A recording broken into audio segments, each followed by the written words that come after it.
Welcome to the 7th year of conference named Multiple Challenges for Transatlantic Partnerships. My name is Jan Havlíček and I will be guiding you through the conference today.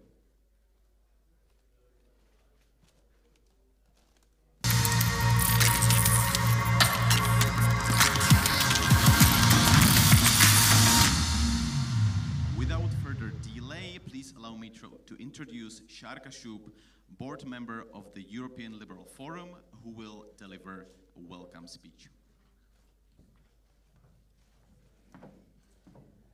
Good morning, Your Excellencies, ladies and gentlemen. On behalf of the European Liberal Forum, I would like to welcome you to Multiple Challenges for Transatlantic Partnership Conference. My name is Šárka Šoup. I am board member of the European Liberal Forum and also executive director of the Institut for Politics and Society.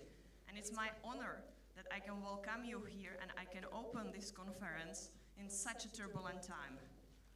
I would like to, whether we will be talking about the economics, politics, or security aspects, the transatlantic partnership cannot be stressed enough. And for that, I would like to thank to our speakers who accepted their invitation and whether they will be joining us online or they are here with us in this room. Because it's thanks to them and also thanks to you, we will spend now a fabulous time to discussing the most precious and the most pressing issues. And maybe it will be us who will actually come up with the new ideas how to make this relationship or partnership more efficient or more active. I would like to also thank to our partners, Friedrich Naumann Foundation, Liberté or Republikon, because thanks to them we could organize this conference. And I wish you a very pleasant discussion, a fruitful time here with us. And now please let me welcome Jan Macháček, chairman of the Institute for Politics and Society. Jan, the word is yours.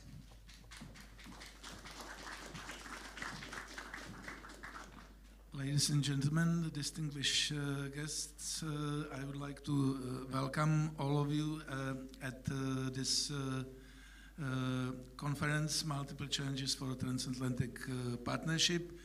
We, like an institute, started to do this conference 7 years ago, so we already organized 7 conferences of this kind. Originally, it was called Multiple Challenges for Europe. Then we transferred to Multiple Challenges for Atlantic Partnership. Obviously, we are very glad to meet you in person, because you can imagine that after 2 years of pandemic and COVID, one conference had to be organized virtually only, and second one was hybrid. So we are glad that we can fully meet here in person and enjoy each other's company. As Šárka did already, I would like to once again to thank to our partners, European Liberal Forum and Friedrich Naumann Foundation for Freedom. For those of you who don't know, European Liberal Forum is a network of think tanks associated with ALDE party, with liberals in Europe and European Union, and our Institute for Politics and Society is a proud and active member of this network, and Friedrich Naumann Foundation associated with FDP in Germany is also our very good and very friendly institution with which we enjoy a very deep and fruitful cooperation. So this is about our connections and partners. Now about what we gonna talk about today. So you can imagine that these days everything is war related, and we decided to have a panel touching the economic consequences of the Russian aggression in Ukraine. In the second panel, we will also discuss geopolitical and political consequences of this war, and we will discuss military situation. So I think that's about all from me at the beginning. So once again, thanks to all of you for coming, and I would like to now to transfer it again to Jan Havlíček, who will introduce our keynote speakers. Thank you very much. Thank you very much, Šárka, Shoup, and Jan Macháček, for your opening remarks.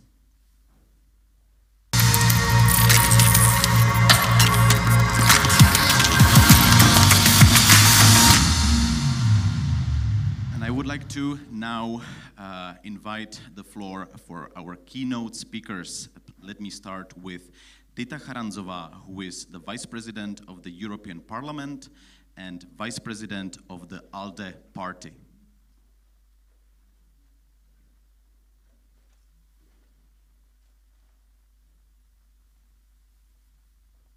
Good morning.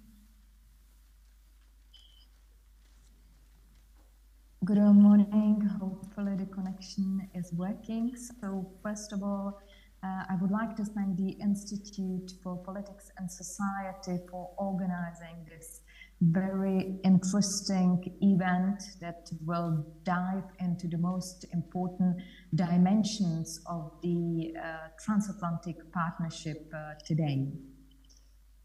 Every year there are new challenges in our transatlantic agenda, but I would say if we manage to cooperate, we always come out stronger.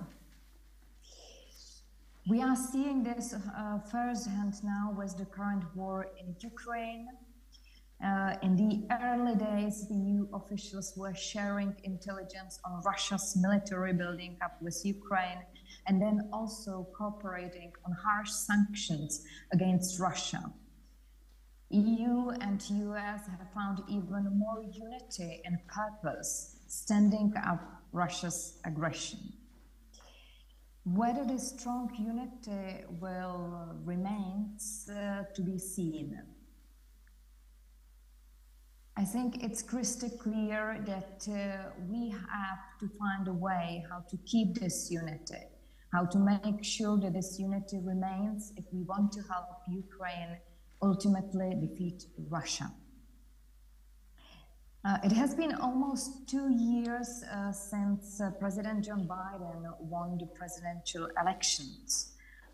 Following 4 years of turbulent relations under the Trump's administration, it was clear, though, even that repairing the damage and improving our cooperation would not be as simple as flipping a switch or pressing a button. Beyond the Trump years, events in the past year have continued to pose questions on our diplomatic closeness. There was the US withdrawal from Afghanistan, the signing of defense agreement between Australia, the UK and the United States, and more recently the introduction of the Inflation Reduction Act this summer that has also led to concerns that its provision will have negative impact on the European companies. But this past year and a half also saw great advance in our relations. The EU and the US have made tangible progress in many areas. For instance, in bilateral security, defense cooperation during the summit that was organized in June 21, where both we agreed to set up a specific EU-US security and defense dialogue. We have also managed to solve some sticking points, like the issue of corporate taxation, finding a solution to tariffs on steel and aluminium, By resolving tensions, however small, we are restoring and building up greater trust. Perhaps one of the greatest achievements has been the creation of the EU-US Trade and Technology Council.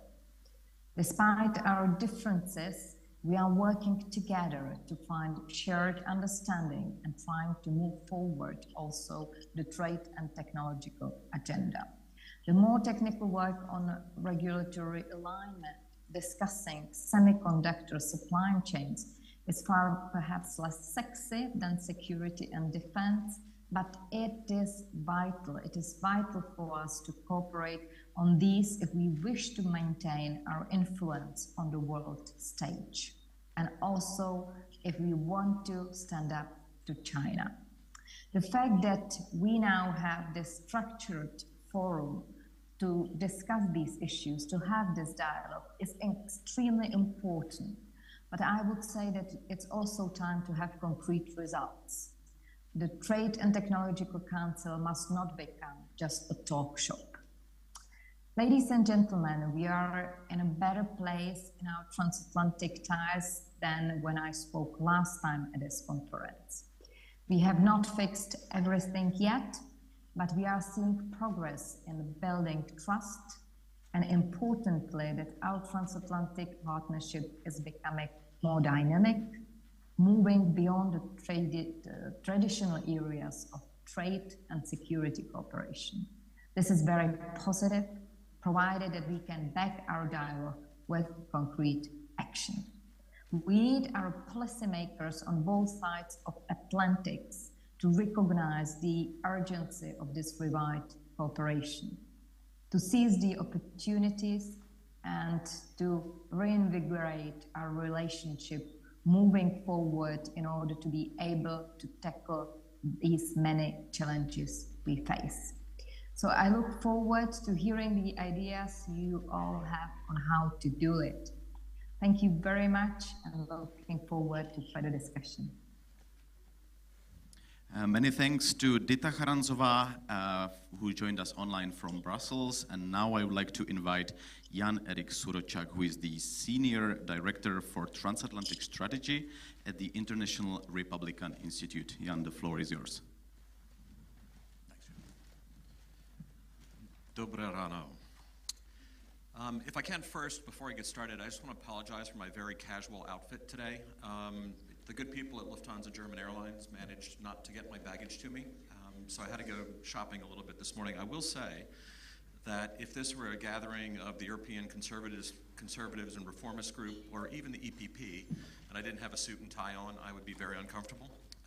But I figure in a conference sponsored by the European Liberal Forum, the Friedrich Naumann Foundation for Freedom, and a liberal think tank, I would probably get some, well, liberty from you to dress down a bit. So thank you and apologies.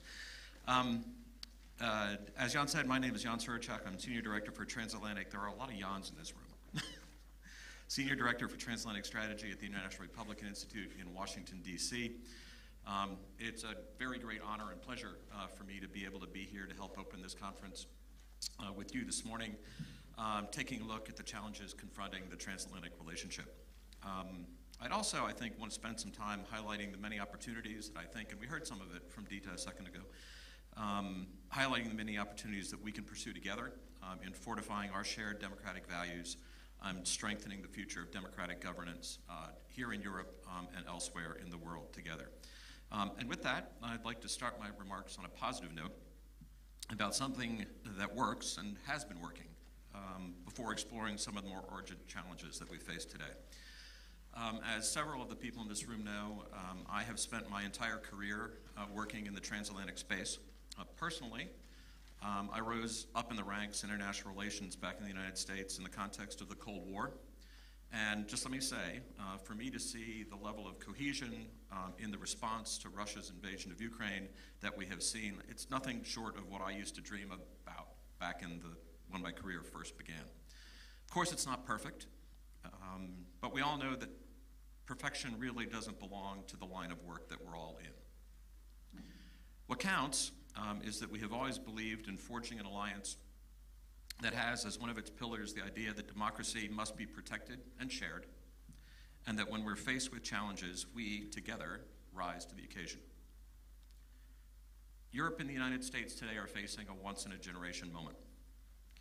Together, we are fighting an emboldened and increasingly reckless Russia, driven by an authoritarian leader who aspires to reestablish his own delusional dreams of the Soviet Union through the deliberate destruction of something that he cannot allow to exist, a free and democratic Ukraine. We continue to grapple with confronting the Chinese Communist Party and its malign objectives in penetrating our trade markets and infrastructure through various forms of subversive influence. And at home, our nations face mounting economic and energy crises which threaten to disrupt the stability and prosperity of all of our societies. And on top of that, continued disinformation operations aimed to increase polarization and undermine our democratic systems. Clearly, Europe and the United States have been getting a tremendous amount of attention from our adversaries who feel threatened by our success and our prosperity, which is fostered by our democratic system. A system that elevates the will and needs of everyday citizens over the desires of authoritarian madmen. That's all to say, if we're getting that kind of attention from the bad guys, we must be doing something right. But these aren't the only challenges we face. In fact, the nature of the common threats that we face is always evolving. And they are so numerous and diverse that neither the United States nor its allies can address these regional and global challenges alone. Europe and the United States have to adapt to a new geostrategic reality, one in which the geopolitical center of gravity is moving, and one in which the United States and Europe will need to continue and probably increase our engagement in shared interests and values in an era of increased geopolitical competition. Just to name a few: global rule setting in trade, finance, the internet and cybersecurity, ongoing discussions about the global role of human rights, and of course, energy security. In this scenario, our work is to continue identifying policies, debates, and political coalitions in which both European governments and the US government can invest to allow transatlantic relations to thrive. In a nutshell, keeping the transatlantic alliance going strong in the years to come is going to require the promotion of shared interests, shared values, and a shared mission across all levels of government, and increased cooperation, broader areas of partnership than in the past, including an increased focus on domestic affairs and local realities, and giving more space to transatlantic, pro-democratic youth. At the same time, pushing back against those powers that aim to undermine our democracies and alliances will come at a price, and it will not be cheap. The investments we need to make for our future means putting in place systems that do not rely on our adversaries for their infrastructure, for the production of goods, for energy, and for the many other things that they today make alone. We need unity. We need each other. Investments to defend our own populations from fake news and brainwashing also won't be cheap. But these are our main assets: our families, our people, our businesses, our communities, our countries, and yes, our freedom. And they, I think, are worth fighting for, no matter what it takes. The world's a tough place, but it's not all Kafka, darkness, and doom. I think we do well to remember that the Transatlantic Alliance is not only about resolving crises and defending ourselves, it's also about promoting innovation and discovery, empowering youth across transnational connections, and walking forward together to advance our economies and safeguard our futures. It's about an indelible belief in our own free and open societies that provide more benefits for more people than ever in the history of humanity. So, as we continue to lead the change in this once-in-a-generation moment, we should keep in mind that a forward-looking transatlantic alliance means pivoting, changing, and evolving. There are some things we need to do more of. We need to ensure that democracies are appropriately equipped to meet the new challenges, not only at the regional level, but at the domestic and municipal levels as well. We need to welcome the expanding nature of our partnership and embrace transformative decisions by recognizing that in this pivotal moment, lack of action only serves our adversaries. The attack on Ukraine reminds us all of our shared commitment to freedom, and the decisions and actions that we take today will set the course of the Transatlantic Partnership for the years to come, especially with regard to presenting a united front in the face of our adversaries, China and Russia. We, of course, have to return to our core values and recognize that we stand strongest when we stand and act together. Only from this vantage point can we stop relying on our adversaries to solve our basic needs and start relying more on our real friends. I wish you all a productive and enriching rest of the day. Whether you're discussing the economic cost of the Russian invasion, foreign authoritarian threats, security or in our democracies, I would encourage us all to keep, if I can use a phrase from American politics, to keep our eyes on the prize. Keeping our alliance strong, keeping our people safe, and keeping our friends close. Ďakujem veľmi pekne a prajem vám úspešnú diskusiu. Ďakujem.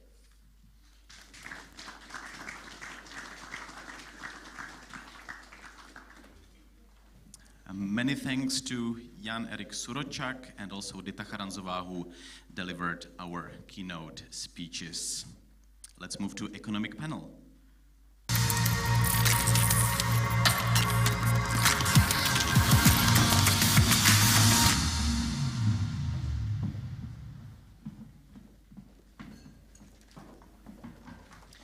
So the first panel for today is the economic dimension, and more particularly it will be about the economic costs of the Russia-Ukraine war. It's my pleasure to welcome the host of this panel, Andreas Elfving, Head of Policy at Swedish People's Party of Finland. Andreas, the floor is yours. Thank you very much. It's my distinct pleasure to be here with you today.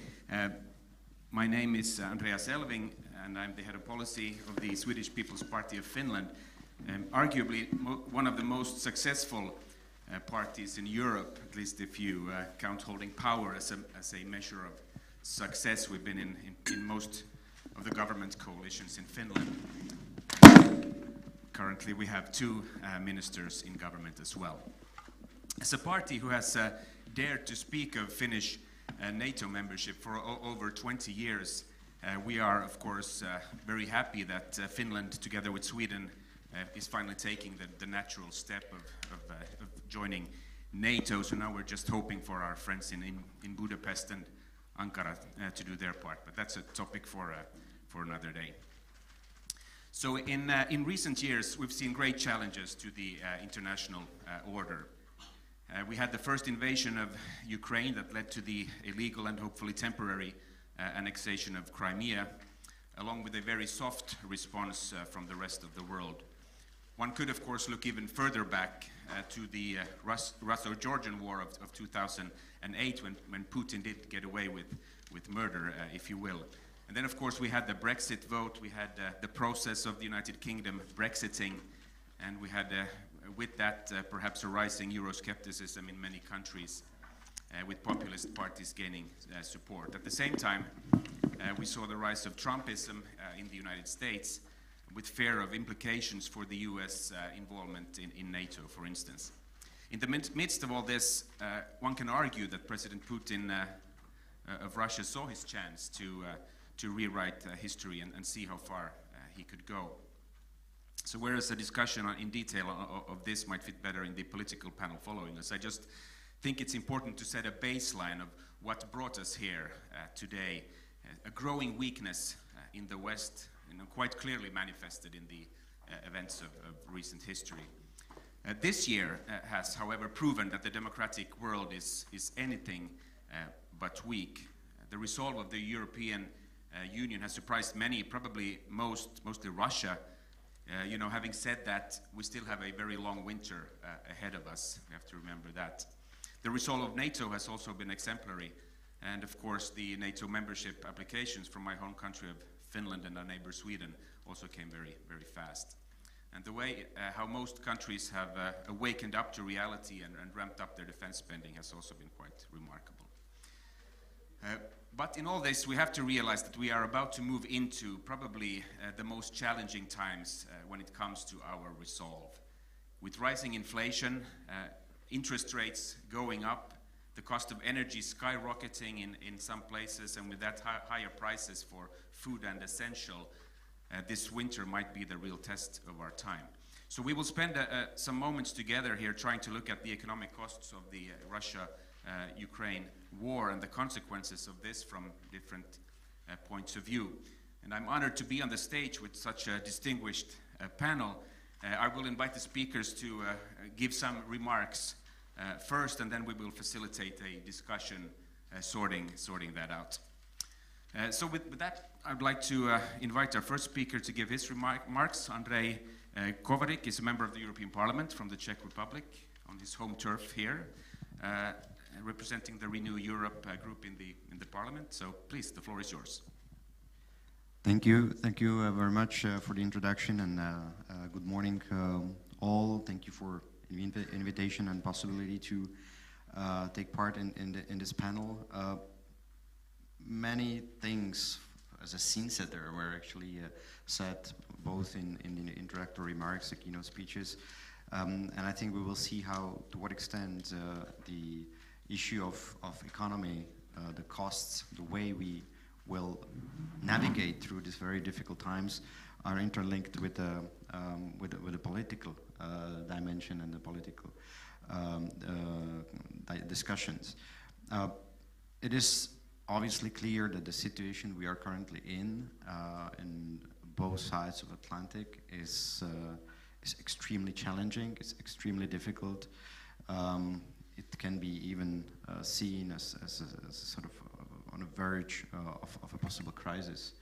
Obviously linked to the war in Ukraine, the energy crisis that goes with it, but I think it's a series of crises that were actually leading to the situation that we are currently now, including the COVID pandemic, the global pandemic, with the disruption of global supply chains and many actually important economic events taking place through that period, and we have not even got out from the recovery in terms of reestablishing the economic ties that were the business ties that were present before, and we yet had to face another crisis. And I think this is important point to mention at the beginning, and I think what has been seen on a security and defense and political level. So this moment of very close cooperation and support on both sides of Atlantic, and just let me also add to the equation not only the US but also Canada, as I'm a member of the delegation between the European Parliament and Canada. I think those are also very important allies on the other side of Atlantic, and I think we all share the same approach, the same values, the same views on how to get through this very difficult times. And I think we saw this enormous unity on a political level. We saw unity in terms of imposing sanctions on Russia. There's a lot of coordination between various blocs. You know, the European Union are adopting the sanctions as a bloc, as 27 member states. Obviously, the other countries under the G7 or G20 format, they joined unilaterally. But I think you can see to what extent the impact, and also I think that the targeting of the sanctions is very much similar. Huge unity in terms of unprecedented military support to Ukraine, which I think is definitely one of the key features of the support to Ukrainian armed forces in their fight against illegal invaders, and which is not only military. I mean, we can see also many other applications actually coming from technology world, etc., which are actually helping Ukrainians to overcome the clear advantage that has the Russian army in terms of numbers and strength. So I think there's a clear unity, and we should be also able to clearly demonstrate that unity also on the economic level, and I think we should be open with that. It was not always the case in the past, and we've been through various attempts how to get both the US closer to the European Union, such as the negotiations of the comprehensive trade and investment partnership agreement, which eventually failed. But I think with initiatives such as Technological and Trade Council that is currently taking place, with a lot of exchanges on both political and business level, I think we should be able to overcome those differences that we have on the economic side. But the situation won't be easy. Obviously, now we focus on the energy crisis, but we don't start from the same places on the different sides of Atlantic. We don't even start from the same places within Europe. But we are definitely very much exposed, and this exposure seems to be lethal now and fatal to high exposure to the deliveries of Russian supplies of gas and oil, which is obviously not such a critical case when it comes to US or Canada.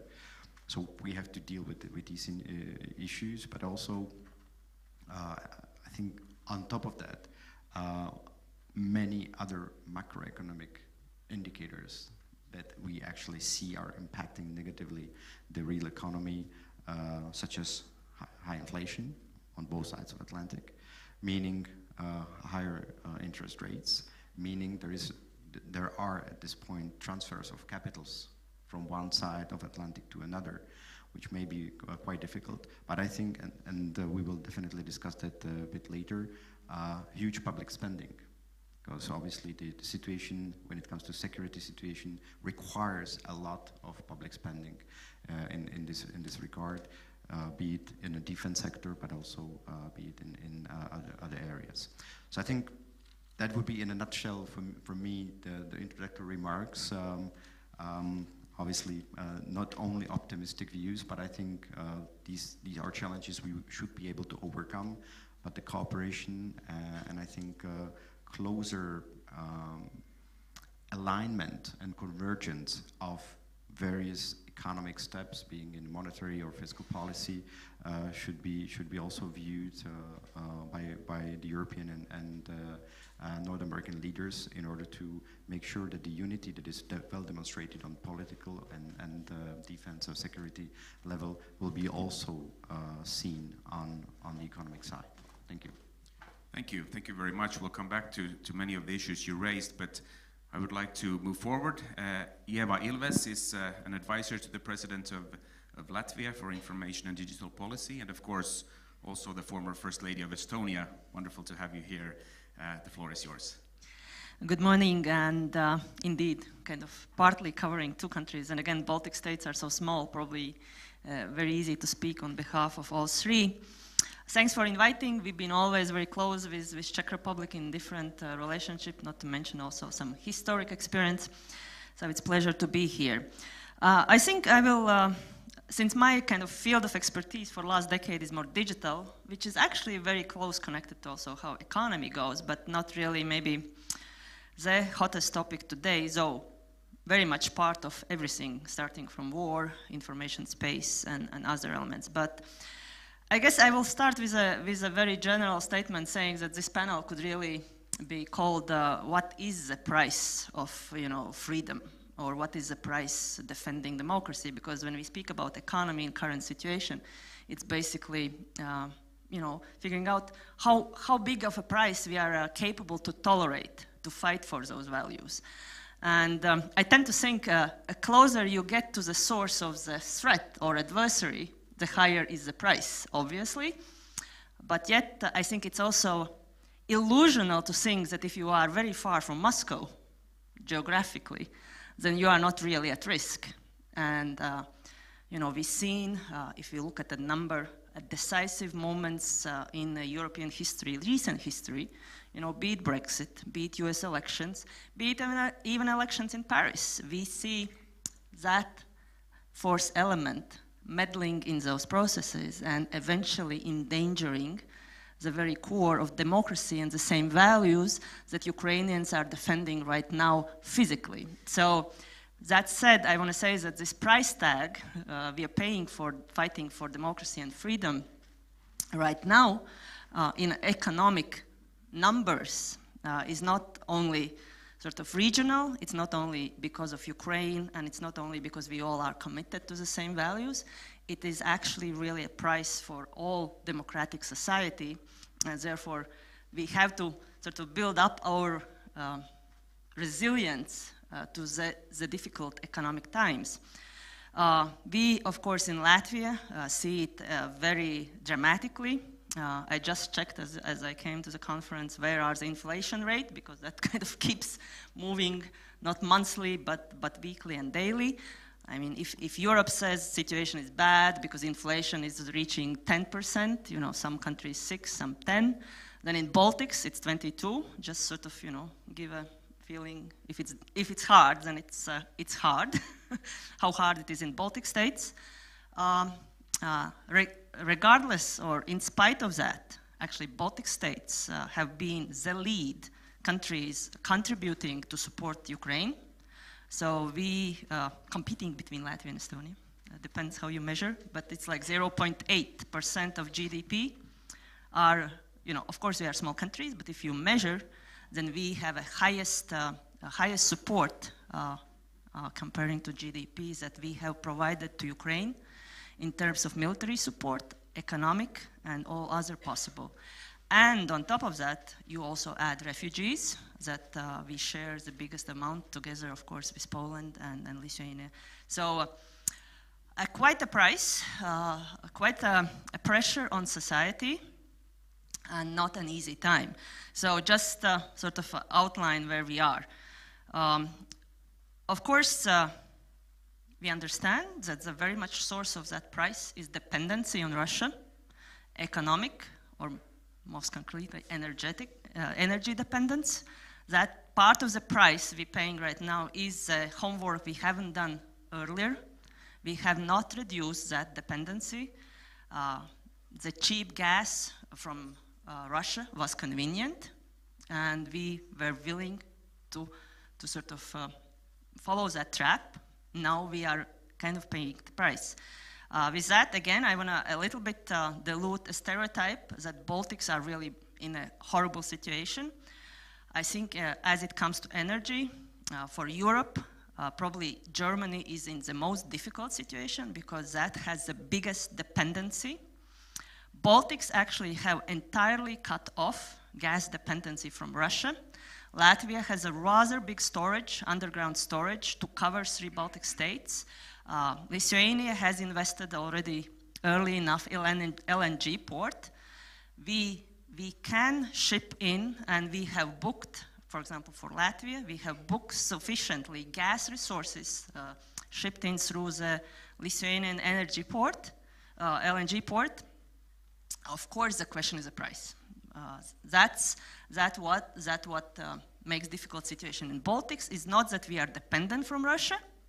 We were capable to diversify, but we are paying obviously extremely high market price for that. That just sort of outlining the broad scope of dependencies and what are our common weaknesses.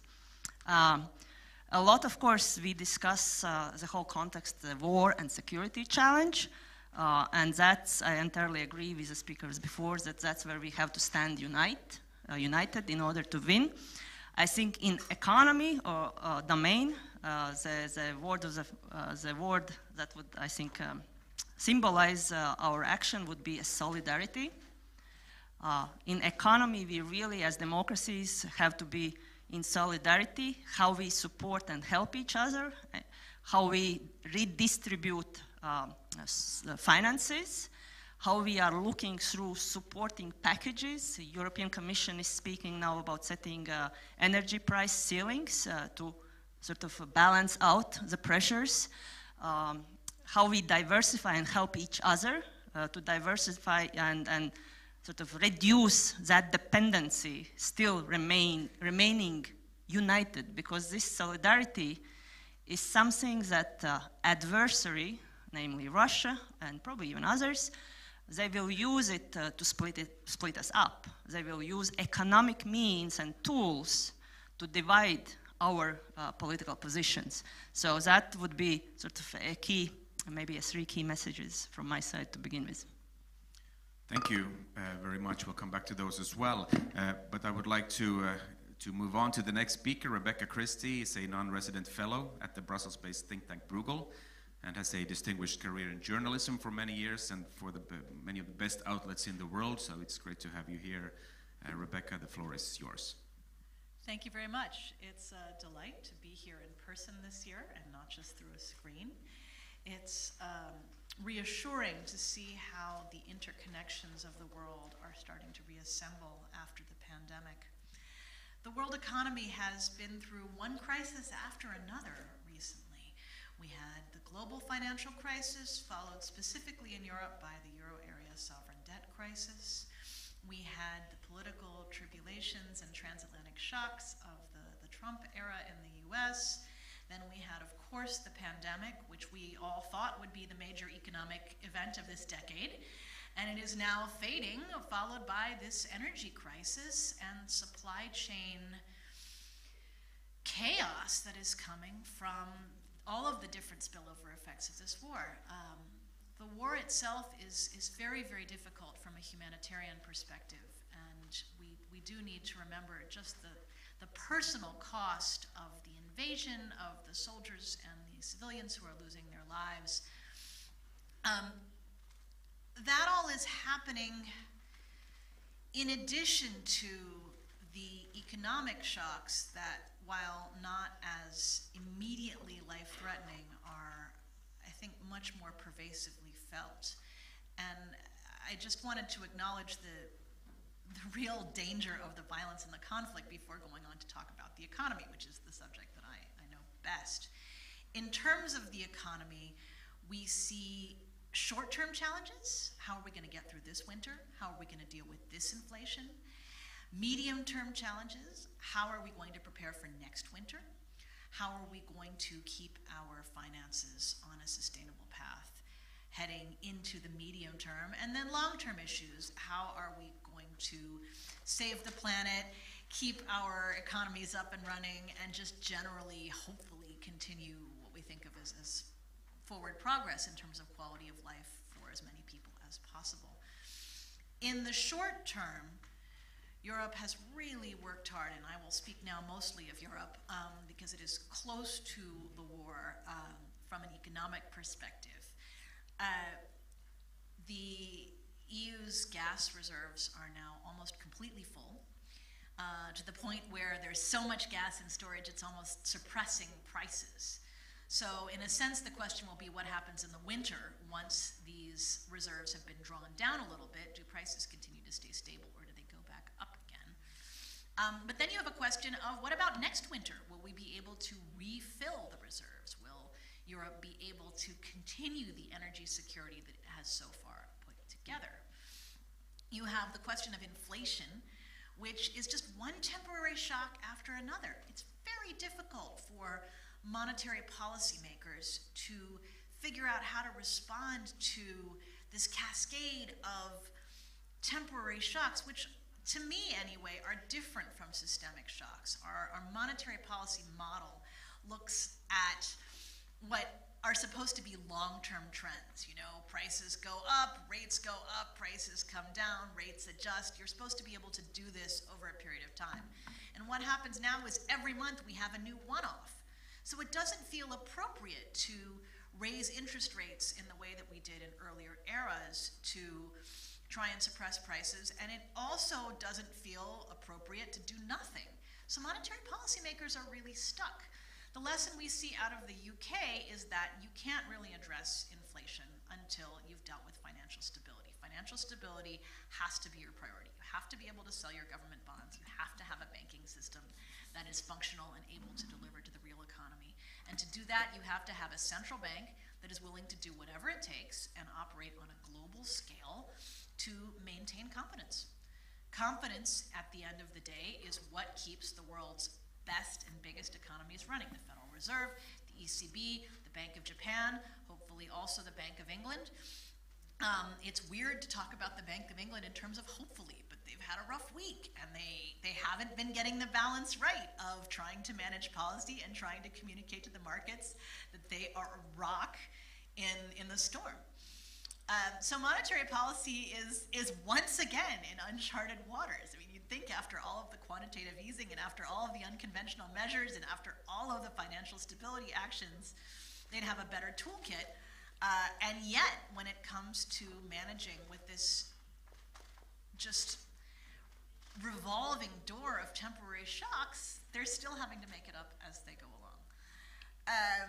I guess I'll close by talking about the difficulty of regulating and stabilizing the energy market in this environment, because the Russia-Ukraine conflict has put so much emphasis on energy. It's also put emphasis on manufacturing and on food supplies. In those cases, the parts exist, the agriculture is still there, it's just a question of getting it from one place to another. But of course, when you talk about transportation, you're back to talking about energy. When you talk about manufacturing, you're back to talking about energy. And navigating these interconnections, navigating the big companies, the small companies, the energy companies, the retail folks who are just trying to pay their bills, it's very, very interconnected. This crisis is going to test Europe's single market in a way that it hasn't been tested before. It unifies, in a sense, the needs of the euro area and the non-euro area. I think the distinction between those two groups is the lowest it's been in a long time, and that, in the long run, will be good for European unity. But in the short run, it really talks to this issue of each country is in charge of its own finances. Each country has to figure out how to stabilize day-to-day life for its households and its small businesses, and yet they're all connected. Europe, and I speak as a European now, are moving toward more of a joint fiscal future. The Next Generation EU project that was put in for the pandemic is a huge leap forward. If it's able to successfully be harnessed to finance energy investment through the pivot towards Repower EU, if that can succeed, that will be another shift forward, and maybe it will give Europe the confidence to keep a fiscal capacity, a joint fiscal capacity, that will have the double effect of paying for investments that wouldn't otherwise get paid for, and also boosting confidence in the EU. And as we see, market confidence is essential if you're going to stay the course in times this turbulent. But for now, each country is on its own. Each country does have to make its own decision about, is it going to subsidize households and let energy prices soar? Is it going to regulate energy prices? Is it going to regulate energy markets? And there is a difference between regulating the market and regulating the actual price level. And then are you going to look at oil or gas or electricity or other things? In the media, it's very difficult to talk about these things in a coherent way because the vocabulary is so similar. And when you're talking about an oil price cap versus a gas price cap, these are very different things, but it's very hard to specify in a 90-second hit which one you're talking about and who it's going to affect. We talk a lot about oil sanctions on Russia, but there are no natural gas sanctions on Russia. If anything, Russia has, at least indirectly through supply chain issues and through pipeline disruptions, been sanctioning the EU when it comes to gas supply. So you've got a lot of factors in play, and going forward, it will be very important to keep our heads, to not overreact, and to, I believe, recognize that our fiscal future will be better together. If the single market completely fragments, if this German plan, for example, really is as Germany first, as the critics say, that could be very disruptive. If, on the other hand, Germany can manage its subsidies in such a way that it helps their individual households and increases confidence in euro area debt, because let's face it, when Germany borrows more, it creates room for everyone else to borrow more behind them. that could actually end up being a stability helping factor going forward. So we're at yet another turning point, and we'll have to see. Thank you, Rebecca, for that. Very interesting, and we'll come back to those issues too. But I want to move forward. Jan Macháček, we've of course heard from already today. He's the chair of one of today's organizers, the Institute for Politics and Society, and has a strong background in media economics, and is also an award-winning journalist. So, please, the floor is yours. Thank you. It's hard to speak about after such exhaustive analysis, but perhaps I should mention a few things which were not touched. We should also, we definitely should speak about the Ukrainian economy. We all know that Ukrainians are fighting courageously and in last few weeks very successfully. But as many people pointed out, for instance, Niall Ferguson in his column, that more Ukraine is winning militarily, it is actually losing economically. The country is in really desperate economic situation with the upcoming winter, etc. Ukrainians' estimates are that their economy is like 30% down from previous pre-war levels, but there are estimates from outer sources which say it's even like 60% down. The economy is basically not functioning. It's not a criticism of Ukraine. It's a country in a defending itself from a military aggression coming from many sides, and it's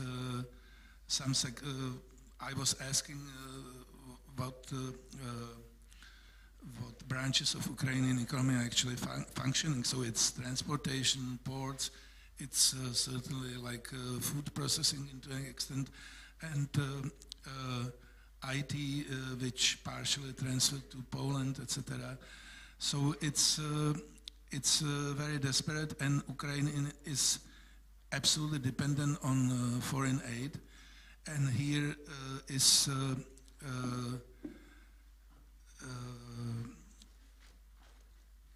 a major difference in between what countries and entities like EU promised and what they actually delivered. So US and Canada are really delivering not only almost absolute part of the military aid, but also the financial aid, whereas EU promised a lot of money but delivered very little. So we know that besides the military aid, Ukraine needs 5 billion euros monthly for some basic macroeconomic stabilization. And so question is, into what extent is it sustainable and how long can it last? Either if EU wants to be more active, it will have to borrow more money like it did, as my predecessor spoke about it, like it did with Next Generation EU during COVID, or collect some other resources. But if it doesn't, the question is really like into what extent it is sustainable. You cannot say in Europe that it's only up to the United States to finance the Ukrainian economy. As far as Russia is concerned, it's clear that in a short term, nothing that dramatic is happening. Obviously, there is enormous brain drain. A lot of the elites and educated people left the country after the war, and now due to mobilization and other factors, so the most talented, most hardworking, most educated people are leaving. They don't have the chances to buy in Moscow like some Western goods as they used to. iPhones and smartphones and this and that.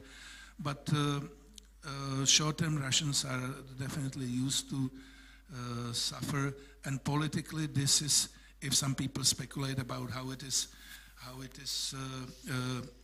with Russian imperialism, what part of it is like going back centuries and what part of it is a heritage of Soviet imperialism. So if there is some heritage of Soviet communism, it definitely is that if these Moscow elites are middle class, have less money at their disposal and going to these like Western fashion stores, etc., people from little towns and villages, they would say, okay, that's fine, like we are equal again, like under communism, everyone has nothing, etc.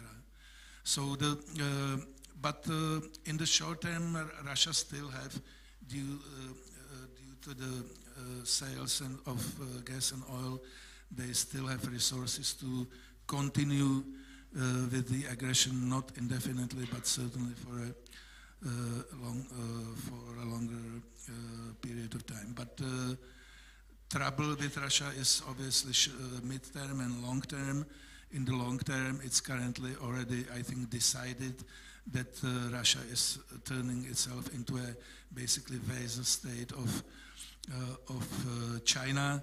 If it wants to keep up its economy with some modern technologies and modern equipment, it would be fully dependent on China, and it will also be fully dependent on exporting its natural resources not only to China and India, but only through China and India to the rest of the world. So it's the long-term picture for Russian economy is very, very bleak.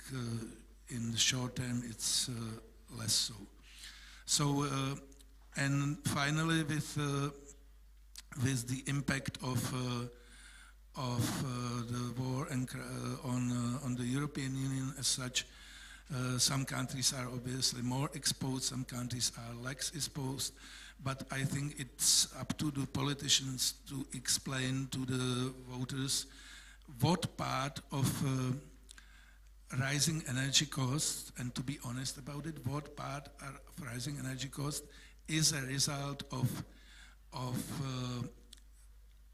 the Green Deal, of too speedy transition to the green low carbon economy without having really guaranteed resources. And if EU stabilizes caps for energy at 180 euros per megawatt, what is this floor? What is this price? Is it still like 4 times more than it used to be before prices started to go up a year ago? And it's part of it is certainly, or large part of it is the result of the green transition. So we should, our politicians should be honest with voters and say the energy costs are rising not only because of the war, but also because of the green transition. And we have to make these important decisions if we in Europe really want to continue with the green transition, with the Green Deal, the same way as it was planned before the war, or if we should make some dramatic changes into the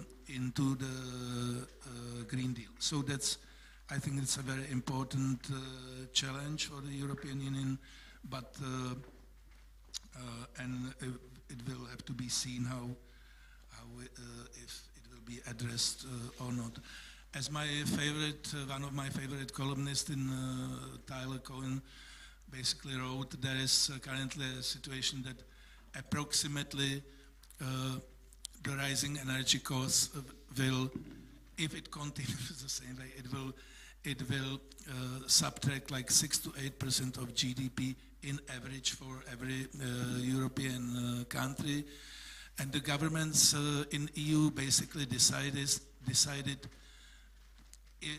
one option is that you let the market forces to react, and the infection will spread into other branches of the economy, and the result would be 6 to 8% decline in GDP on average.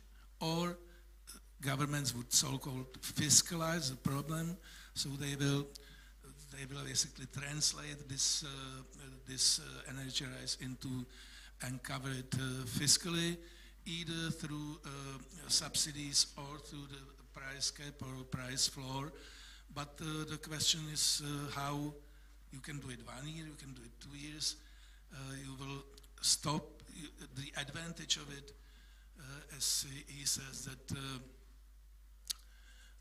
advantage of it is that infection doesn't spread to all the branches of the economy, but the disadvantage is that it's still a crisis. You only transpond the energy crisis into the fiscal crisis, and then the question is if the markets would absorb new levels of debt to GDP, or if there is going to be once again sovereign debt crisis coming to Europe and to the West. So I think it's a very important thing that we have to realize that while doing all these price caps and saving the economy, it certainly has costs, and you only transfer it into fiscal burden and into the future, and it cannot be done indefinitely.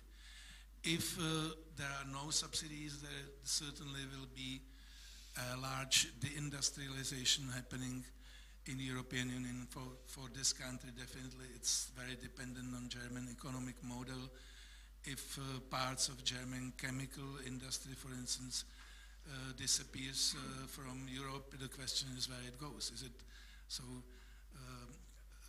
Is it going to China again? Is it what we wish? Is it what we want? So we should also be thinking about what kind of levels of the industrializations are acceptable, and what kind of levels of and where these things we are used to consume, where they will be produced, and if it's in our interest. Sorry for being too long, perhaps. So I will stop now.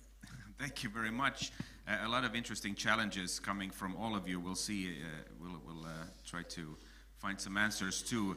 But before that, I would like to hand the floor to Antonios Nestoras, who is the head of policy and research for the European Liberal Forum, also one of the organizers of today, and he's also the interim executive director of said organization.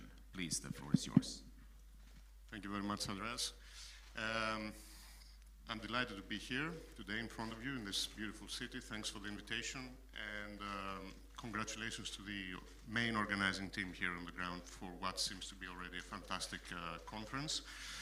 I think I share Jan's concern here that it's difficult to add, after 5 speakers, 4 speakers, and the 5th, it's certainly difficult to add a lot of new and meaningful things. So I'll try to be brief. That's my first promise. And the second, I'll try to, instead of adding even more challenges, trying to a little bit change the perspective of how we look into the economic costs, the cost of the war for Europe. So I share the beginning of Rebecca's also intervention. We are now in a position where we have experienced 10 years of consecutive crisis. That is, without doubt, something that makes economic policy, economic situation, economic outlook much more difficult. And of course, we have in front of us since February a major external factor that affects economic, monetary, fiscal policies in Europe, most of all. There is no doubt that the war in Ukraine is adding to inflation and weakens growth. Both Ukraine and Russia are major commodity exporters. This means that the war is driving food prices up, it is driving energy prices up. There's no doubt about that. It's already been said, and we all confirm it. Europe is affected the most from these upward trends in prices. Eva has already mentioned that from all the European states, the Baltic countries have reached 20%. I mean, that is unprecedented historic high in inflation. Overall, I was looking at some data, some latest estimates this morning because of the panel, and the estimates is that the war is going to take approximately $1 trillion US out of the global economy, and on average, it will add 3 to 4% of inflation to the world economy, and that is even more higher in Europe. But if we look at the average of the inflation rates right now in Europe, then we are at 10%. Even if the adding effect of the war is estimated at 3–4%, we're still 3–4% higher than what the original mission of the ECB was, to keep the inflation rate around 2%. I'm not saying that they don't have a tough job. They have a really tough job, especially because of the whole context. But still, we have to ask ourselves if they're doing a good job in keeping inflation in the around 2%, which is the statutory mission of the ECB, regardless of the inflationary pressures coming from external shocks, just like the war and the energy prices and the food prices and so on. And if I'm asking myself this question, I believe that the answer that I'm going to give is that the ECB could have done a much, much better job in reining in inflation, at least on the dimension that could be controlled internally and not, which is not dependent on the external shocks. And I also share Jan's position that the increase in prices started long before the war. I think there's enough data out there to suggest that inflation is not only dependent on the war. So we have to be careful not to use the war as a scapegoat for policies that we could implement in order to control inflation. Of course, we have to take some measures in controlling energy prices and food prices. They have already been mentioned, but at the same time, we have to look into the long-term strategies of the central banks. As far as I'm concerned, as a European, the ECB, but of course, the Bank of England and the Fed is also important in this respect. So that's that would be my modest contribution. Focus a little bit on the monetary policies and the inflation calculations, formulas, and the data and the formulas that the ECB is using in order to decide on very, very important policy decisions. So not to look only on the external shocks, but also on the internal options that we have at our disposal in order to control all these challenges because of the war. Thank you very much. Thank you for that. We have about 40 minutes of discussion left in this panel, and we're going to use it as well as we can. You know that it's possible to send in questions over the internet as well. I've received some here, and if some of you have questions or comments in the audience, just let me know and we'll try to fit as many as possible in. But it's been mentioned here the fact that over the last years, there's been a lot of extra public spending because of COVID. We've sort of supersized our economies in some ways. And now, of course, we're moving into a situation where where there are huge energy packages, energy support packages coming. The German one with hundreds of billions of euros, comes to mind. This will, of course, have an impact on the economy and on the situation. At the same time, it is obviously not a sustainable way of moving forward in the long term. So my first question is, we are in a situation where a global recession seems almost inevitable, or you could argue that we are on the cusp of it. And with the situation now and the winter coming, there's probably not a way for us to avoid it. But how would you see that the massive public spending that is coming also now, what impact will it have on the situation? How will it manifest itself in our situation in the coming months ahead? Please. Thank you. I think that's a typical $1 million question, actually. Very hard to find good answers. But I think, first of all, as we speak, there's an annual meeting of IMF and World Bank happening in Washington this week, and I think the outcomes of it are quite clear. We are actually on the verge of recession, or actually there is very little that can trigger it in terms of a global recession, but also when we speak about economies, US, Europeans, etc. So I think that's a critical point. In terms of the next winter, and I think it was Jan, but also other speakers, sort of talking about the short-term, mid-term, and long-term impacts. I think for the upcoming winter, we should be in terms of energy sourcing, we should be well set in Europe. That's quite clear. And I think now the main concern would be what happens in 2, 3, 4 years' time. And it is because also, in my view, many economic impacts, the real impacts on the society, can actually have delays in before they fully hit. We are currently trying to deal with inflation, but the policy toolbox is quite limited.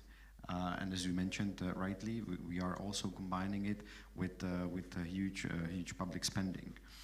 So I think in my view, on the public spending side, sure, we have to be able to make sure that the impacts are minimized, especially on vulnerable sectors, vulnerable households, vulnerable companies. But also I think we should really target it very well. Because obviously very, very large and broad support can actually mean that the inflation pressure will still there in the economy. But I think we should really trigger it where it makes sense. We should look into the price of energies or price of food, for instance, as well, because those are the key components that would drive the inflation forward. And the energy prices usually translate into economy through also, through the deliveries of, or consumption of energy by other sectors. I think this is about good targeting. In terms of monetary policy, I think it was very well summarized already. I think there's a huge risk to do little or too late, or to do too much too early. And I think what we see, and this is what I meant by my call for a better cooperation between the monetary policymakers across the Atlantic, because I think we are really risking taking different paths in a way we want to accommodate monetary policy to the current situation, which can actually mean that we destabilize both economies. We see it partly in Europe, but I think obviously the Eurozone and the steps taken by European central banks help to sort of level playing field. But when we compare the approach in the US and in the European Union, they are different. The Fed is now currently much more aggressive, and that also means that there is more impact on the capital markets and the way the financial flows are actually circulating.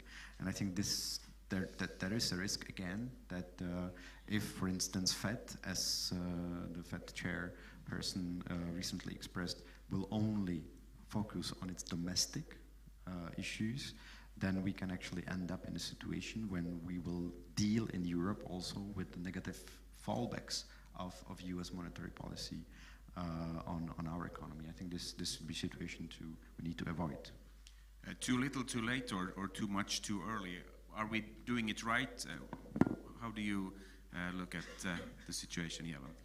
Yeah, I guess not being economist, I will stick to more broader political points, but still try to contribute to economy discussion in a sense. So, what I take besides these grim feelings that it costs more and everything gets more expensive, and we are it's all multiple crises accumulating. I think, and economists probably can add there, it's like you invest in bad times to keep up, and then you apply austerity in good times. So we need to invest, and we have to take public spendings to get over the bad times. EU and Europe is a big economic power, even in the situation of crisis. So I think we have to turn the crisis to our own benefit. Whichever saying is that never lose an opportunity in a crisis, and use that also not only to get over, but also to invest clearly in green technologies and all the climate transitions, but also become more effective and efficient. Also improving also our dialogue with society. There's a lot of multiple political tools that we need to improve, and a crisis is a good moment to achieve that, to be more efficient, to reduce dependency, to deal with vulnerabilities, and actually also not to forget a public. And I think because this is a transatlantic also domain, I really hope that this crisis, which has obviously consolidated not only Europe, but actually transatlantic relationship, would be applied also in the economic domain. And instead of quarreling between two coasts of ocean, who is a bigger and more successful in technology and who dominates what, I think we really could come together and on this moment actually benefit. And so I guess these are my three vague political points to try to twist this grim economic feeling into an opportunity that we can move on. So, Rebecca, is it would it be a smart thing to have more coordination over the Atlantic when it comes also to the economic policy? Sometimes it seems that we're acting in very different ways. What would be the right way to do this? This is a challenge because it is indisputable that central bank actions do have effects on jurisdictions other than their own. It's also pretty clear that no one wants the Fed to set monetary policy for the whole world. That is not a desirable outcome. Europe can learn from the Fed even as it has to act in ways that support its own characteristics. The Fed has a very strong economy with very strong fundamentals and is working to create the soft landing of our dreams, where you bring down inflation without cratering employment and without cratering quality of life for ordinary people. The US has strong underlying productivity. The US has a strong underlying culture of growth. Europe does not have that. Europe has not had the period of strong growth and of boom. And the ECB, to my mind, is doing well at remembering the last time it tightened too fast. When the ECB tightens too fast, it is not good for the EU. 2% is the amount in the treaty. That is the official inflation target. But we also know that if you go after it too hard, you end up with zero-bound problems very quickly when you overcorrect. We know that when the ECB raises rates too strongly too soon without thinking about financial stability, that does not create the conditions for growth. I would further make the case that in this economy, the issue is not that wages are too high. That was the traditional medicine, right? The Germans will say, we took our medicine, we took our wage cuts, inflation came down, now everyone else has to do it. That's not where we are right now. You look at the experience of Total in France. Here you have a strike, you have the workers in Total saying we want better conditions, you have Total saying, well, you know, we're not sure if wages should go up, but Total has just done a stock buyback. They have just paid a huge dividend. They are really looking at being one of the bigger corporate behemoths, and it is not fair to ask their workers to be the ones to bear this burden. The markets need to be responsible to market discipline, and the correction needs to happen at the asset level of the economy and not the income level of the economy. And that is the argument that I would make. And when it comes to all of these different subsidies and all of this different spending, the challenge is going to be, how do you help the most vulnerable while allowing the market to offer the incentives that it offers? How do you keep prices high so that people who have discretion over how much energy to use will be incentivized to use less energy? We want that. We want high prices to discourage use by people who don't have to use it. We also want to make sure that people who don't have a choice about how much energy they use, perhaps seniors who are living in older, energy inefficient homes, or poor families who can't afford to upgrade, those people need the help. And the challenge will be directing the subsidies to the parts of the economy that need support while allowing the market to push people towards sustainable long-term solutions. Very good points. Of course, there is political challenges making these points a reality. What do you think, Jan? Do we have the capacity, for instance, in Europe to act in a correct way? Well, let me tell you like a few remarks. When I got here, for instance, today, it seemed to me a little bit cold, and I realized that we already have regulations, and that in spaces like this, the degree should be like 18 or 19, I'm not sure, but you can see if the room is so nicely full of people, we radiate our inner energy, it's quite warm in here.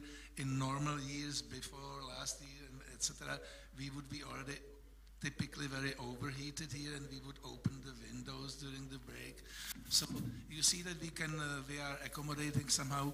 I should say that I am not afraid that much. If we have an average winter, I'm not afraid that much for this winter, but I'm really afraid for the next winter, because I am really asking myself like from where we would fulfill our storages during the next summer. Now I'm getting to this important point.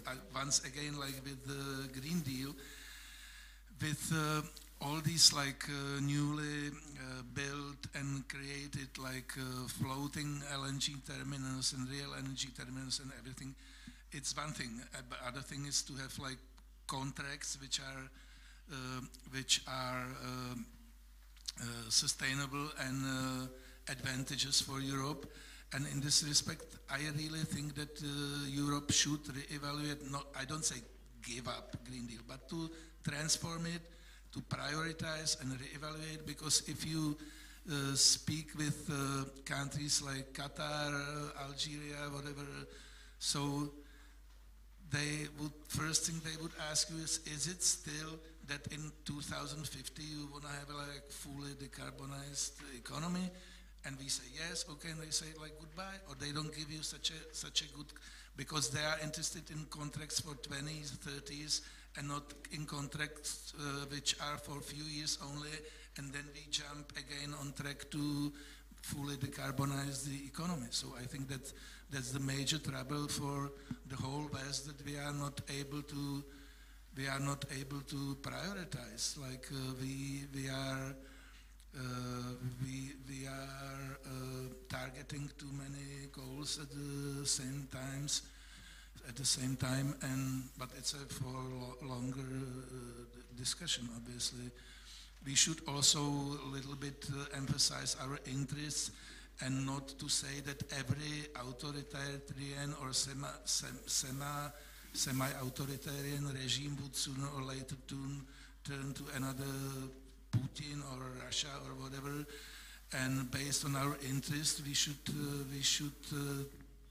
realize that we have to have partnership even with some regimes which are not that nice, but at least they are not that aggressive outside to sustain the situation in energy. So meaning all these countries in the Gulf, etc. So it shouldn't be our goal to re-educate them or something at this very moment. Well, the moderator would like to argue a little bit against this, but he will restrain himself. But isn't it possible, Antonios, for us to do two things at once? You know, not to give up on our sort of green, targets, and but at the same time deal with the situation we are in. Can we, walk and chew gum at the same time, as they say? Even though I realize the stakes are a little bit bigger than just walking and chewing gum. I should say one thing, that I didn't say give up on Green Deal, but I said to transform it. So I never said give up. Of course, this is very difficult to answer in practice. Yes, but I'll answer with a Greek proverb, and in Greece we say you cannot have two watermelons under the one armpit, like this. So we're talking about two different things, and you cannot carry them at the same time effectively, both of them together. If indeed we have to deal with short-term systemic shocks, and we have to redefine our long-term strategy, then this is the time to do it. If the war, 2 years of pandemic, very anemic growth because of the successive crisis, is creating an environment which is no longer easy to have very high and ambitious environmental goals, then maybe we could just delay them a little bit. This is nothing. Well, of course, we don't mean that we cannot, or we should not make our economies and our societies sustainable. We have to make them 100% sustainable. But we're dealing with extraordinary circumstances at this moment. We are asking the citizens to make extraordinary sacrifices during this winter. So perhaps we can rethink the mix of policies and goals and objectives that these policies want to achieve. It's not easy, but this is the fundamental function of politics, basically, to take two extremes and try to make them work in the real world. Very good. We mentioned here a little bit about the sort of long-term impact. Russia is known for being able to take pain, a lot of pain, a long time, and I'm not sure that the Western Europe or the United States are as used to that. So looking, it was also mentioned that next winter and the winter after that might be the real challenge. So my question would be, will we be able to take the pain for many years now in order to save our democracy, or what are the risks that this will go in the wrong direction? Please. Obviously, this is a critical question. There definitely will be a risk of a huge negative economic impact on European societies, which could be also linked to destabilization in the political terms. That is clear. But I think it was very well mentioned here in the introduction. We have to also compare those prices to what is actually the ultimate issue here, and and I think it's very hard to say, what is the price for freedom, and because that sort of make people think to start to calculate the price for freedom, and I think this would not be good way out. So in this regard, I think there is more like a number of strategic choices that we rather have to make, and I think there was many of the tools to use that were already mentioned. We have to obviously make sure first that the primary source of instability, which is the war in Ukraine, goes to its end as soon as possible, in a way that is actually in our view, the right outcome of the war, and I think that this is critical.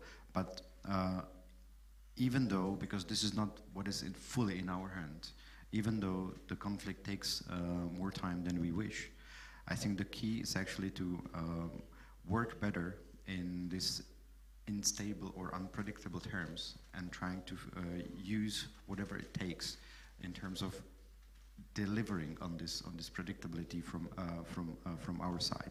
That would also mean to basically not to leave any stone unturned in terms of the policy measures to take. But maybe in more general terms, we're discussing here, what should be the right approach in monetary terms, in fiscal terms, more broader economic policy terms. But maybe we would also need to be able to and ready to redesign the policy toolbox that we usually have in our disposal, because the situation is not as we know it. And actually, we also did it back in 2008-09 when we had the global financial crisis. If you look at the European financial legislation or regulatory framework right now, it is much different from what we knew before, and we were actually able to react to it. It took some longer time, but we were able. So I think all these discussions that are currently taking place about how we should design the policy measures, how we should manage the transition in energy terms, in climate terms, in energy efficiency terms, etc., etc. I think those would be crucial. But I think we should really remain open to various types of solutions, short term, but also obviously midterm, and see what actually is the best, or let's say the optimal or most effective decision and most effective instrument that we can apply. And yeah, I'm afraid that maybe some traditional measures that we applied in the past would not be enough. So Eva, you mentioned that the support from the Baltic states has been exemplary in this situation, and sort of the realization what is at stake, I think, is very or it's more apparent in some countries than in others. You've also lived in the United States and have a broad perspective. Could you perhaps, how do you think the sort of readiness of all of our societies are to bear these difficult years, which I think we can agree, I mean, these will be difficult years ahead? I think though I live in a complicated geopolitical space nationally, sort of coming from Baltic states, I'm more optimistic, and I actually give more credit to our societies in democratic countries than actually maybe the picture looks in media or social platforms. Baltic states obviously is an example, and that can be also credited to our maybe history, because we've been like that in so many decades, and we kind of know the price of freedom. And I think Czechs know. If I would ask Czechs how much they are willing to pay not to see Russian tanks in Prague again, probably that would be a very different debate. But I give a credit, and I think part of my optimism is also the COVID time, actually. It wasn't an easy time, and we probably are not entirely happy how we got through COVID. But we did get through the COVID. We saw the resilience in society. We saw the democratic arguments. We saw a lot of, disinformation, misinformation. And we were in a very uncharted waters in a health situation, right? A few years ago, we didn't really know what will happen with that virus. Will we all be dead in a month or 2 or 3? So I think I'm optimist about democratic societies. I think we will get through next winters. Democracy is good in that they are capable to readjust, comparing to dictatorships and authoritarian states.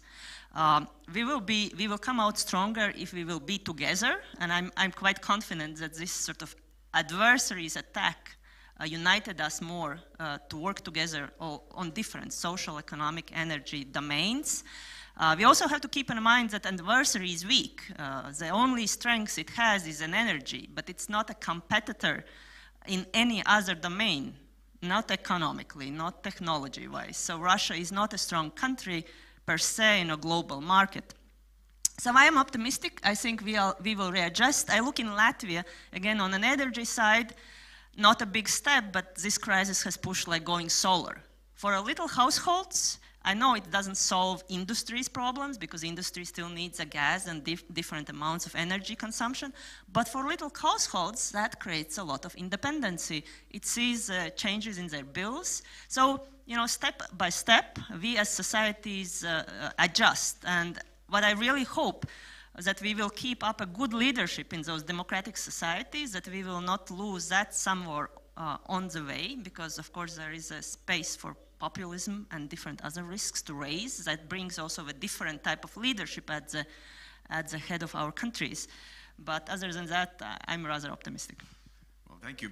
Good to hear an optimistic point of view too. Rebecca, if you put your American hat on, not all signs when it comes to democracy and the rule of law have been super optimistic, if you will, in the United States in the past years. We'll have a midterm election where the power in Congress might shift, and we're moving towards a presidential year. Next year we'll already be in campaign mode. How do you see the resilience, if you will, of us to be able to keep you know, the Western world united to tackle the challenges that will probably be for several years to come?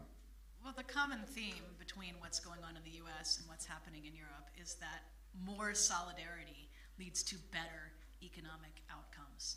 The US right now is falling back into racist patterns of division. If you look at what's happening to voting rights and the extremes that the legal system is going through to justify racial discrimination against the enfranchisement of large numbers of citizens, this is shocking, and it's bad. It's bad for the US economy. The US economy does not win when it goes to great lengths to keep half of its population from being able to express itself democratically. Likewise, Europe does not win when it focuses on suffering and when it focuses on every country for itself. We see the UK. The UK economy is not stronger outside the EU. We see with the euro crisis, the euro really only started to come back when all of the countries, the rich countries as well as the ones that were financially struggling, realized that the euro works together. If Greece leaves the euro, everybody goes down. Greece has to stay in. The euro area's future is not to ask of more countries what it asked of Latvia to join the euro. I mean, we talk about 20%. That hurt back then. It was 20% down, not 20% up, but it was not any fun. And what the euro area asked of Greece was so much more expensive and so much more painful than if it had shown solidarity early in the crisis and spent a little bit of money to head off what ended up being a very, very expensive situation. And if I could offer a corollary to the Carpuzzi effect, is that the people with more arms have to carry more watermelons. That's what we need to do to get through this and come out of it stronger. Greek proverbs meets American optimism. This is very good. We're learning new things here. Of course, it's not only in the U.S. that one can be worried when one looks at certain democratic trends, if you will. We have challenges in Europe as well, and of course we're very ripe for populist sort of negative populism to show its ugly head again. What would you say, Jan? Do you think we have the capacity to withstand this, or how would you comment?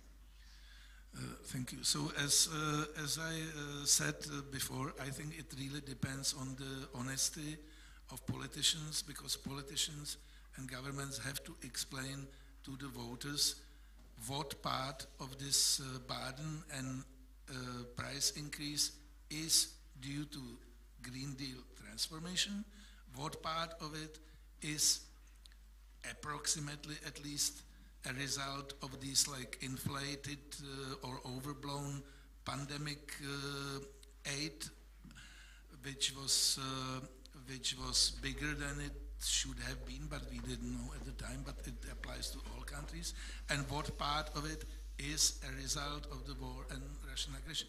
If, as my colleague said, if we use a war as a scapegoat for everything, people will see through it sooner or later, and then they will, like voters, behave in accordance with this. So I think the response is honesty, and I should also say that it's very important to think about your role. I am not a politician, I am not in the government. I can imagine that being a Minister of Defense or Prime Minister, I would also be like cheerleading and pushing this good cause propaganda, because propaganda is on both sides. I would be saying like, Ukraine must win and Putin has to end up in some new Nuremberg trial. But since I'm not a politician, realistically, I expect that sooner or later with these troubling economic conditions, the pressure, even though we all know, or most of us know, that if there is a peace deal or ceasefire deal, it's up to the Ukrainians and the Russians, but there will be a pressure growing from the electorate for some ceasefire or peace solution. That's apparent. So it's, being, if I was, as I said again, defense minister, I wouldn't be able to say that. I would have to cheerlead. Well, Ukraine must win. There is no other solution to this conflict. I echo my prime minister there. She had a viral moment a few days ago. You know, Antonios, it is clear that the challenges are great. We see pressures from within our own democratic societies. There are elections all the time, and elections have consequences. And the outcome of these elections, of course, will have effects on how we're dealing with it. What is your comment on the resilience of our coalition, if you will? I'm also extremely optimistic. I think it's remarkable the way that we have, to some extent, muddled through so many crises and still retaining a sort of resilience and so many pressures, because it's not only the economic pressures or the political pressures, it's also technological pressures like disinformation, massive disinformation online. And still, we're there, we're discussing, we're debating, we are voting. This is a remarkable feat on its own. And it shows the resilience of the democratic system of governance. But of course, we have to make sure, although I'm extremely optimistic, that the cost that we pay, and there is no price tag, the cost for defending democracy really doesn't have a price tag. But we have to make sure that whatever that price is, we manage to divide it fairly to the society. So I go back to the American optimism and the Carpuzzi and the watermelons. We have to find ways to carry the watermelons without burdening the poorest and the weakest members of our society. Now that is a great challenge, and we have to work together in order to overcome it. Thank you. As we are approaching the end here, I would like to see if there are questions in the audience as well. Yes, please. If you would introduce yourself briefly, you'll get a microphone there. Thank you. Hi, my name is Stefan Fle, former Czech diplomat. I think Jan has tackled a very important issue. I mean, the way the pain is perceived by the population and other costs, but the critical issue, and that would be sort of my humble contribution. The critical issue and the critical question is, do we have a balanced approach on one side supporting Ukraine in its fight, because it is partly to a large extent also our fight, and at the same time I'm supporting particularly those who deserve it or need that support to withstand the high energy cost and all of that in our societies. The mix of that balance is different in my country, it's different in the Baltic countries and so on.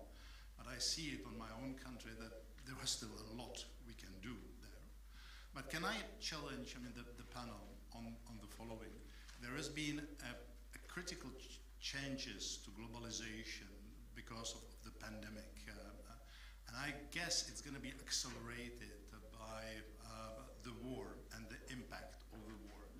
Borrell, the High Representative, just very recently said we need really to address that it's our security where with the West and the United States, by our prosperity and economic interest were with Russia and China. How do you see the globalization sort of transforming itself at the end of this conflict? Thank you. All right, who would like to take that? Yes, please. So my colleagues at Bruegel have done some fairly quantitative studies of this recently, and I would refer you to bruegel.org, to the website, finding that globalization has continued. There has not been a big fall off in globalization. What we have instead are shifts and bottlenecks and expressions of interdependence. And the challenge now is going to be to manage those, not to shut our borders. I think the pandemic showed that that's not the way forward. Anyone else? Well, I'm probably going to add a Baltic perspective in a sense that we really, in our foreign and actually national policies, we do not decouple economic and policy interests, because at least in our experience, certain economic impact comes with also policy strings attached from certain countries if they are not the same value oriented. So they tend to use their economic impact, be it ports, be it energies, be it properties, be it your banking system, to distort eventually your political values and orders. So I think we have to figure out value-based cooperation on items where we can find a common cooperation, but also keep sort of lines and legal management of how that cooperation goes also with China and other countries. You get 30 seconds. Yes, thank you. I would just follow up on what has been said. I think there is not a stop or return of globalization. I think there's definitely a change of how it's designed, or where actually the key interactions are taking place. We can see definitely today in Europe in terms of energy supplies, and we will see it in the future. We saw it in let's say in the health sector during the pandemic vis-a-vis China or India. But I think our answer to this should not be closing, or maybe as maybe sometimes our French colleagues in the European Union see it in closing Europe in a very tight autonomy under the strategic considerations. But I think it's really about diversifying, creating a resilient connections, but also working in close cooperation with those partners on which we can actually rely in the long term. But obviously, I think whatever happens after this, the China will remain a huge challenger in these terms as well, and that would be, I think, our future task in terms of how we want to shape and use the globalization in our benefit. Well, thank you very much to the whole panel. As a Finn, I'm very keen on following the rules. I get very uncomfortable if I'm breaking rules, and we have to keep the time, and our time is up. So I would like to thank each of you in the panel. Very interesting discussion from my part, and I'm looking forward to the rest of the discussions today. And now I leave the floor to my colleague who will give some practical information. Thank you.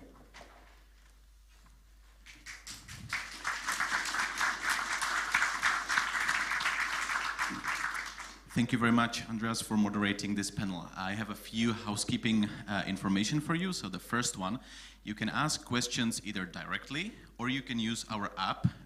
It's a Slido.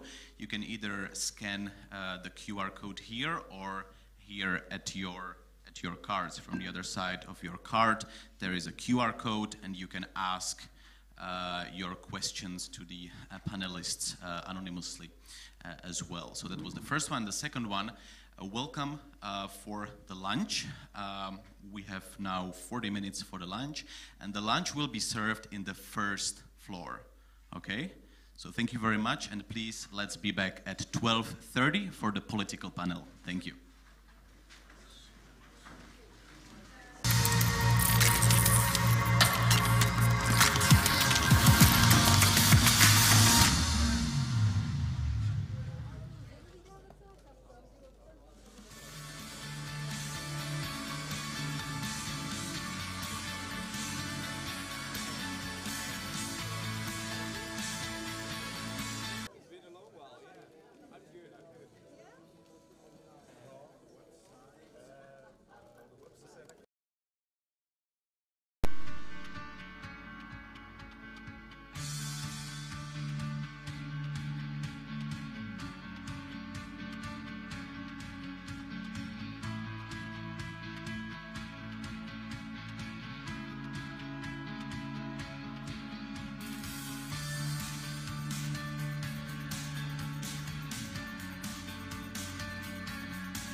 Já myslím, že to je důležitá konference, já myslím, že i to načasování je velice dobré. Já zítra odletám do Spojených států na valné shromáždění OSN a samozřejmě budu tam vystupovat s našimi názory. Myslím, že pro nás samozřejmě Spojené státy dlouhodobě jsou velký spojenec, byly u zrodu vzniku Československa.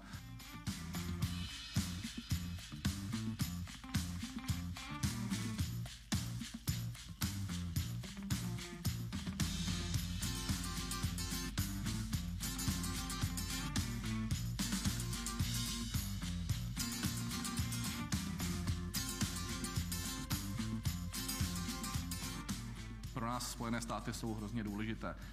Z úhlu České republiky je Amerika mezi top 10 destinací pro export, ale co je ještě důležitější, mezi top 6 destinacemi s ohledem na tvorbu přidané hodnoty. Takže pro nás je hrozně důležité diskutovat o příležitostech, možnostech, trablích, potenciálních problémech a je to zcela ideální platforma, kde se můžou potkat všichni. Za dnešní konferenci velmi rád a přispívá k diskuzi o současném stavu transatlantických vztahů. Proto pro nás, pro Českou republiku, je to zásadní otázka. Spojené státy patří k našim významným partnerům, spojencům a máme hodně společných zájmů. Zároveň také chceme řešit některé sporné body, to jsou například obchodní vztahy mezi Evropskou unií a Spojenými státy, a budoucnost jaderné dohody s Iránem, nebo také otázky klimatu. A já bych chtěl zdůraznit, že se Spojenými státy, s Kanadou, nás mnohem více spojuje, než rozděluje.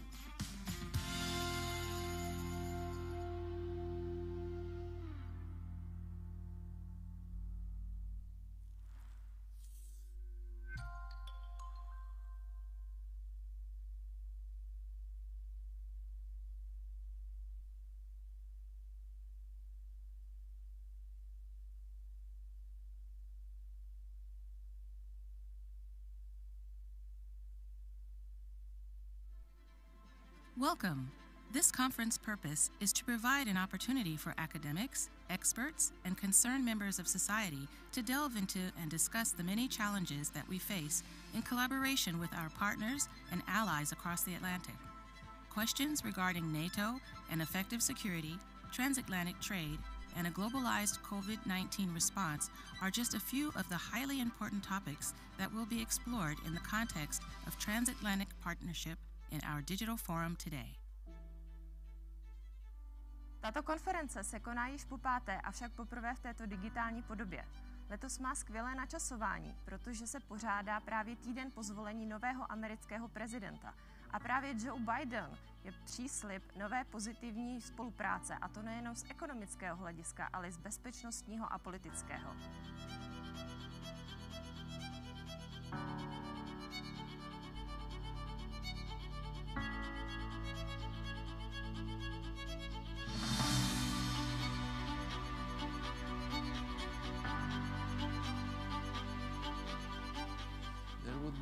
Independent Czechoslovakia without the support of United States.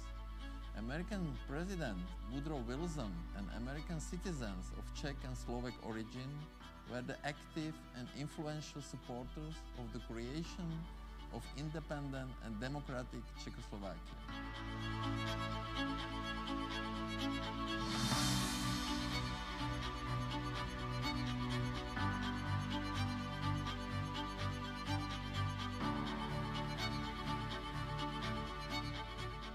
Osobně se domnívám, že ty hlavní výzvy pro novou administrativu prezidenta Bidena budou zejména na domácí scéně. A myslím si, že je opravdu čas nastolit novou transatlantickou agendu.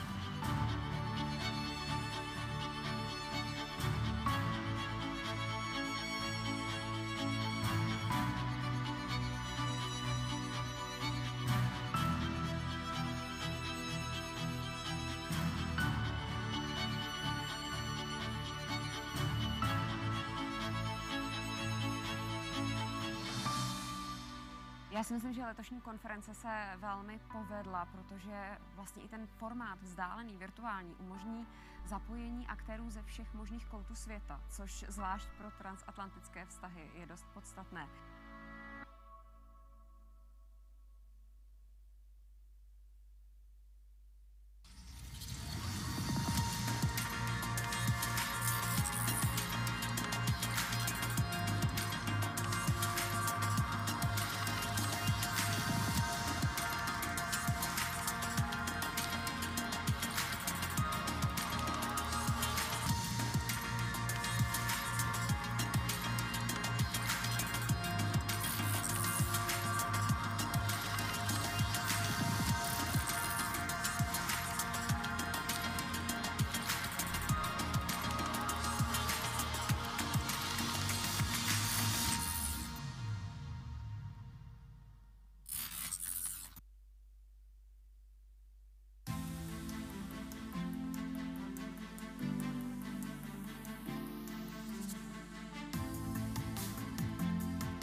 Českou republiku je samozřejmě členství Evropské unii a v NATO zásadní.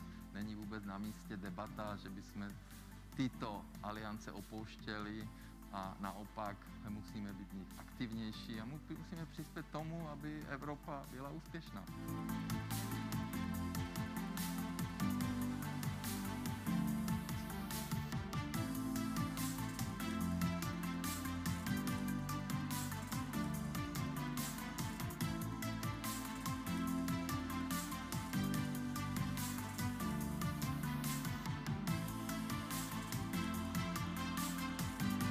Bezpečnostní hrozby a výzvy dnešního světa jsou příliš velké pro zemi naší velikosti a naší síly.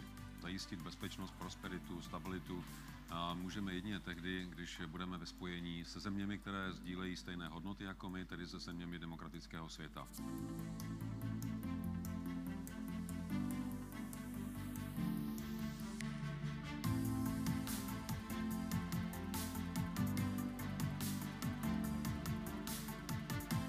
For the Czech Republic, the transatlantic relationship has been indispensable to our security and defense.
it's very nice to be here for the second time already, and I'm very thankful for the Institute of Policy and Society to organize this conference. And also I like it very much that the Czech politicians take it very seriously that digitalization should move the country forward. Our experience in Estonia is just like that, and we believe that digitalization is not only the future, but it is and should be also the present day.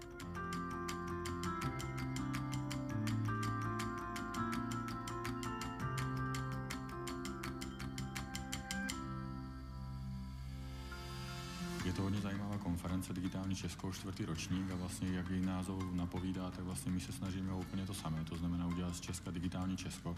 A tady je platforma, na které se potkává hodně lidí, hodně se mluví o plánech a cílech, hodně se mluví o propojení toho soukromého světa se státní správou, jak bychom měli vlastně fungovat. Je tady evropský rozměr, takisto součástí naší koncepce Digitální Česko.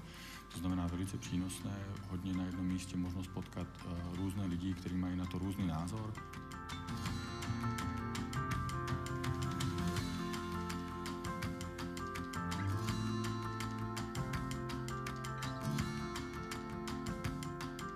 Digital Czech Republic Conference has become the go-to event dedicated to digital transformation of this country, but also of Europe as a whole. It's incredible how the Institute for Politics and Society is able to bring together top policymakers, representatives of the private sector, as well as NGOs, to debate some of the most pressing issues of our time. Uber is a proud sponsor of this conference, and we will continue supporting all events that help people discover the opportunities when it comes to the future of urban mobility.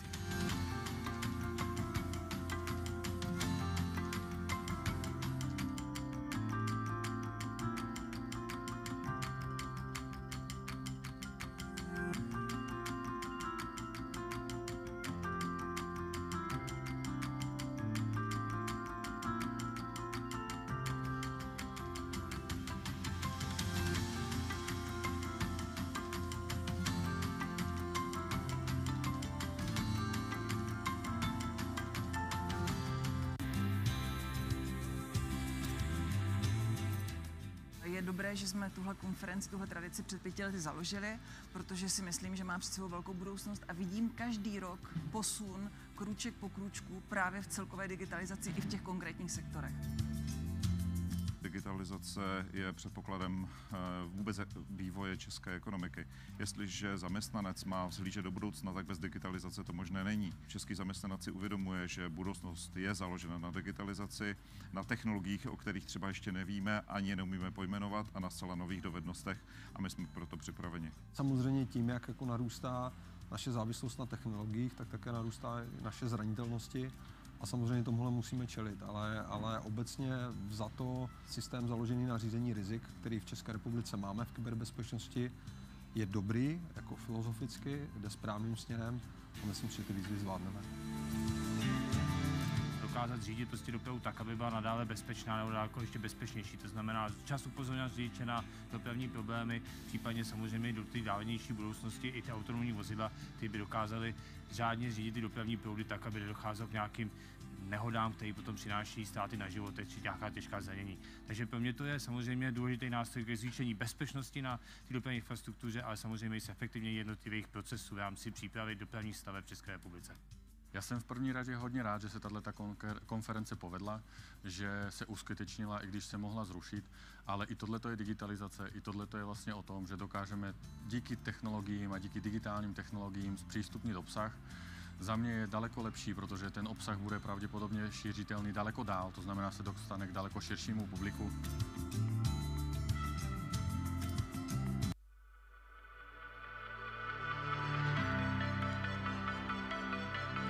Dámy a pánové, vítejte u 6. ročníku konference Digitální Česko. Pandemie nesmírně pomohla digitalizaci a možná více, než si uvědomujeme.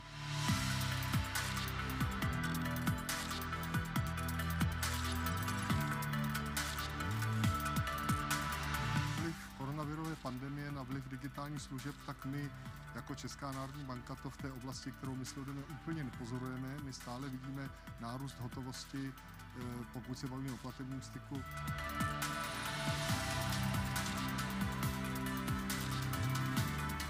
Projekty, které jsme začali, či už se jedná o transformaci úřadu, či už přinesení cloudu, portálu občana nebo identity pro všechny občany, rozhodně spějí k tomu, aby Česko bylo digitální.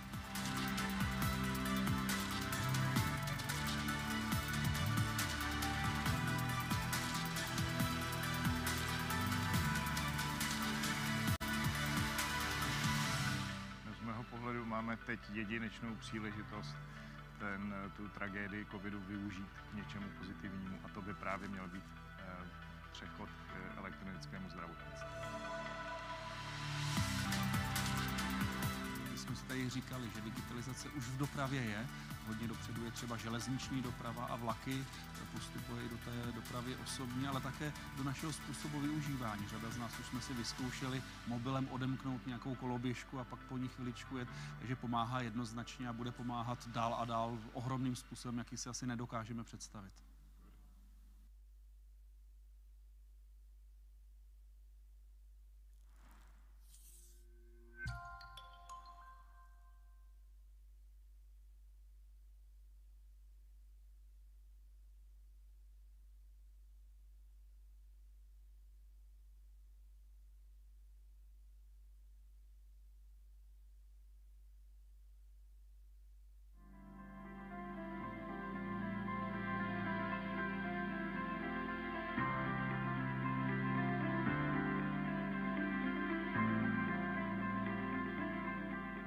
Digitalizace jako motor 21. století byla pro Českou republiku důležitá vždycky. Ale ta krize na Ukrajině i předchozí covidová krize nejen pro Českou republiku, ale pro státy Evropy ukázalo, jak je důležité propojovat systémy, umožnit lidem přístup třeba ke službám e-governmentu a ta digitální transformace stejně jako environmentální je velkou výzvou v Národním plánu obnovy. Digital Czech Republic is clearly on the move, and it's great to be here at the conference. In that regard, here is fantastic.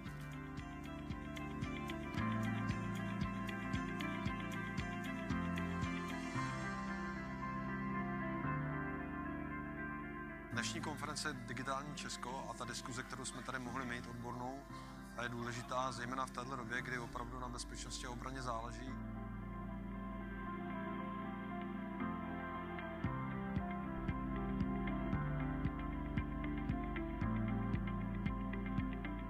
Budoucnost České republiky se bude odvíjet od toho, jak Česko projde digitální transformaci. Máme super úspěšné firmy v téhle oblasti.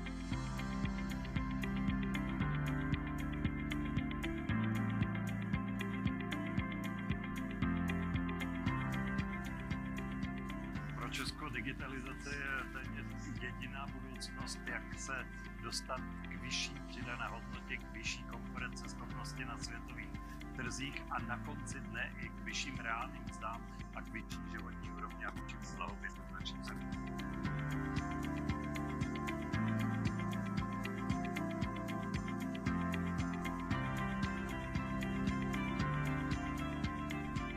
Z digitalizace můžeme benefitovat všichni a to velmi jednoduše. Ušetříme čas, kterého má každý čím dál tím míň. Tím, že vlastně se stát k nám bude chovat tak, že bude nám dávat předvyplněné formuláře, bude nám dávat schvalovat jenom věci a podobně, tak to bude pro nás velmi, velmi jednoduché. Či už vyplnění daňového přiznání, anebo prostě vyřízení veškerých agent, které se státem děláme.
Já myslím, že to důležitá konference, já myslím, že i to načasování je velice dobré. Já zítra odletám do Spojených států na valné shromáždění OSN a samozřejmě budu tam vystupovat s našimi názory. Myslím, že pro nás samozřejmě Spojené státy dlouhodobě jsou velký spojenec, byli u zrodu vzniku Československa.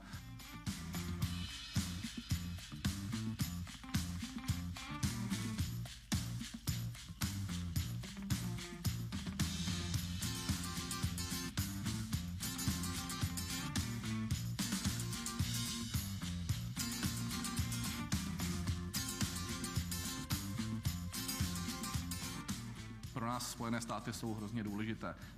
Z úhlu České republiky je Amerika mezi top 10 destinací pro export, ale co je ještě důležitější, mezi top 6 destinacemi s ohledem na tvorbu přidané hodnoty. Takže pro nás je hrozně důležité diskutovat o příležitostech, možnostech, trablích, potenciálních problémech a je to zcela ideální platforma, kde se můžou potkat všichni. Za dnešní konferenci velmi rád a přispívá k diskuzi o současném stavu transatlantických vztahů. Proto pro nás, pro Českou republiku, je to zásadní otázka. Spojené státy patří k našim významným partnerům, spojencům a máme hodně společných zájmů.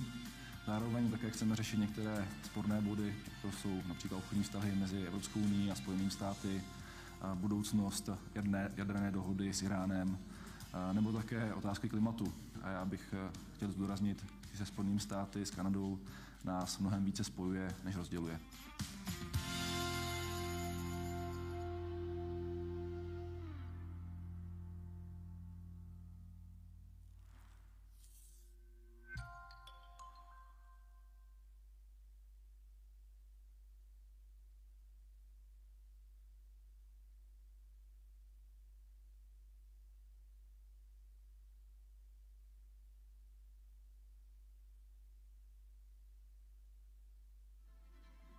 Welcome.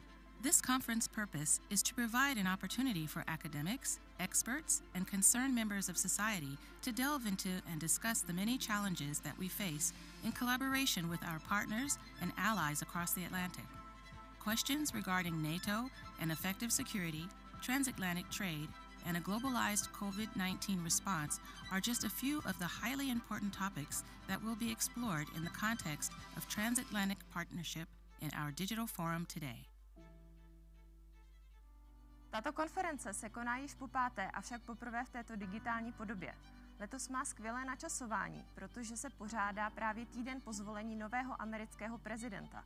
A právě Joe Biden je příslib nové pozitivní spolupráce, a to nejen z ekonomického hlediska, ale i z bezpečnostního a politického.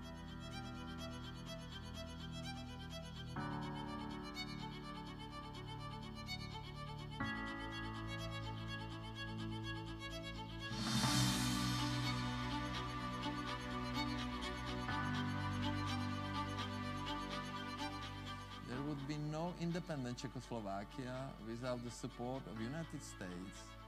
American President Woodrow Wilson and American citizens of Czech and Slovak origin were the active and influential supporters of the creation of independent and democratic Czechoslovakia.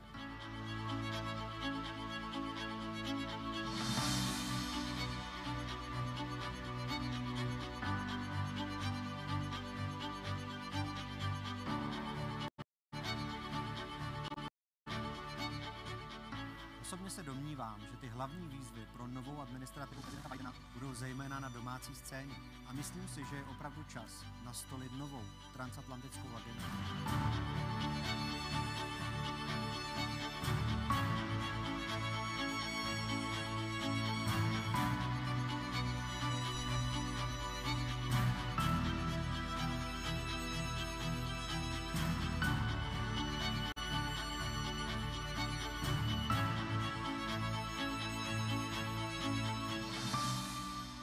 Já si myslím, že letošní konference se velmi povedla, protože vlastně i ten formát vzdálený, virtuální, umožní zapojení aktérů ze všech možných koutů světa, což zvlášť pro transatlantické vztahy je dost podstatné.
Českou republiku je samozřejmě členství Evropské unii a v NATO zásadní.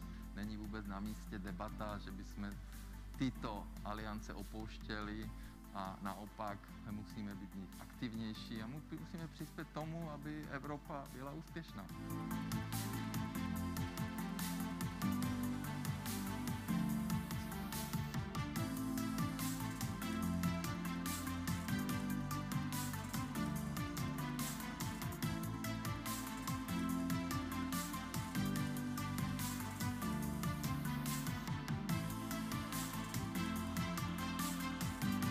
Bezpečnostní hrozby a výzvy dnešního světa jsou příliš velké pro zemi naší velikosti a naší síly. Zajistit bezpečnost, prosperitu, stabilitu můžeme jedině tehdy, když budeme ve spojení se zeměmi, které sdílejí stejné hodnoty jako my, tedy se zeměmi demokratického světa.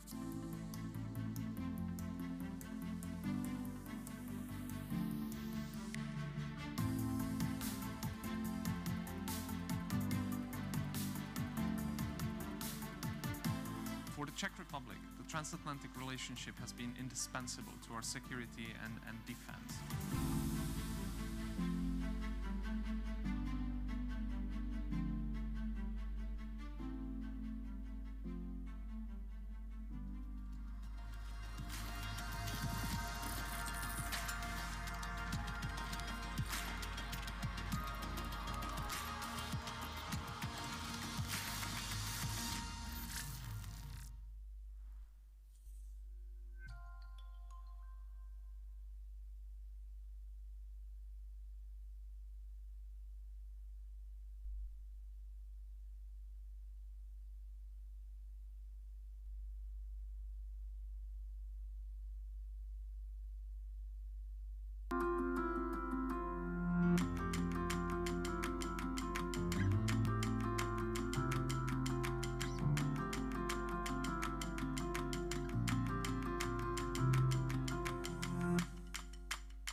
Well, it's very nice to be here for the second time already, and I'm very thankful for the Institute of Policy and the Society to organize this conference.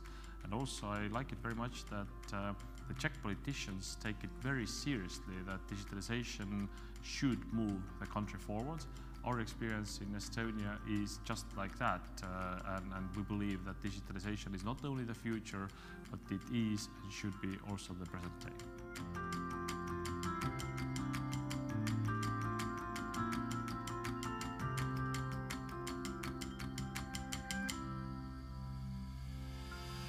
Je to hodně zajímavá konference Digitální Česko, 4. ročník a vlastně jak její název napovídá, tak vlastně my se snažíme úplně to samé, to znamená udělat z Česka Digitální Česko a tady je platforma, na které se potkává hodně lidí, hodně se mluví o plánech a cílech, hodně se mluví o propojení toho soukromého světa se státní správou, jak bychom měli vlastně fungovat, je tady evropský rozměr, takisto součástí naší koncepce Digitální Česko. To znamená velice přínosné, hodně na jednom místě možnost potkat různé lidi, kteří mají na to různý názor.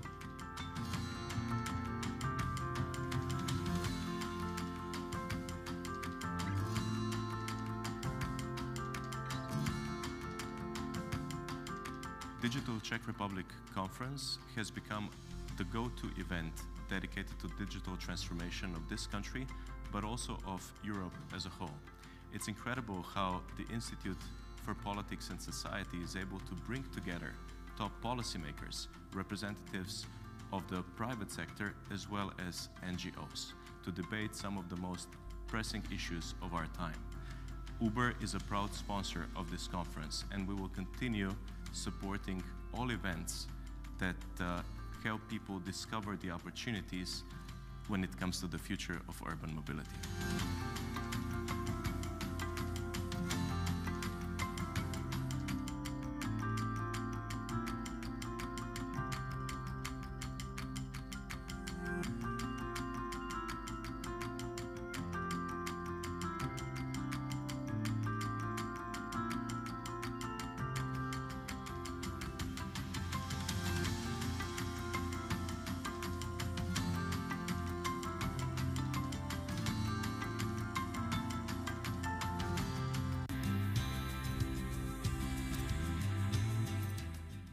dobré, že jsme tuhle konferenci, tuhle tradici před 5 lety založili, protože si myslím, že má před sebou velkou budoucnost a vidím každý rok posun krůček po krůčku právě v celkové digitalizaci i v těch konkrétních sektorech.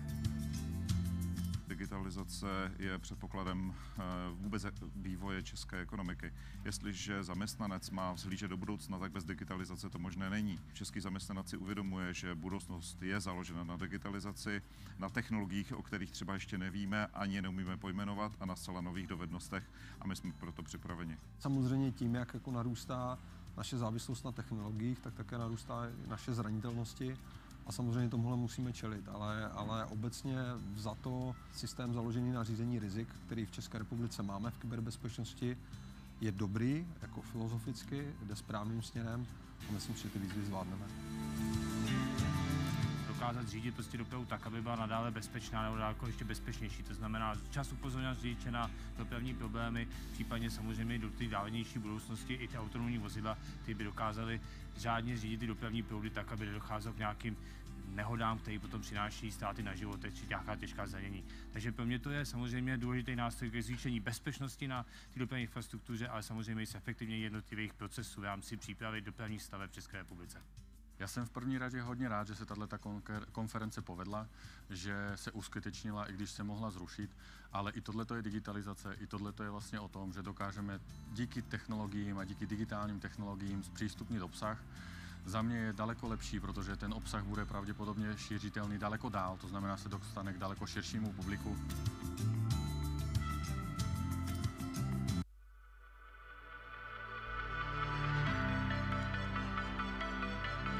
Dámy a pánové, vítejte u 6. ročníku konference Digitální Česko. Pandemie nesmírně pomohla digitalizaci a možná více, než si uvědomujeme.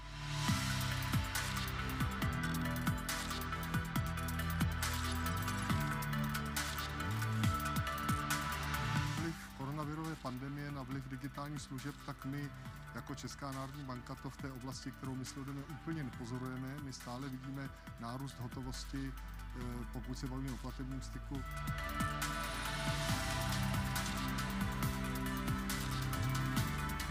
Projekty, které jsme začali, či už se jedná o transformaci úřadu, či už přinesení cloudu, portálu občana nebo identity pro všechny občany, rozhodně spějí k tomu, aby Česko bylo digitální.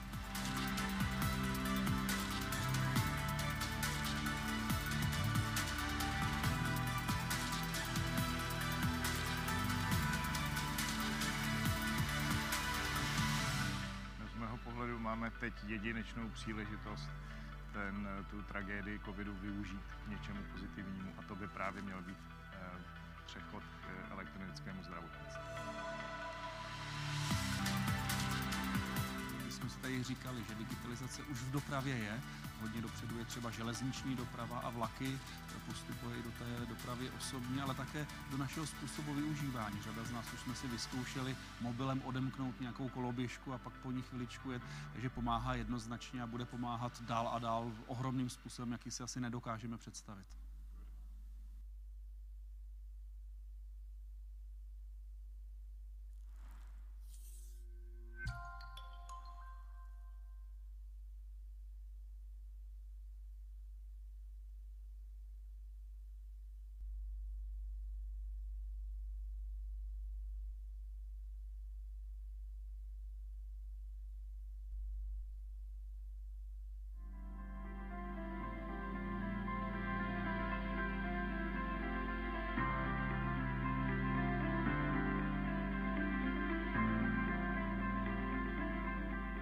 Digitalizace jako motor 21. století byla pro Českou republiku důležitá vždycky. Ale ta krize na Ukrajině i předchozí covidová krize nejen pro Českou republiku, ale pro státy Evropy ukázalo, jak je důležité propojovat systémy, umožnit lidem přístup třeba ke službám e-governmentu, a ta digitální transformace stejně jako environmentální je velkou výzvou v Národním plánu obnovy. Digital Czech Republic is clearly on the move and straight to the So we will be starting in 2 minutes. is fantastic.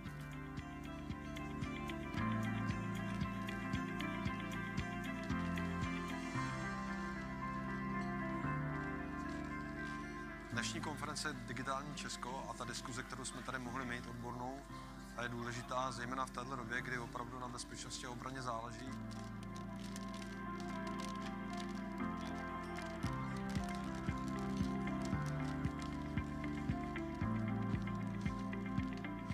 Budoucnost České republiky se bude odvíjet od toho, jak Česko projde digitální transformaci.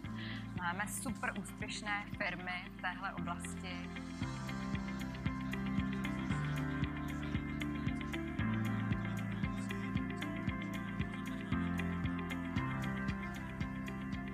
Pro Česko digitalizace je téměř jediná budoucnost, jak se dostat k vyšší přidané hodnotě, k vyšší konkurenceschopnosti na světových trzích a na konci dne i k vyšším reálným mzdám a k vyšší životní úrovni a vyšším blahobytu v naší zemi.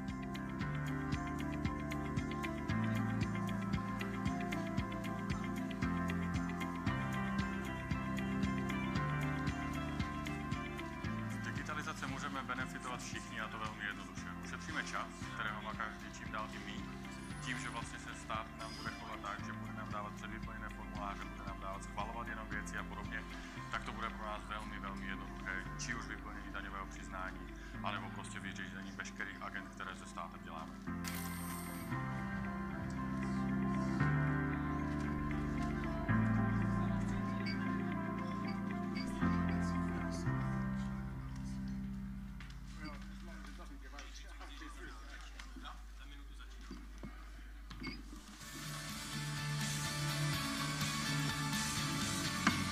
So we are beginning in 1 minute.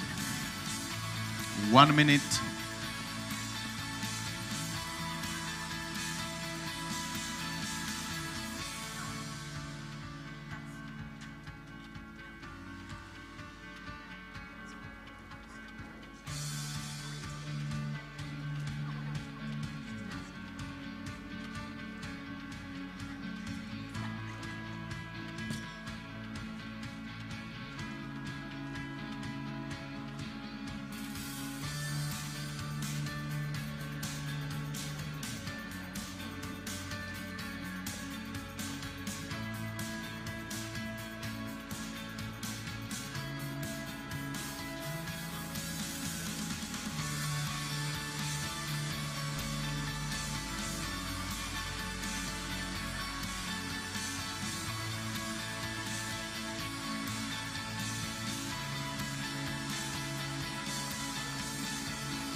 Ladies and gentlemen, welcome back. I hope you enjoyed your lunch, and I would like to welcome you at the second panel of today's conference, the political panel named Democracy Faces Challenges from Authoritarian Politics.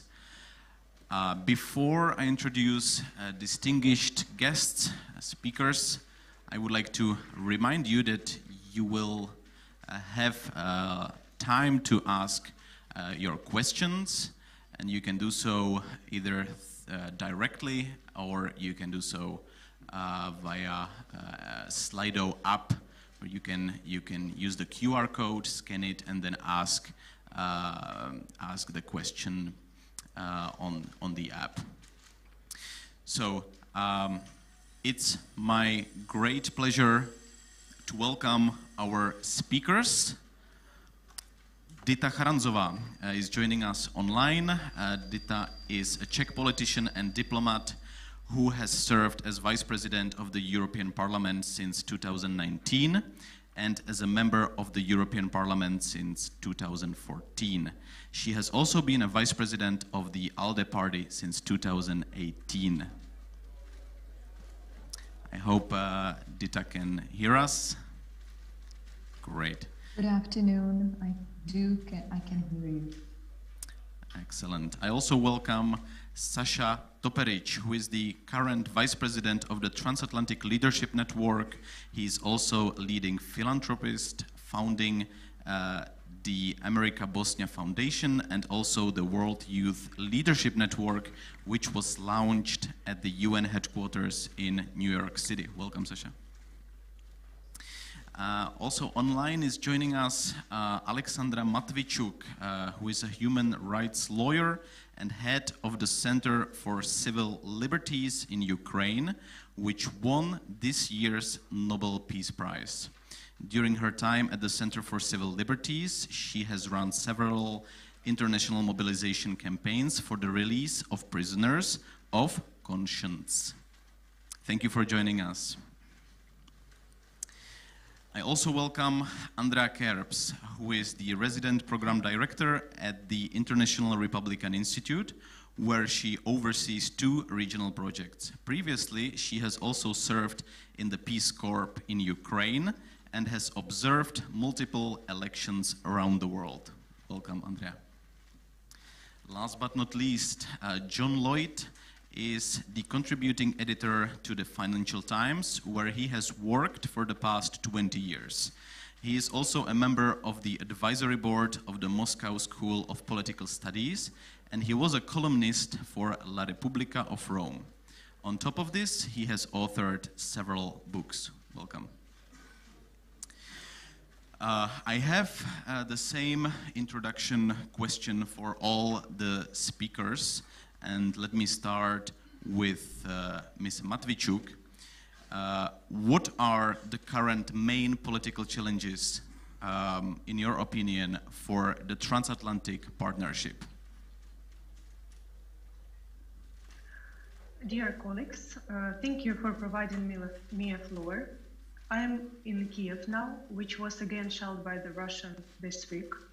Russians' rocket hit the children's playground in the Central Park, damaged the walls of my native university, killed 5 and injured 51 people in the main streets of our city. For all these 8 months, as a human rights lawyer, I see that international system of peace and security lay in ruins, just as Ukrainian Mariupol. Bombs fall on residential buildings, hospitals, schools, churches. Millions of Ukrainians left their homes. Thousands of people were killed. That's why I will tell about global security is the most difficult challenge since the Second World War.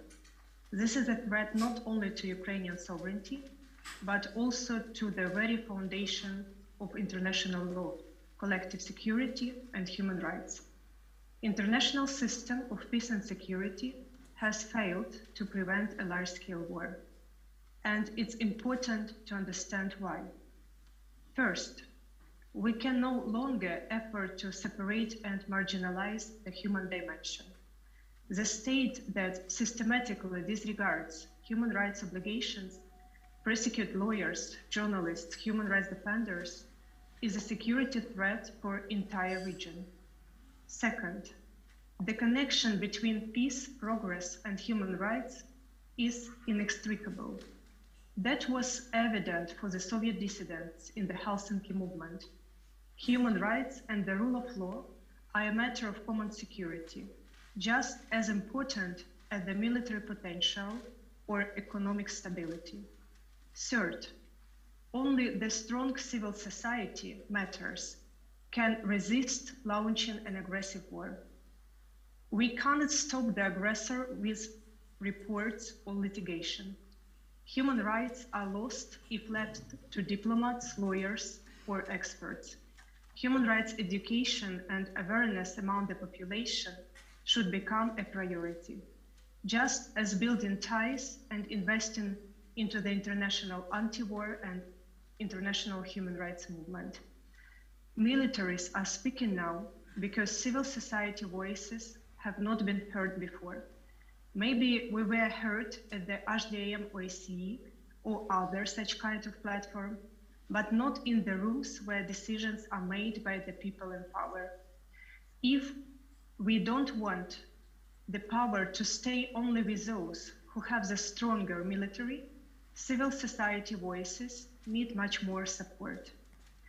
We need jointly think about a new security architecture which will create guarantees for all countries and their citizens, regardless of participation or non-participation in military blocs, regardless of the strength of their military.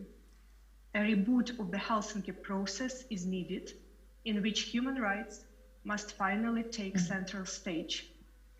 The countries participating in the Helsinki Accord need to step out of their comfort zone and take necessary steps to stop Putin and end this war in Europe without requiring Ukraine to give up our democratic choice and without sacrificing our values. This is not the war of two states. This is a war of two systems, authoritarianism and democracy. If we do not stop Putin in Ukraine, he will go further. After all, now we are fighting for your and our freedom. Thank you. Thank you so much for your opening remarks, Ms. Matvichuk, and I would like to congratulate you once again on behalf of all of us here in Prague for receiving the Nobel Peace Prize. I think it's much deserved, and I really congratulate you. So let me now ask the same question, and let me ask for opening remarks. Sasha Toperic. So what are the current main political challenges, according to you, for the Transatlantic Partnership? Thank you, Jan. Thank you. Is it working? Thank you, and thanks the Institute for Society and Politics. Really a fabulous conference, very timely, flawlessly organized. Really big congratulations, Alexandra. Echoing Jan, congratulations on the Nobel Peace Prize. Clearly, we will be talking about Russia mostly throughout the panel, but let me address several food for thoughts. China. I think that Europe should not wonder when the United States will, apart from our allies, but the real question is, what will happen if the United States is really forced to engage China over Taiwan? And that is increasingly becoming a possibility. I think it's important to understand China has already pivoted to Atlantic. So the Indo-Pacific and the North Atlantic are now strategically connected.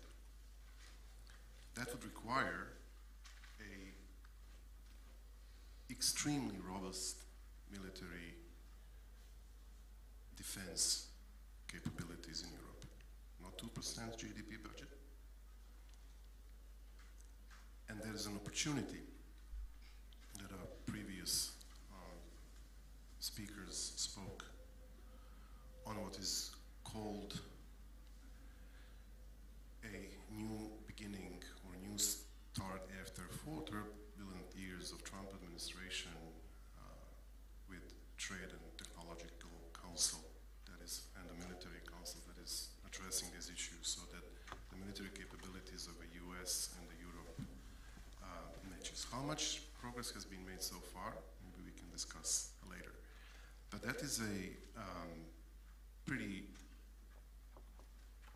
serious danger that if we will quote and hear well what President Xi said, and to quote, Taiwan is an issue that cannot be passed from generation to generation. It's an issue that we have to deal now, offering the same system he offered for Hong Kong, which is a two-system, one country. Now we've seen how that played out in Hong Kong, and we see how the people in Taiwan are looking very scarily about what China may be up to. And of course, clearly China will be looking into how Russia will fail or succeed. So I think much more is globally at stake. That is not just a gravity of the Russian aggression in Ukraine these days. And I think the European Union unity with Washington that we talk so much about, and we should applaud it, and we should keep talking about it, we should keep supporting it, came, I don't want to say mostly, but came due to unprecedented bravery of the Ukrainian people and the Ukrainian army that we have witnessed. Frankly, that maybe very few have expected, and Putin definitely didn't expect. So how to keep that momentum, I guess we will address later on. I want to talk about European Union foreign policy, how we can strengthen what we call democratic values of a free world. And I want to shed some criticism to this. I will start with Libya. It was unfortunately President Macron, who I truly commend and applaud Prague for hosting the first European political summit just a week ago, who actually paved the way in support of renegade warlord Khalifa Haftar, who was recently convicted by the US court for the war crimes and torture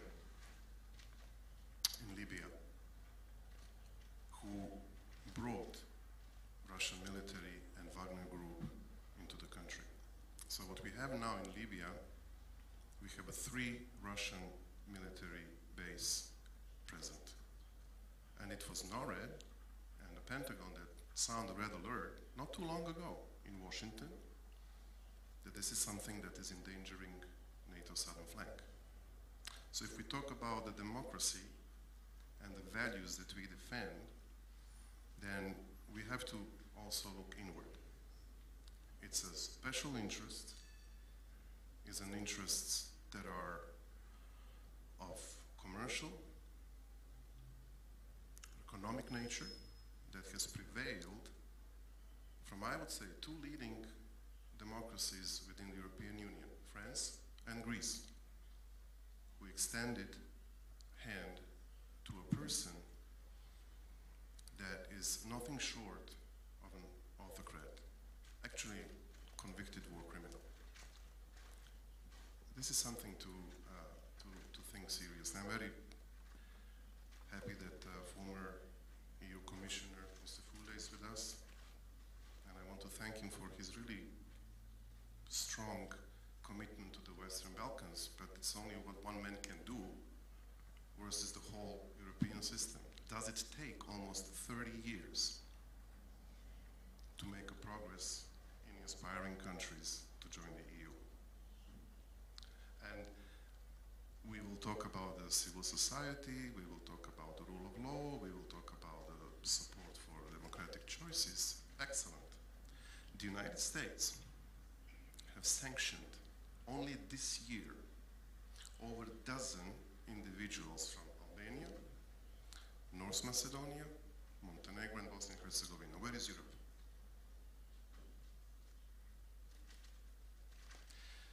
Several years ago, one of the most fervent supporter of Putin, Dodik, a Bosnian Serb, was sanctioned by the US.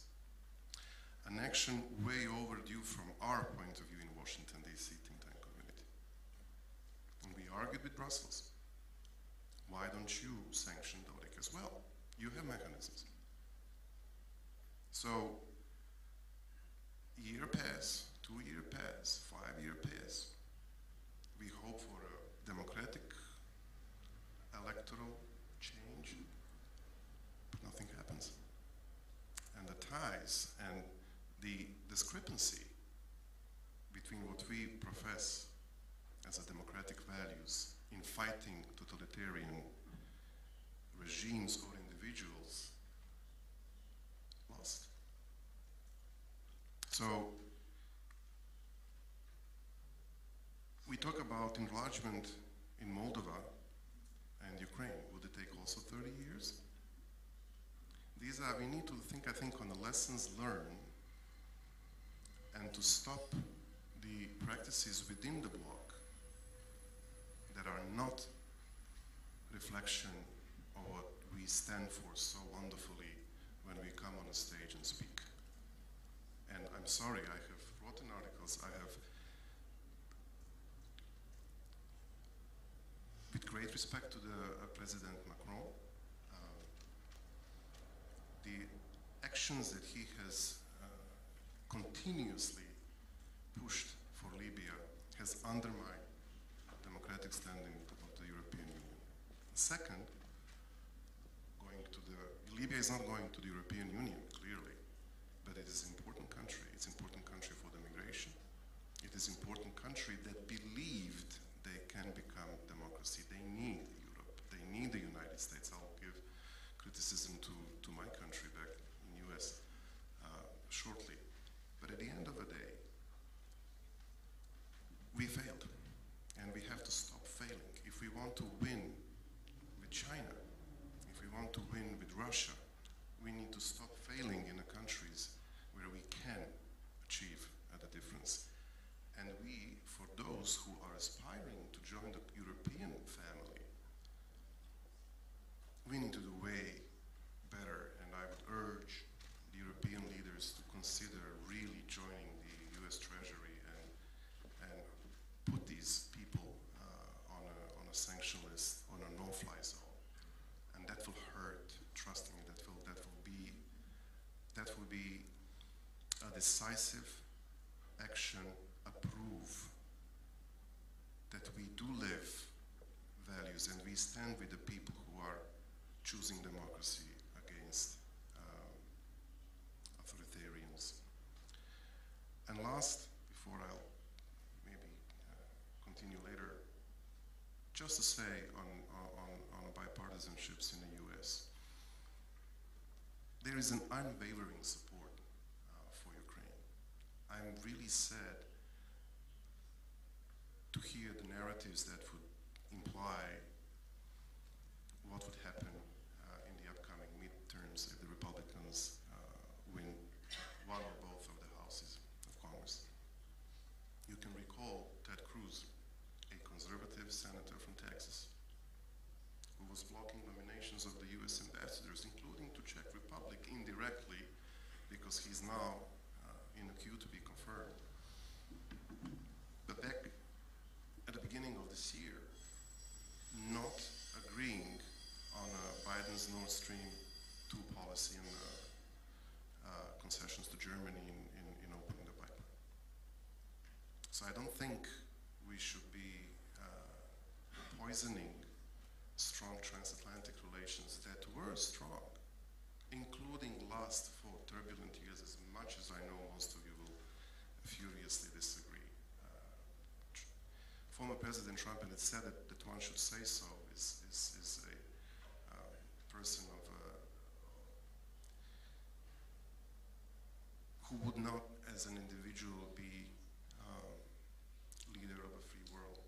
But if you would look to some of the policies enacted with the Republican administration, they were good. You may complain and you may feel hurt that he was asking for 2% of a GDP for NATO. Why? To pull out of NATO? So I'll stop here. Back to you, Jan. Thank you very much, Sasha, for your opening remarks. I think they will serve as a very good base for our further discussion. If we can still hear, if we are still in touch with Dita Charanzová, I would like to ask you, Ms. Charanzová, what are the main political challenges for the transatlantic community in your opinion?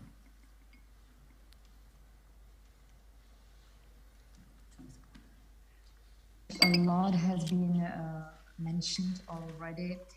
It's crystal clear that the topic number one for all of us is the war in Ukraine and how to keep this unity, the Western unity vis-a-vis Russia. I do agree that this war is much broader in a sense that it will shift and it will change the world after the war. From the European perspective, for us, it's evident how important or what's the crucial role of the US in the security architecture of the European Union. I think we have managed so far to keep the unity of the European member states, but also the unity with the US in reaction to the aggression in Ukraine. Being the financial support, military support to Ukraine, being the coordination on the sanctions towards Russia. And I think if you ask me what the challenge of our political cooperation in the coming weeks is, then I would say to keep this unity, to keep this cooperation, to keep this dialogue. I do agree, and I will not repeat that our political relations are also about how we will shape the future international world order, being how we will tackle the role of China. And here, I think in Europe, what we have witnessed during the last 2 years is a change. And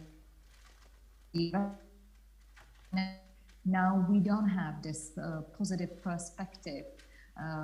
We managed to freeze this agreement, and we are trying to see with the US how we can tackle the economic power of China together. It will be through the Trade and Technological Council, which has been mentioned. We can perhaps elaborate more whether what kind of results we can expect during the Czech presidency in this regard. Of course, the situation of Taiwan, our like-minded country, which has been supported on several occasions from the side of the European Parliament, will also play an important role in our relations with the US, how we will combine our forces to support Taiwan in these complicated times. I will not dig into Libya and other issues that has been already mentioned, but if there is something which is missing from this geopolitical perspective, it's definitely Latin America. There I see the differences, there I see different approach of the European Union, different approach of the current and the previous US administration. And I think countries like Venezuela, Cuba, Nicaragua play now an important role in Latin American continent, and we have to see how we can again find a common grounds, a common position, common policies with the US to tackle these regimes in Latin America. I think the last vote in the UN on the resolution regarding Ukraine showed us those countries that are friends of EU-US alliances and those who are on the other side. So this is a clear picture where we can also start thinking ahead and thinking how to align those that hasn't shown yet the clear position, and also to reshape the relations with those that are clearly against our democratical principles and values. And I will stop perhaps here and happy to contribute further to the discussion. Thank you. Thank you very much, Ms. Charanzová, for your opening remarks. I would like to ask Andrea Kerbs for the same. What are the main challenges that we face? The floor is yours. Is it on? Yes, okay. Thank you, Jan, thank you very much, and thanks to the organizers. I'm very happy to be back in Prague. I'd like to start out, though, real quickly with just one little caveat about myself. I lived in Ukraine 5.5 years. I lived in Georgia, the country, for 10 years. I lived in Moldova for almost 2. So when it comes to all things Russia and the war, I have a much different opinion, I think, than most Americans. So please keep that in mind. It's very personal to me. And I haven't lived in the US in quite some time. And I'm from the middle of America, which you were talking about the think tank world of Washington, D.C. That is millions of miles away from where I grew up. I grew up in a town of 1,800 people. It's called Lake City, and there's no lake, and there's obviously no city. And I think a lot of times what happens is that, you know, people see Washington, D.C., people see New York, and that's what they think that America is. But a lot of it is just not that.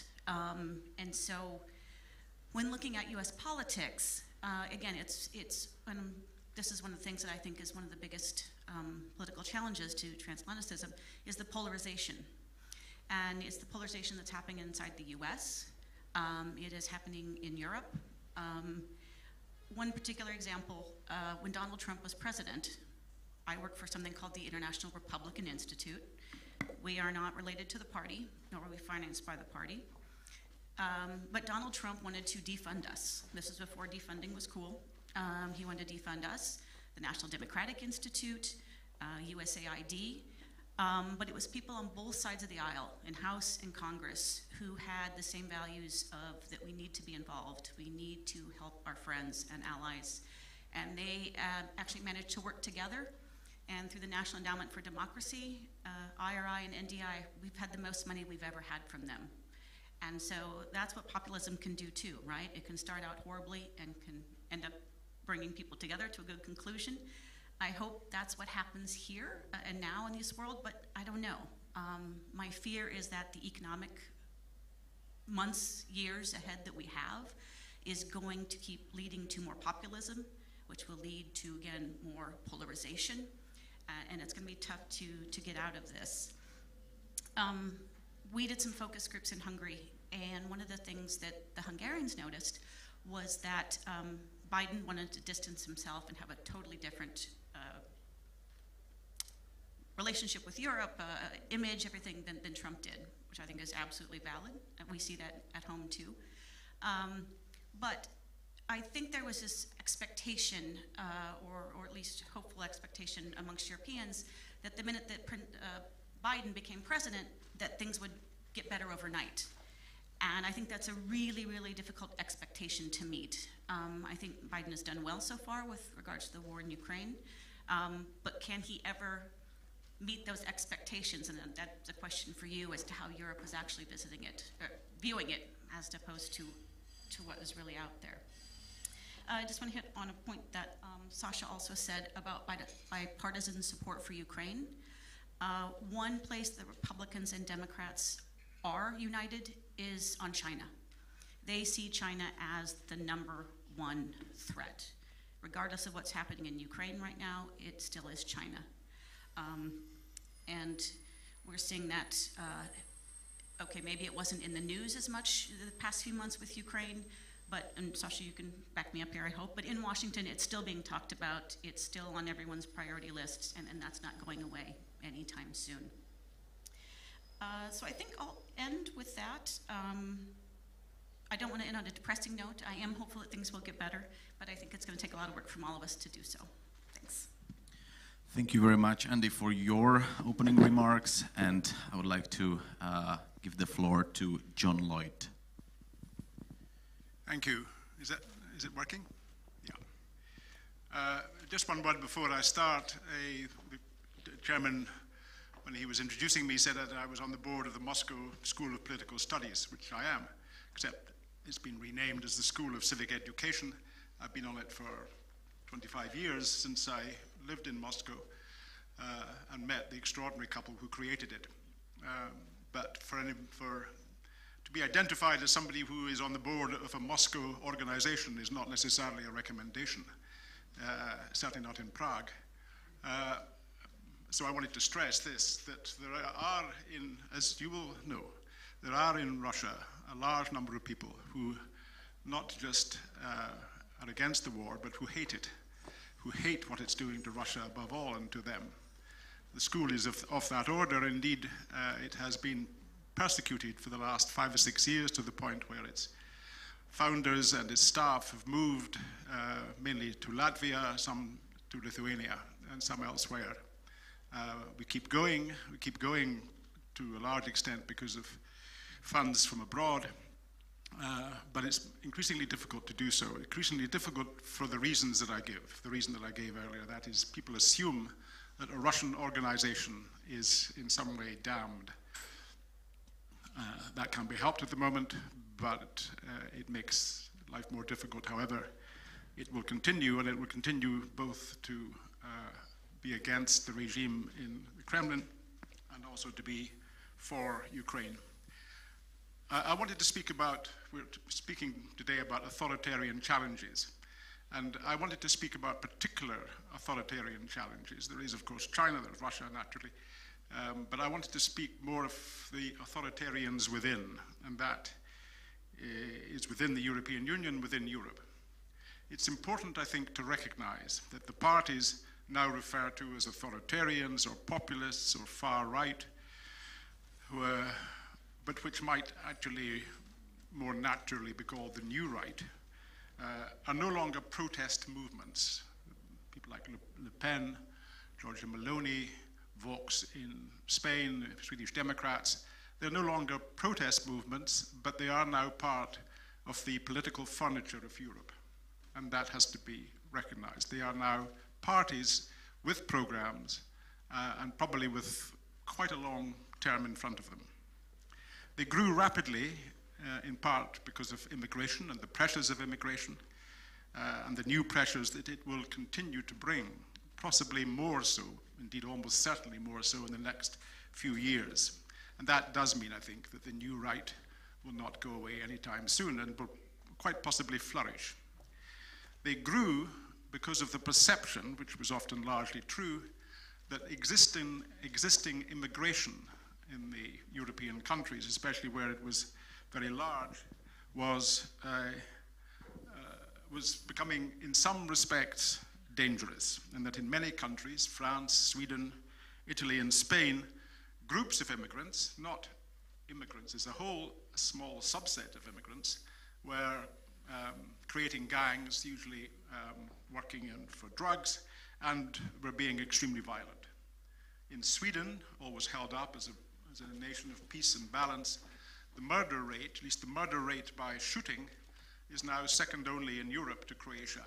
So Sweden has gone from a low to a high crime country, at least in terms of murders, in a few years, largely due to the gang violence. And the banlieues of France, as you will know, are increasingly no-go areas for the police. Immigrants are usually poor. They want a better life. They, most of them, want to come to wherever they come to in Europe to work, to become citizens, but they also bring with them very often gangs which already have operated in places like Syria, Albania, Nigeria, so on, and which make life worse. Worse for the native of the country, worse, actually much worse, for their fellow immigrants. And the new right parties say they will fix this. They will fix the problem of immigrants, and so they get votes. In Italy, the new right, Fratelli d'Italia, will be the largest part of the new government, although there is much squabbling going on among the members of the coalition which the Fratelli d'Italia leads at the moment, so it may be a bit delayed before it becomes a government, but it's very likely that Giorgia Meloni, a 45-year-old woman who is the head of Fratelli d'Italia, will be the prime minister. In Sweden, the Swedish Democrats are the biggest party in the coalition, the right-wing coalition, which also is likely to be the next government of Sweden. So when you see parties in two countries, Sweden and Italy, which could hardly be more different within Europe, but both of them have produced far-right parties with similar programs, then you see how deep this new movement has gone. It will get larger because people in Africa, in the Middle East, and Southeast Asia, and elsewhere are becoming more desperate. President Trump put up a wall, or part of one, between Mexico and the United States, the Democrats mocked him for doing so. President Biden has not just not torn it down, but has actually continued to build at least part of it. With few exceptions, native populations don't like mass immigration, and they vote against it by voting for the new right people. There seems to be no solution apart from stopping smugglers' boats with the use of navies, which the Fratelli d'Italia did think of, but now don't seem to be, putting up fences all around the country, high fences, as in Hungary. You will know more about that than I do. Or spending large sums of money. Britain, which I haven't mentioned for obvious reasons at the moment, has the idea of putting them on planes and sending them to Rwanda, which also has been much mocked, but will continue. And although it doesn't seem like a good idea, probably least of all for Rwanda, it's a feature, it's an index of how difficult it is to find any solution to something which the voters demand to happen. And it's a real problem for democracy. And it will continue to be, and as I say, probably get larger. The new right, so-called authoritarians, are Eurosceptics. But unlike the polite British who left and closed the door behind them, they will stay in and seek to change the European Union from within.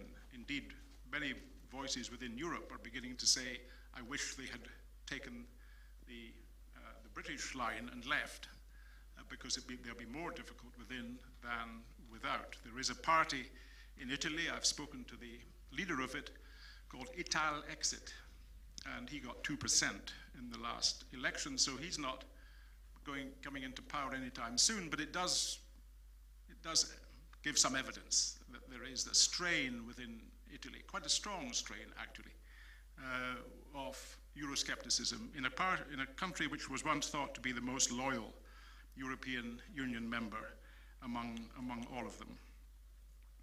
The tendency of Brussels to acquire more and more power will likely be halted, or certainly these new parties and these new governments, Italy and Sweden, together with Hungary and Poland, and possibly others, will try to halt this move to get more powers, and they will, I think, do so by demanding that national law, Italian law, Polish law, will outrank the European law, and that's a crucial issue, an existentialist issue for the European Union. It must have its law as the prime part, but if there's a fight about it, then the thing might fall apart.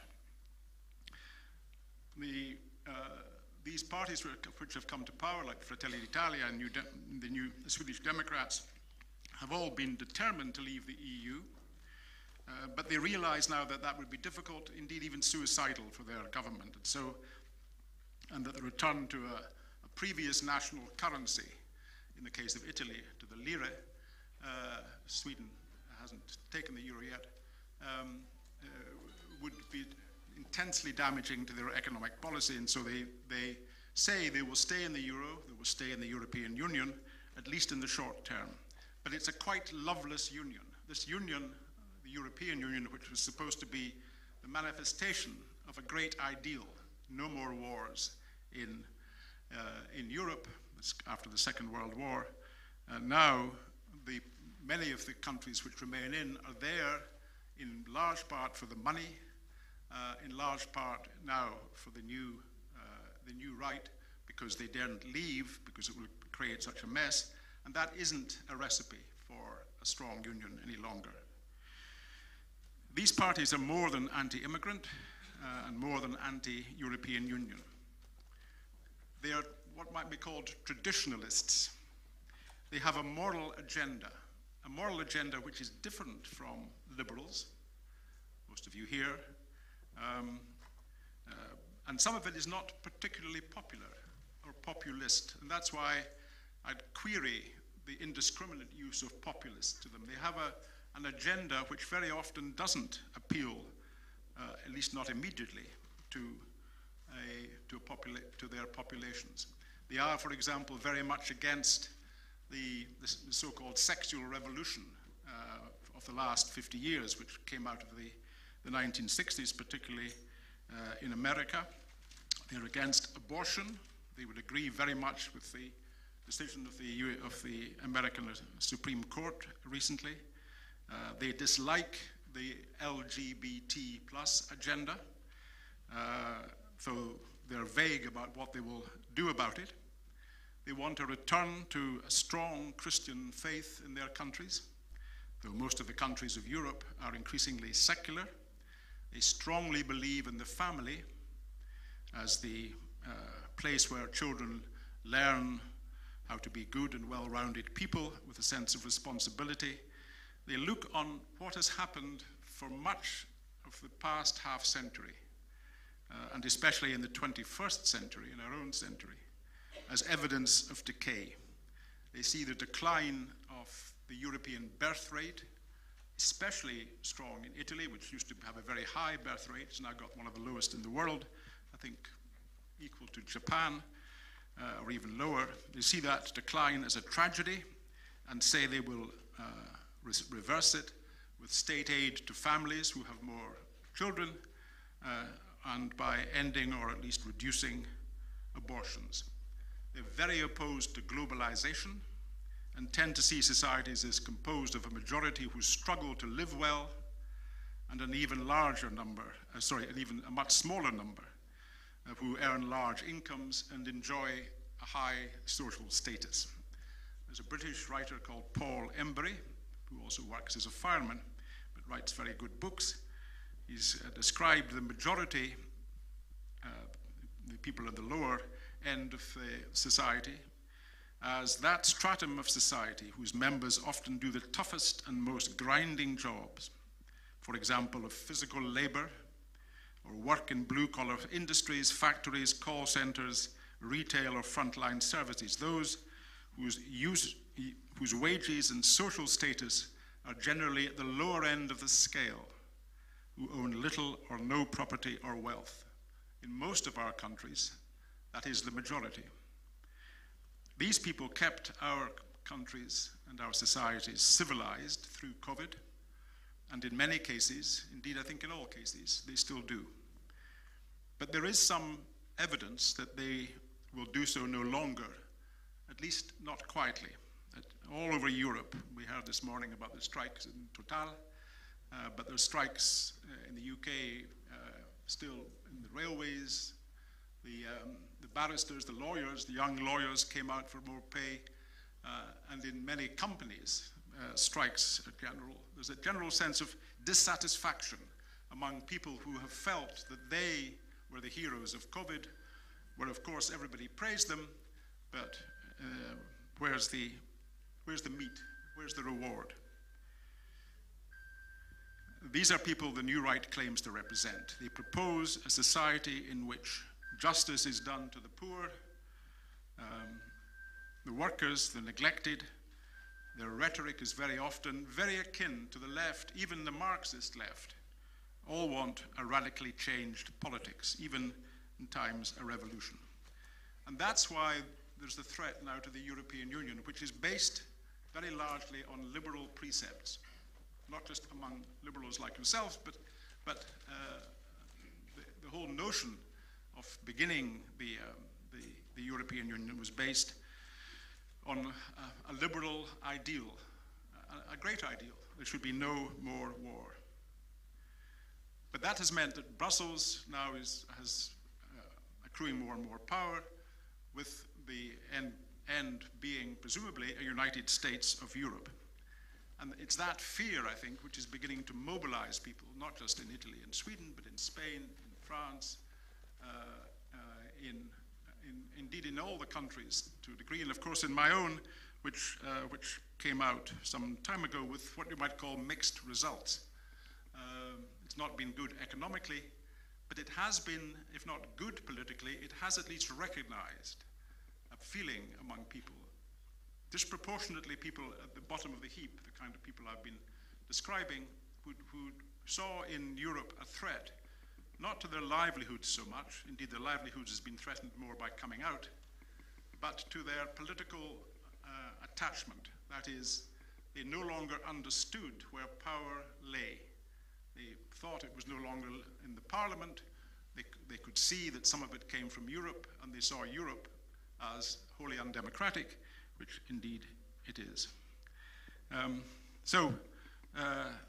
The umbrella organization, which has been referred to here because it happened in Prague, an idea of President Macron's, may actually be in time, and maybe actually was intended to be, a kind of substitute for the European Union. Much looser, bringing in many more people, including the United Kingdom, continue to have a single market, but which would put aside the aim of becoming United States of Europe.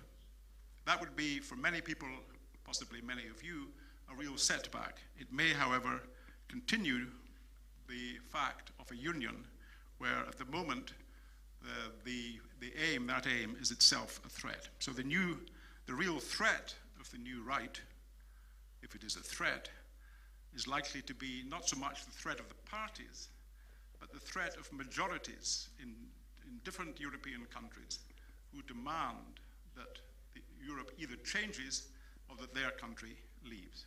Thank you. Mr. Lai, thank you so much for your opening remarks. I think it would be fair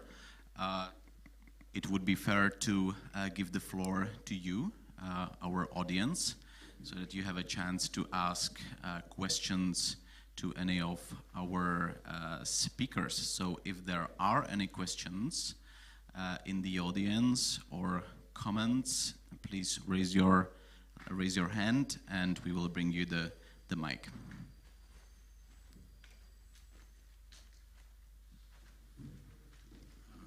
Good afternoon. My name is Turner. I'm from private sector.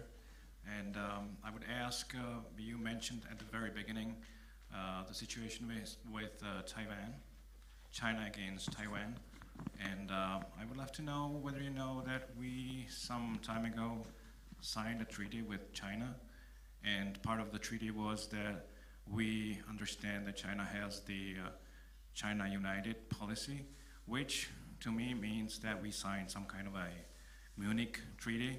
We signed a treaty about a third country, a third party that was not part of the treaty. And I would love to know what's your position towards this. I think you're referring to 16+1. My understanding, first of all, I want to commend your foreign minister who met with the Tibetan leader in exile. I think, look, China is a big country, it's a superpower. We have to recognize that. When I said it pivoted to the US, look, it holds over $1 trillion in the US bonds. US businesses in China, if there would be a major disruption, would lose over $850 billion annually, and that's like an understatement. So I think we often speak like, you know, if you say something that like you work or you accept certain projects with China, then you become anti-Europe, or you become, I think it's very wrong. I think we live in a very complex, globalized world. And I think the Taiwan problem is not about just semiconductors, which is still the key issue.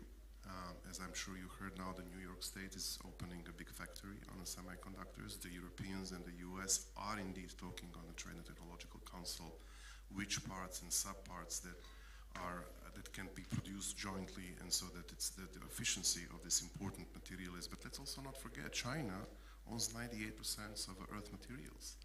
Everything with the green technology, everything that we are going to look for in a 21st, 22nd century, a lot of it is with China.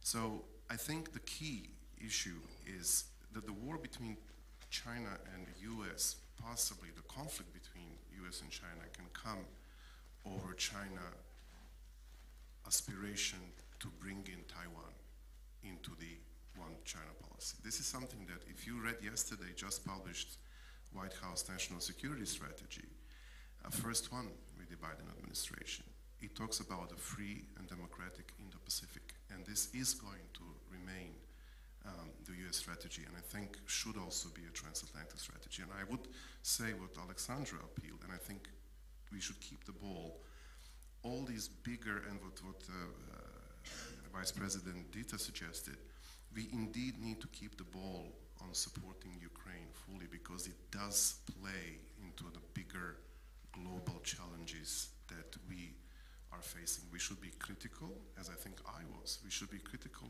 of ourselves. We should try to reinvent ourselves. Democracy is not a Bible-written stone that is not changeable. It's changed every day, and we need to adapt to it, and we need to bring our own leaders, with some to certain part that I will agree with John, to accountability, because we can't fail in the eyes of those who will exploit the weaknesses of certain countries and certain leaders, how powerful they may be within the European Union, to lose that advantage we have. Because at the end of the day, if you look, and I always argued in 1 minute, the biggest cultural contribution, I think, that the United States has given to the world is the Star Wars, Star Trek movies. It shows the humanity.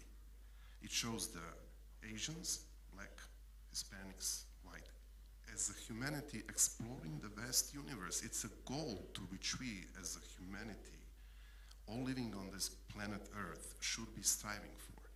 And if you look to the people in China, in Iran, in Syria, in Libya, in Latin America, what Dita was mentioning, all the young people identify with it. They identified with what we would then transcribe into the globalism. Those are the advantages of soft power of democratic values that we share. And I think this gives maybe an answer to your question, because the war with China is a luxury that the world cannot have unless it will really take down the democratic issues within the Southeast Sea and the Taiwan. So I think, and I'll stop right here, with all the flaws, the Europe and the US has a battle to win, which is to defeat Putin fully and completely. We do not know who will come after Putin. But what we will know is that there would be an opportunity to put this conflict to a faster end. And I would still hope, because it has been discussed so many times earlier, that if this unity continues as such, it will influence the Russian people, it will influence the Russian military, it would influence those circles around that oligarch-led president of Russia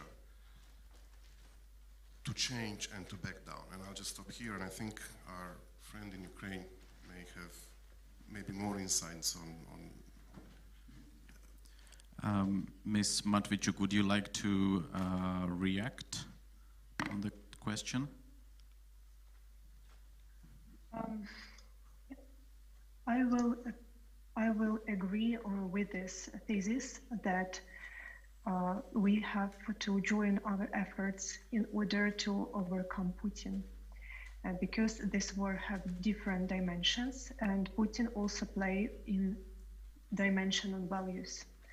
He tries to convince the whole world that democracy, rule of law, and human rights are fake values. If they're genuine, why they couldn't protect anyone? Why the whole international mechanism of human rights aren't work? Why the whole UN guarantees are failed to save one medic, Victoria Bidina, who was separated with her 4-year-old daughter and who has been sent to filtration camps and is still there. So in order to win this value dimension, we need to unite it and to keep the support to Ukraine, and also to save this value framework. I think that the example of China is a good example and very bright one, that business as usual with authoritarian regimes leads to the postponed global threats to the whole region.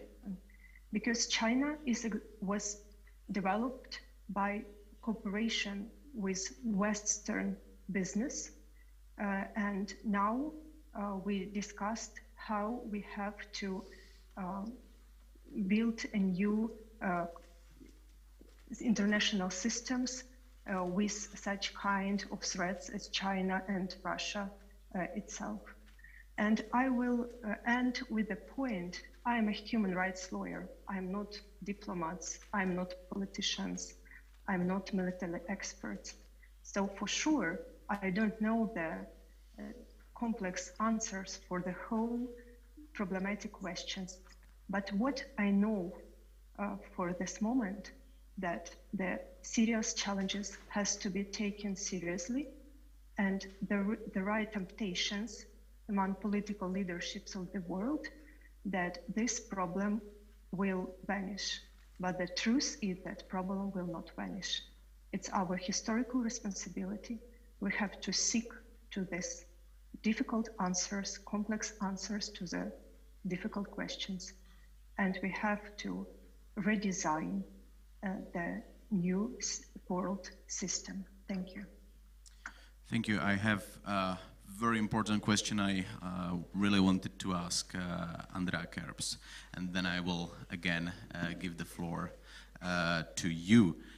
A few days ago, on 11th October, there was a panel discussion in Berlin, and one of the speakers was Hungarian Prime Minister Viktor Orbán, who said that Donald Trump is the hope for peace in Ukraine.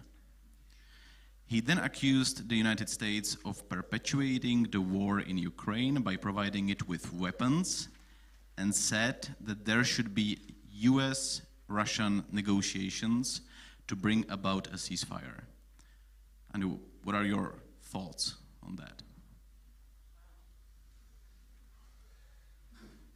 Well, my first thought is he must be talking to my mother, who's watching Fox News all the time. And I'm only half joking. Again, like I said, I lived in Ukraine 5.5 years, and my mother's a Trump voter, very strong Trump voter. And she told me on the phone when this war started, if Trump were still the president, this war would not have started. It blows my mind today how that thought process goes. But so Jan, what we're seeing in Hungary, and it's mostly in the Hungarian press, but in the past month and a half or so, there has been a stronger and stronger anti-Americanism that has been thrown in. And when you have a basic cable package in Hungary, you turn on the TV and 1, 2, 3 channels are all state channels.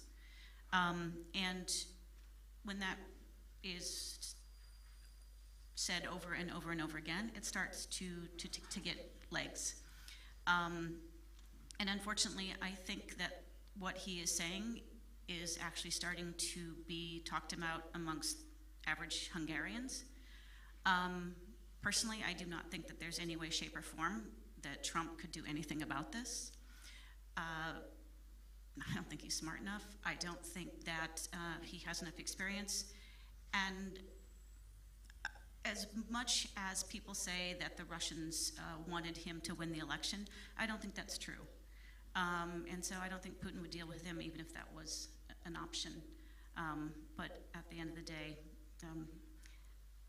like someone said, I think earlier this morning, or maybe even on one of the panelists, there cannot be a peace settlement until the Ukrainian people say there can be.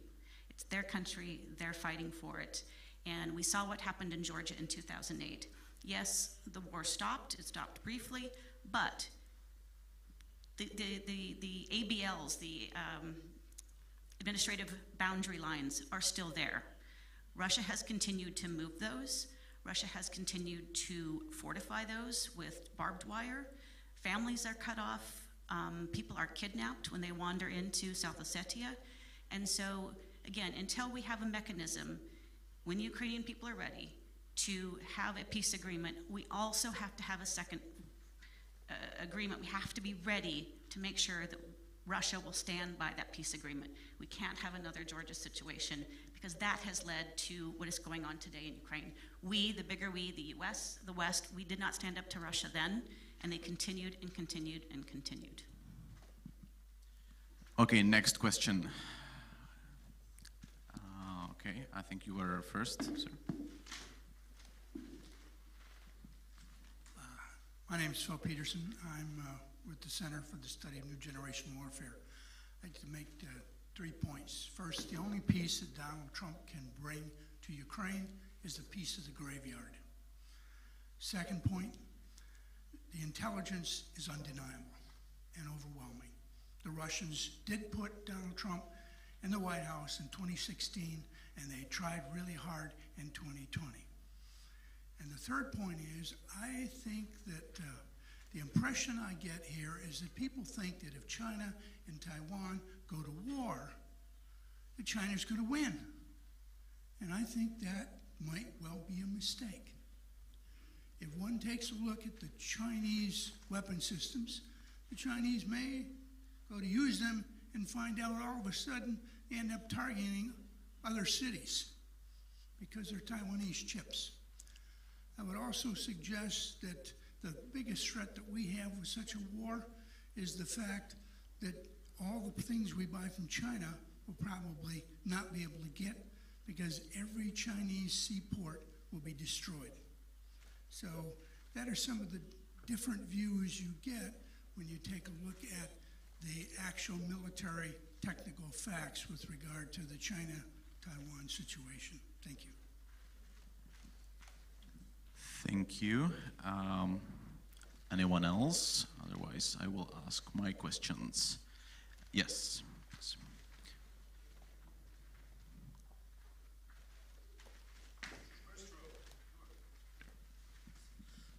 Dobrý den, já věřím, jmenuji se Čiák Jaroslav a jsem z rodu velitele 313. stíhací perutě z Anglie.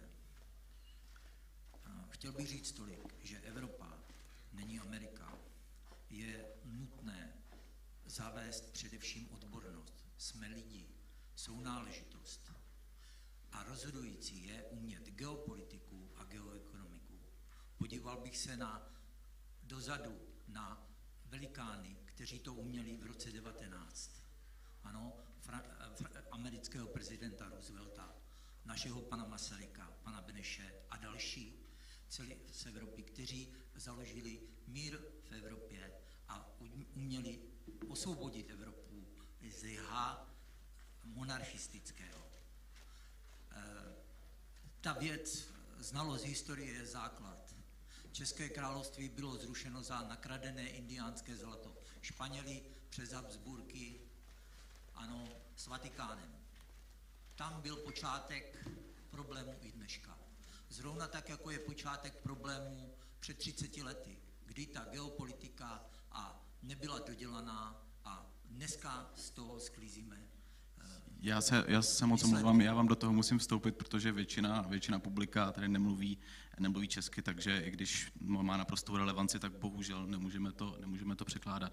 Let me switch back to English and go to another question which I have for John Lloyd.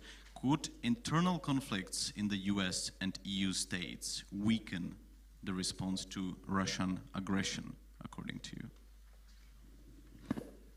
Yes, I think it already is to an extent. I think that, for example, again in Italy, there are within the new coalition, which will be the governing coalition, although the main party, Fratelli d'Italia, and the leader, Giorgia Meloni, has been very strongly pro-Ukrainian. Silvio Berlusconi still regards Vladimir Putin as a close friend, and Matteo Salvini, who is the head of the Lega, another member of the coalition, has been very pro-Russian in the past, perhaps has made some noises about supporting Ukraine recently. He has made these noises, but the fact is that his party, like the party of Marine Le Pen in France, has benefited quite substantially from Russian money, and probably may or may not continue to do so, because now there's been a big report authored by the CIA a couple of weeks ago, which came out, which detailed the fact that Russia had spent 300 million, peanuts really, $300 million on support for these parties. So that already is a source of weakness within Europe. How far that will be pushed is another matter, but I would expect that the people who are arguing, and of course there are people who are arguing it perfectly reasonably now, that there must be a peace found, that wars always end with a peace negotiation, and that this one must come soon because of the huge damage and deaths that have come from the war.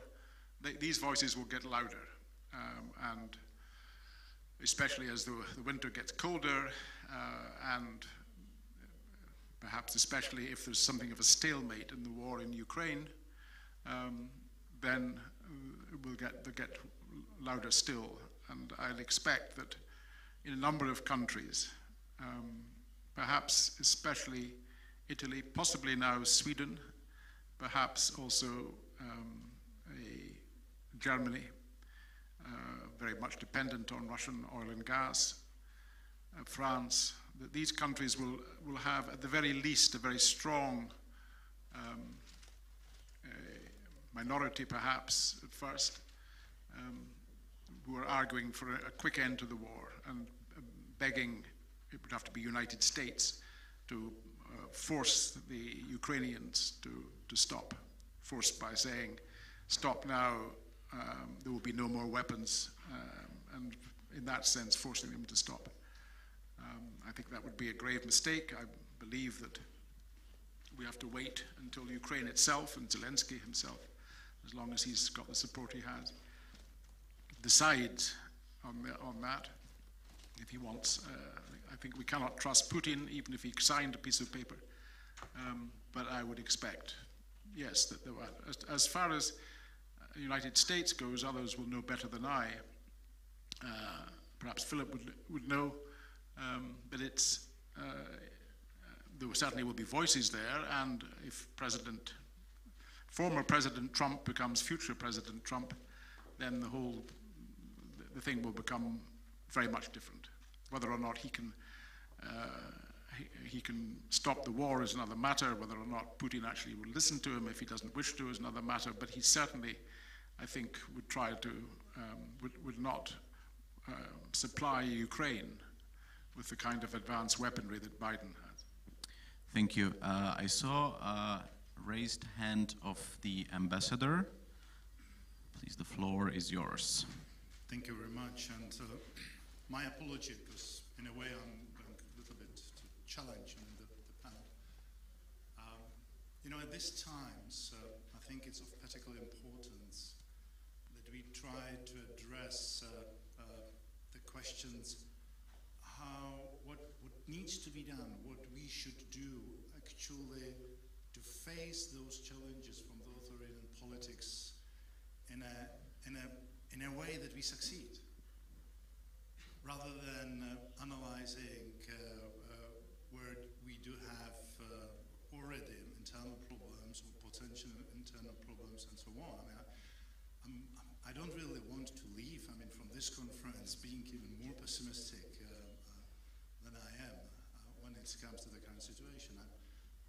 I came because I wanted to hear some kind of hope from you, okay?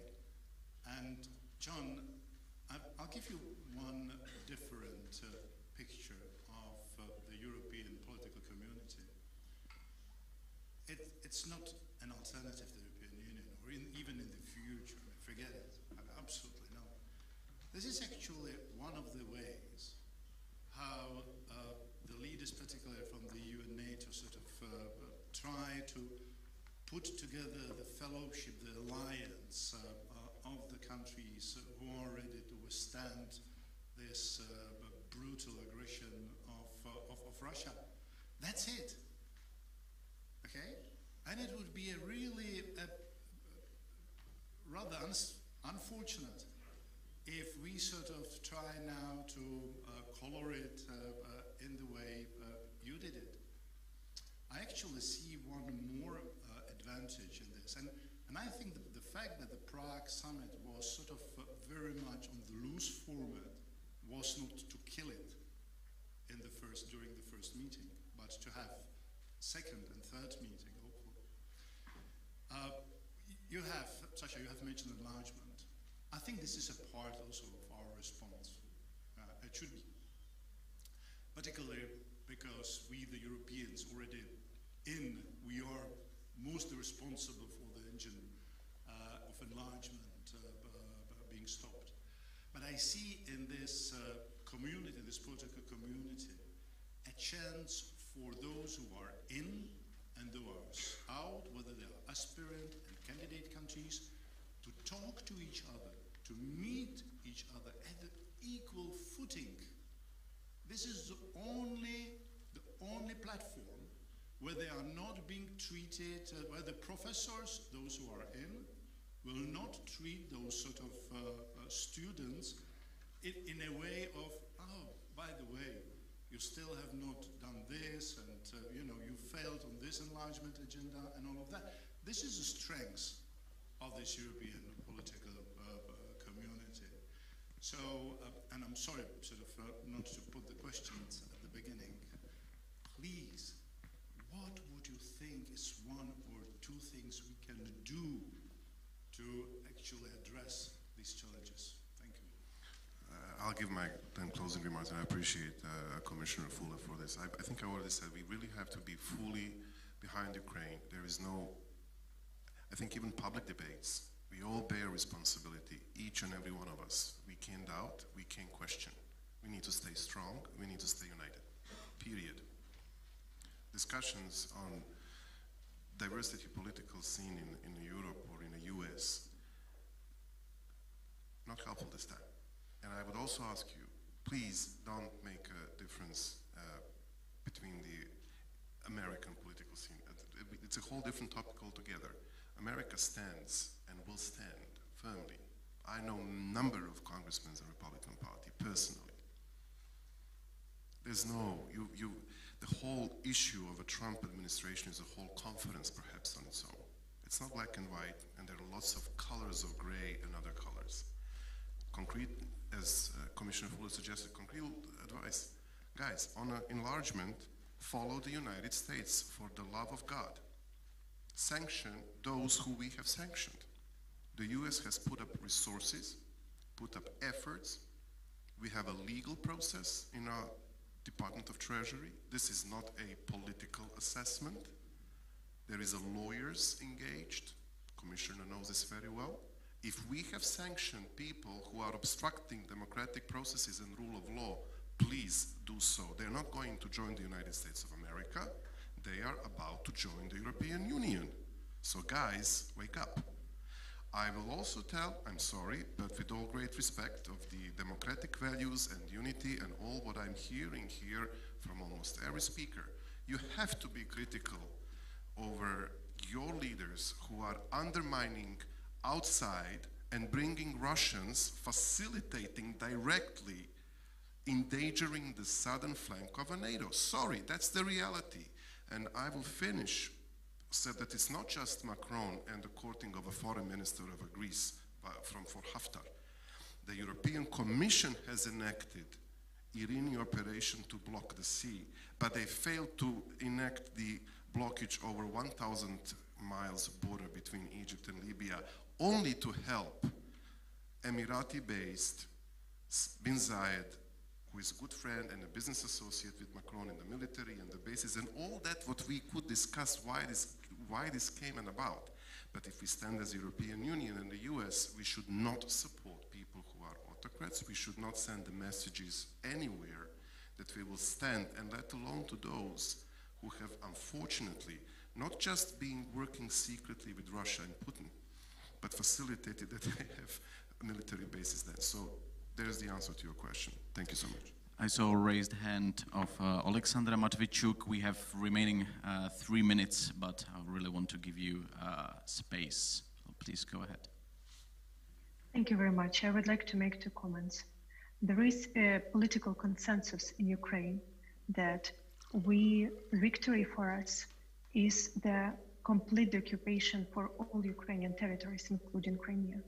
And this is because we are fighting not only for the territories, but first and foremost for the people who live on those territories.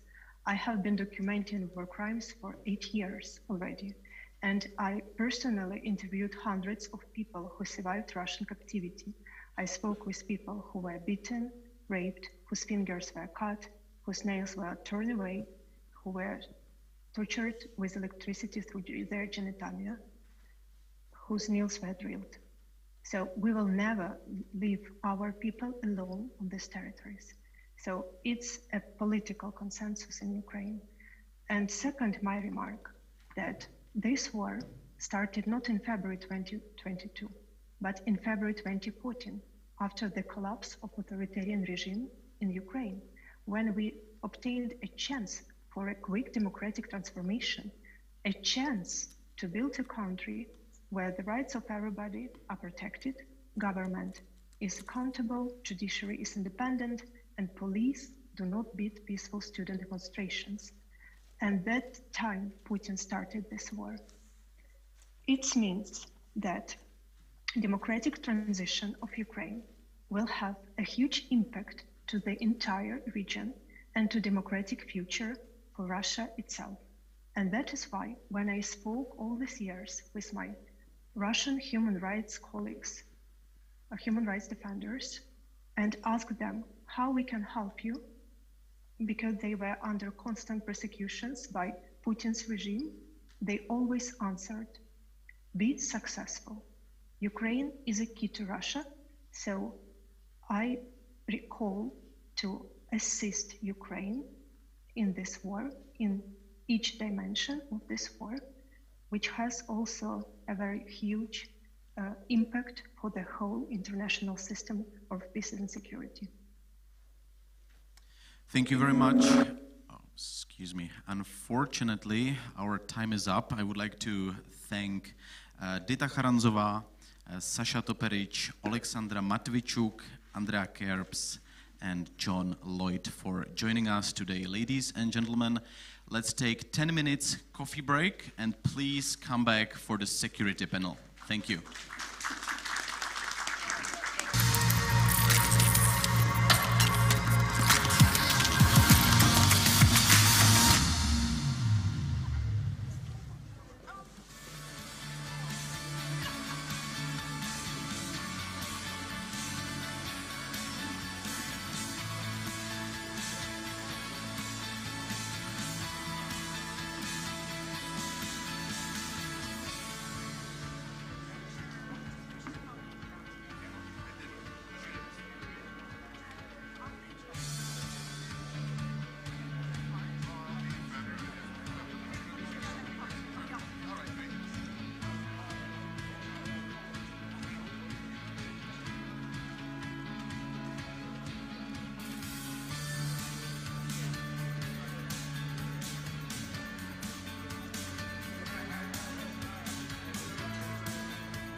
Já myslím, že to je důležitá konference, já myslím, že i to načasování je velice dobré a zítra odletám do Spojených států na valné shromáždění OSN a samozřejmě budu tam vystupovat s našimi názory. Myslím, že Pro nás samozřejmě Spojené státy dlouhodobě jsou velký spojenec, byly u zrodu vzniku Československa.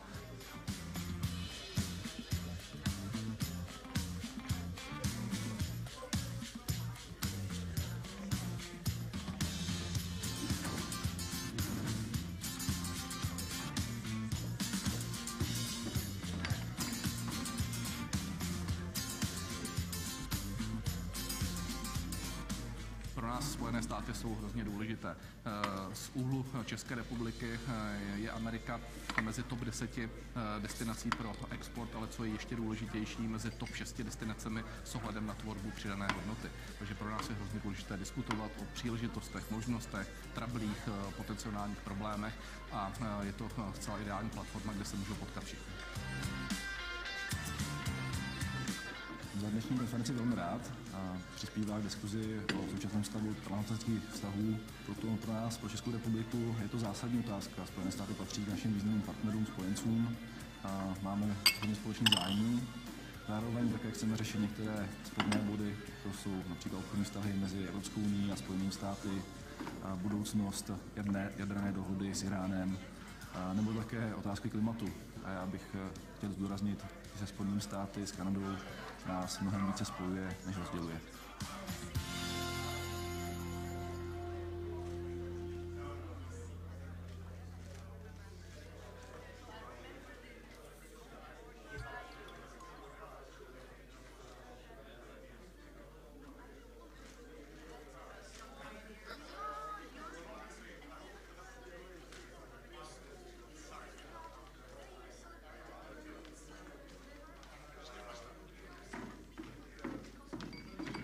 Welcome.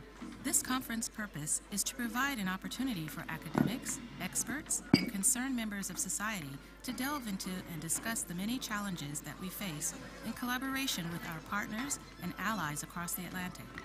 Questions regarding NATO and effective security, transatlantic trade, and a globalized COVID-19 response are just a few of the highly important topics that will be explored in the context of transatlantic partnership in our digital forum today.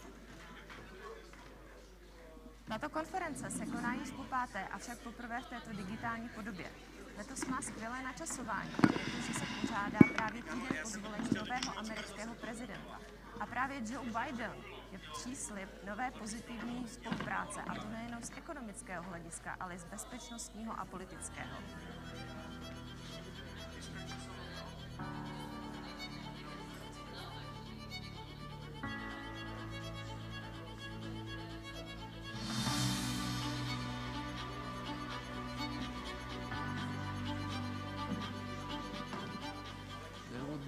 Independent Czechoslovakia without the support of United States. American President Woodrow Wilson and American citizens of Czech and Slovak origin were the active and influential supporters of the creation of independent and democratic Czechoslovakia.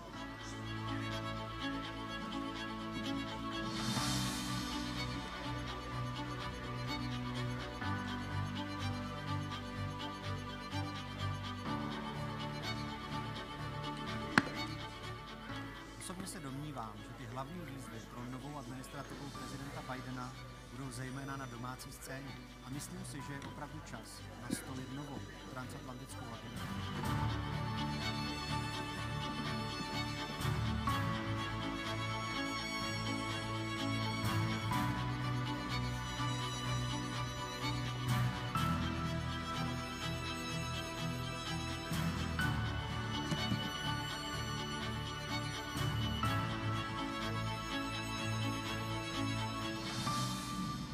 Já si myslím, že letošní konference se velmi povedla, protože vlastně ten formát vzdálený, virtuální, umožní zapojení aktérů ze všech možných koutů světa, což zvlášť pro transatlantické vztahy je dost podstatné.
zásadní.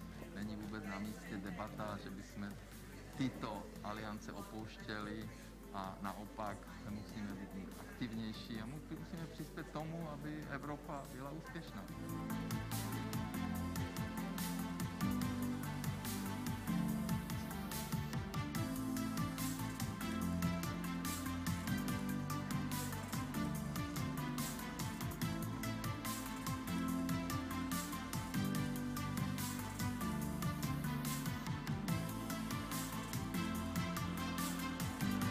Bezpečnostní hrozby a výzvy dnešního světa jsou příliš velké pro zemi naší velikosti a naší síly. Zajistit bezpečnost, prosperitu, stabilitu a můžeme jedině tehdy, když budeme ve spojení se zeměmi, které sdílejí stejné hodnoty jako my, tedy se zeměmi demokratického světa.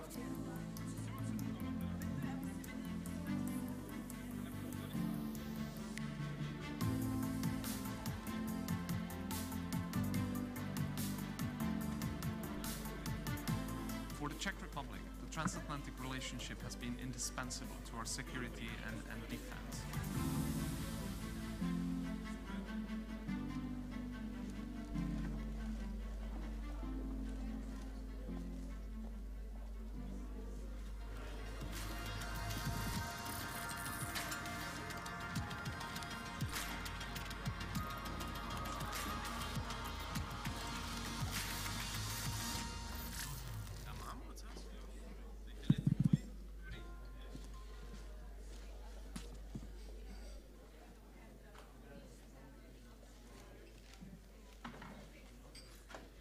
One minute to start.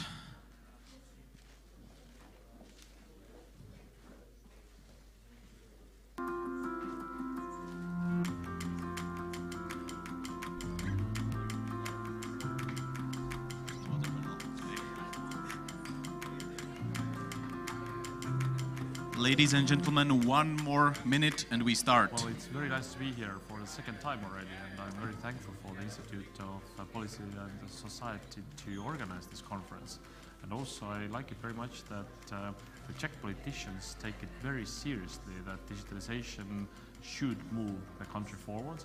Our experience in Estonia is just like that, and we believe that digitalization is not only the future, but it is and should be also the present day.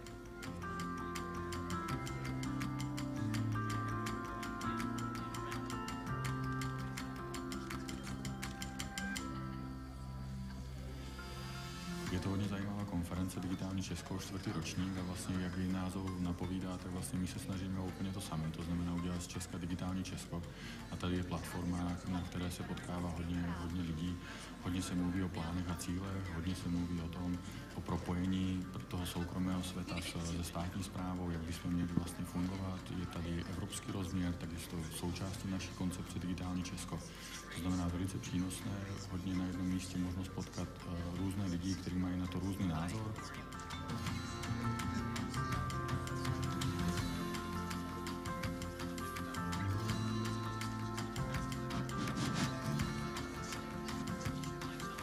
Digital Czech Republic Conference has become the go-to event dedicated to digital transformation of this country, but also of Europe as a whole. It's incredible how the Institute for Politics and Society is able to bring together top policymakers, representatives of the private sector, as well as NGOs, to debate some of the most pressing issues of our time. Uber is a proud sponsor of this conference, and we will continue supporting all events that help people discover the opportunities when it comes to the future of urban mobility.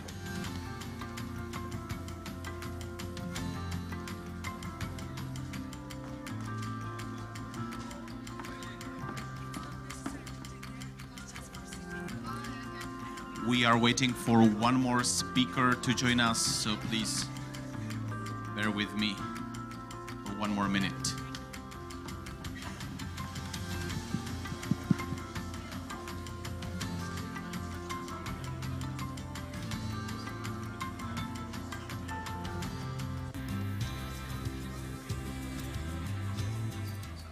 Je dobré dobré, že jsme tuhle konferenci, tuhle tradici před 5 lety založili, protože si myslím, že má před sebou velkou budoucnost a vidím každý rok posun, krůček po krůčku, právě v celkové digitalizaci i v těch konkrétních sektorech. Digitalizace je předpokladem vůbec vývoje české ekonomiky. Jestliže zaměstnanec má vzhlížet do budoucna, tak bez digitalizace to možné není. Český zaměstnanec si uvědomuje, že budoucnost je založena na digitalizaci, na technologiích, o kterých třeba ještě nevíme, ani neumíme pojmenovat, a na zcela nových dovednostech, a my jsme proto připraveni. Samozřejmě tím, jak jako narůstá naše závislost na technologiích, tak také narůstá naše zranitelnosti. A samozřejmě tomuhle musíme čelit, ale obecně za to systém založený na řízení rizik, který v České republice máme v kyberbezpečnosti, je dobrý, jako filozoficky, jde správným směrem a myslím, že ty výzvy zvládneme. Dokázat řídit prostě dopravu tak, aby byla nadále bezpečná nebo daleko ještě bezpečnější. To znamená čas upozorňovat řidiče na dopravní problémy, případně samozřejmě do té dálenější budoucnosti i ty autonomní vozidla, které by dokázaly řádně řídit ty dopravní proudy tak, aby nedocházelo k nějakým nehodám, který potom přináší ztráty na životech či nějaká těžká zranění. Takže pro mě to je samozřejmě důležitý nástroj k zvýšení bezpečnosti na dopravní infrastruktuře, ale samozřejmě i zefektivnění jednotlivých procesů v rámci přípravy dopravních staveb v České republice. Já jsem v první řadě hodně rád, že se tato konference povedla, že se uskutečnila, i když se mohla zrušit, ale i tohle je digitalizace, i tohle je vlastně o tom, že dokážeme díky technologiím a díky digitálním technologiím zpřístupnit obsah. Za mě je daleko lepší, protože ten obsah bude pravděpodobně šířitelný daleko dál, to znamená, se dostane k daleko širšímu publiku.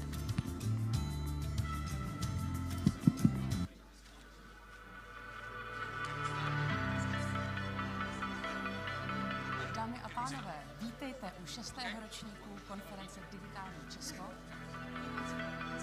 Pandemie nesmírně pomohla digitalizaci a možná více, než si uvědomujeme.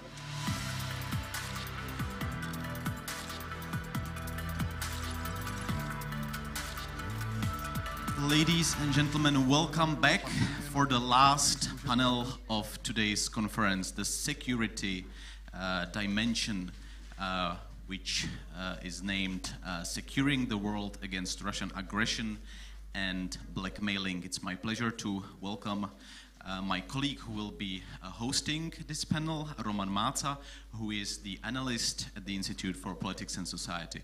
Roman, the floor is yours. Thank you, Jan. So good afternoon, ladies and gentlemen. Thank you for introducing this panel called Securing the World Against Russian Aggression and Blackmailing. I would like to introduce our speakers, our guests.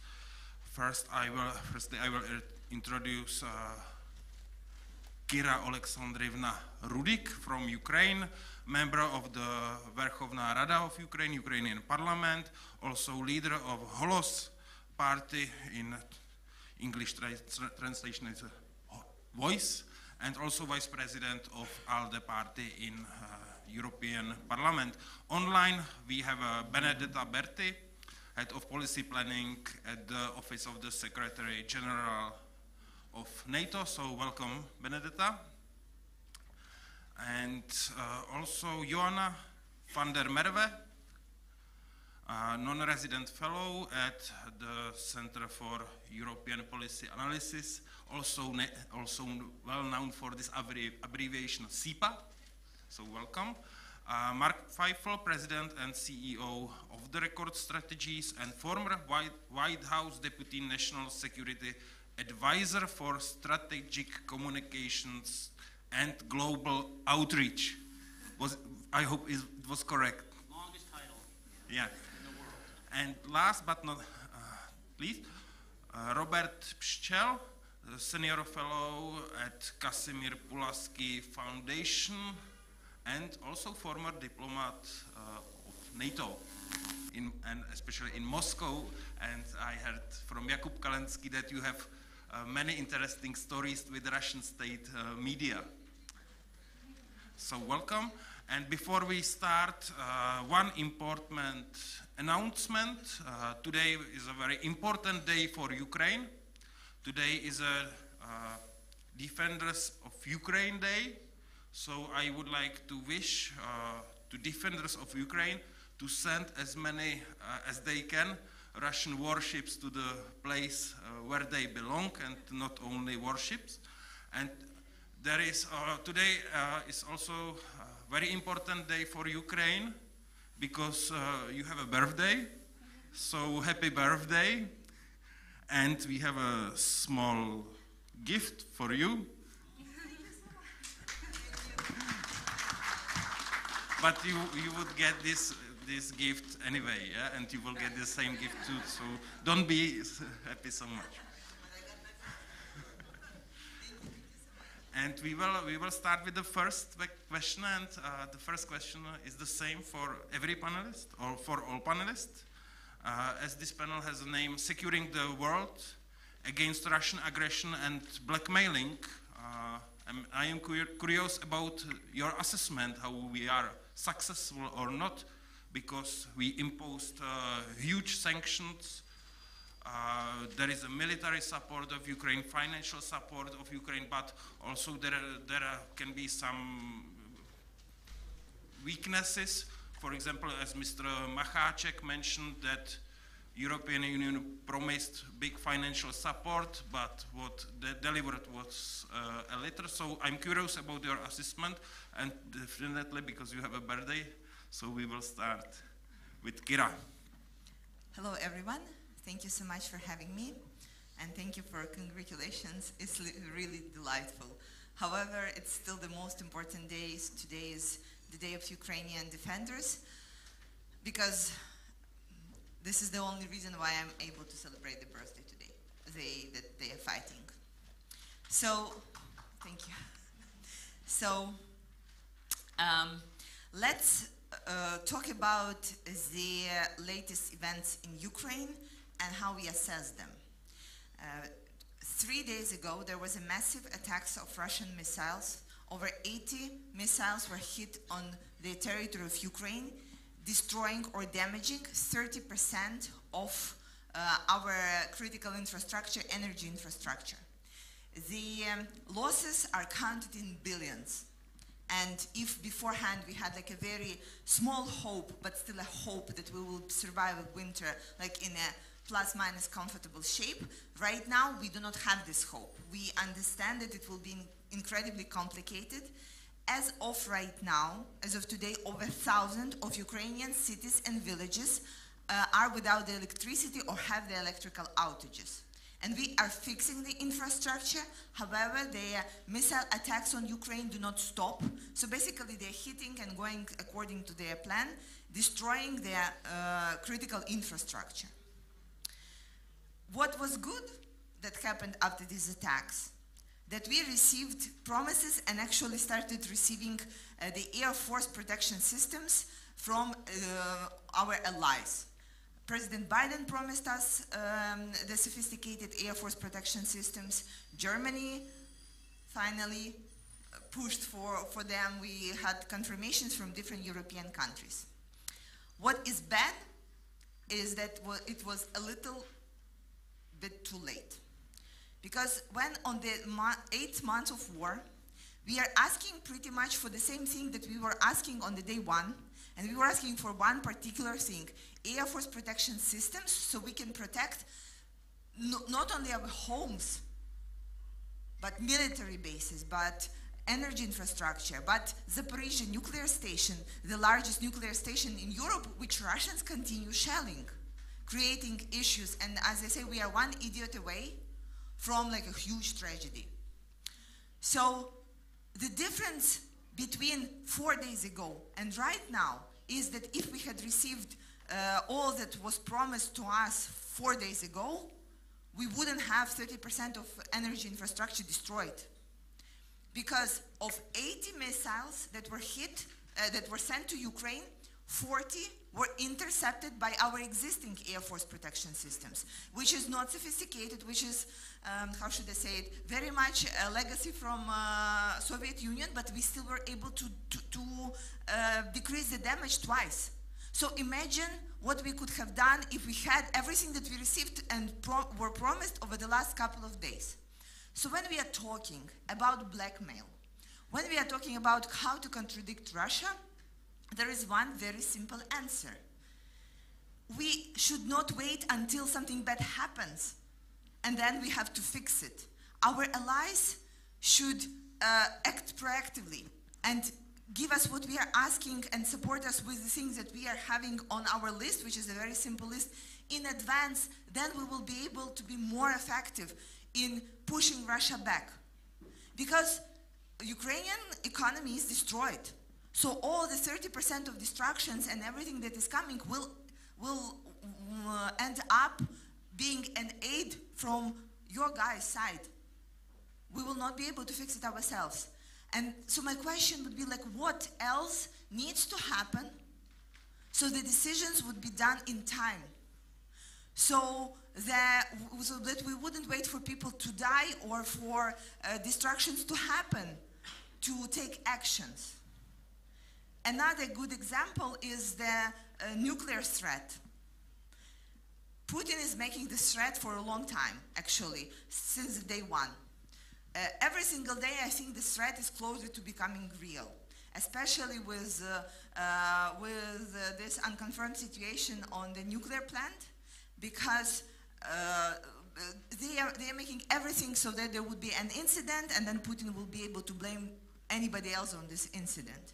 The question is, what is being done to prevent the tragedy? Not saying, oh, so if he hits, then we hit him back and he will regret, because this is basically what is happening. All the leaders of the free world are saying, if he will resort to nuclear, we will hit him very hard. Well, great. But if he resorts to nuclear, it will be a tragedy of basically of planetary scale. We all remember Chernobyl, right? And we remember how many generations suffered of that. We remember from our history that radiation doesn't really care which passport you are holding and if you're a NATO member or not NATO member, or if you are in EU or not. It will basically depend on where the wind is blowing. So what should be done to prevent nuclear attack? What should be done to prevent nuclear blackmail? And I can tell you, we already discussed that, we need Air Force protection systems, and we need everybody who is supporting us with actions showing Putin that they mean business. Because if we learn something during this war, is that the tyrant, the bully, only understands one language, the language of power, the language of force, saying, if you attack us, we will hit you twice as hard, and so you will have to forget your ideas about that. With this, I'm giving the word to my colleagues. Thank you, and you already answered all my questions. I have all the on the list, but I would like to ask you, Benedetta, about your assessment. So, securing the world against Russian aggression and blackmailing. So, how are we as a transatlantic community successful or not? Right. Thank you. And it's really a shame that I cannot be there with you in person in Prague, but at least I'm very grateful to be able to participate virtually. I'm going to focus a little bit on, this is a really important question. I think my focus for just 5 minutes will be also on the transatlantic community response, and then on NATO's core mission, which is, of course, the defense of allied territory. But before we go there and talk about how NATO's deterrence and defense posture has worked in the aftermath of the beginning of this brutal war, maybe it's just to pick up on our previous speakers' important points. And I think I would highly agree with the basic assessment, which is we are now 8 months into a horrific and brutal war. We are in the midst of what I would call the gravest security crisis in the European security order for generations.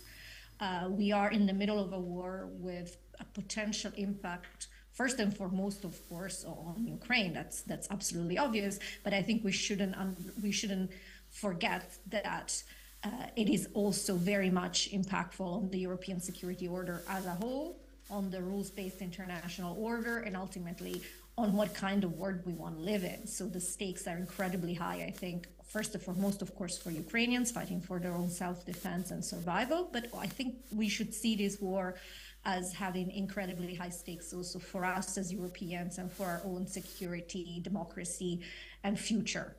So if I see it through this lens, and that's very much my understanding of why this is incredibly historical and important, and we need to get to an outcome in which Putin is defeated, let's be very clear, then I would say the glass for me is half full in terms of our response so far. So let's start with what we have done that is working and we need to do more of, because I think it's also important that we keep our own sense of strength and we continue to project it in the months ahead.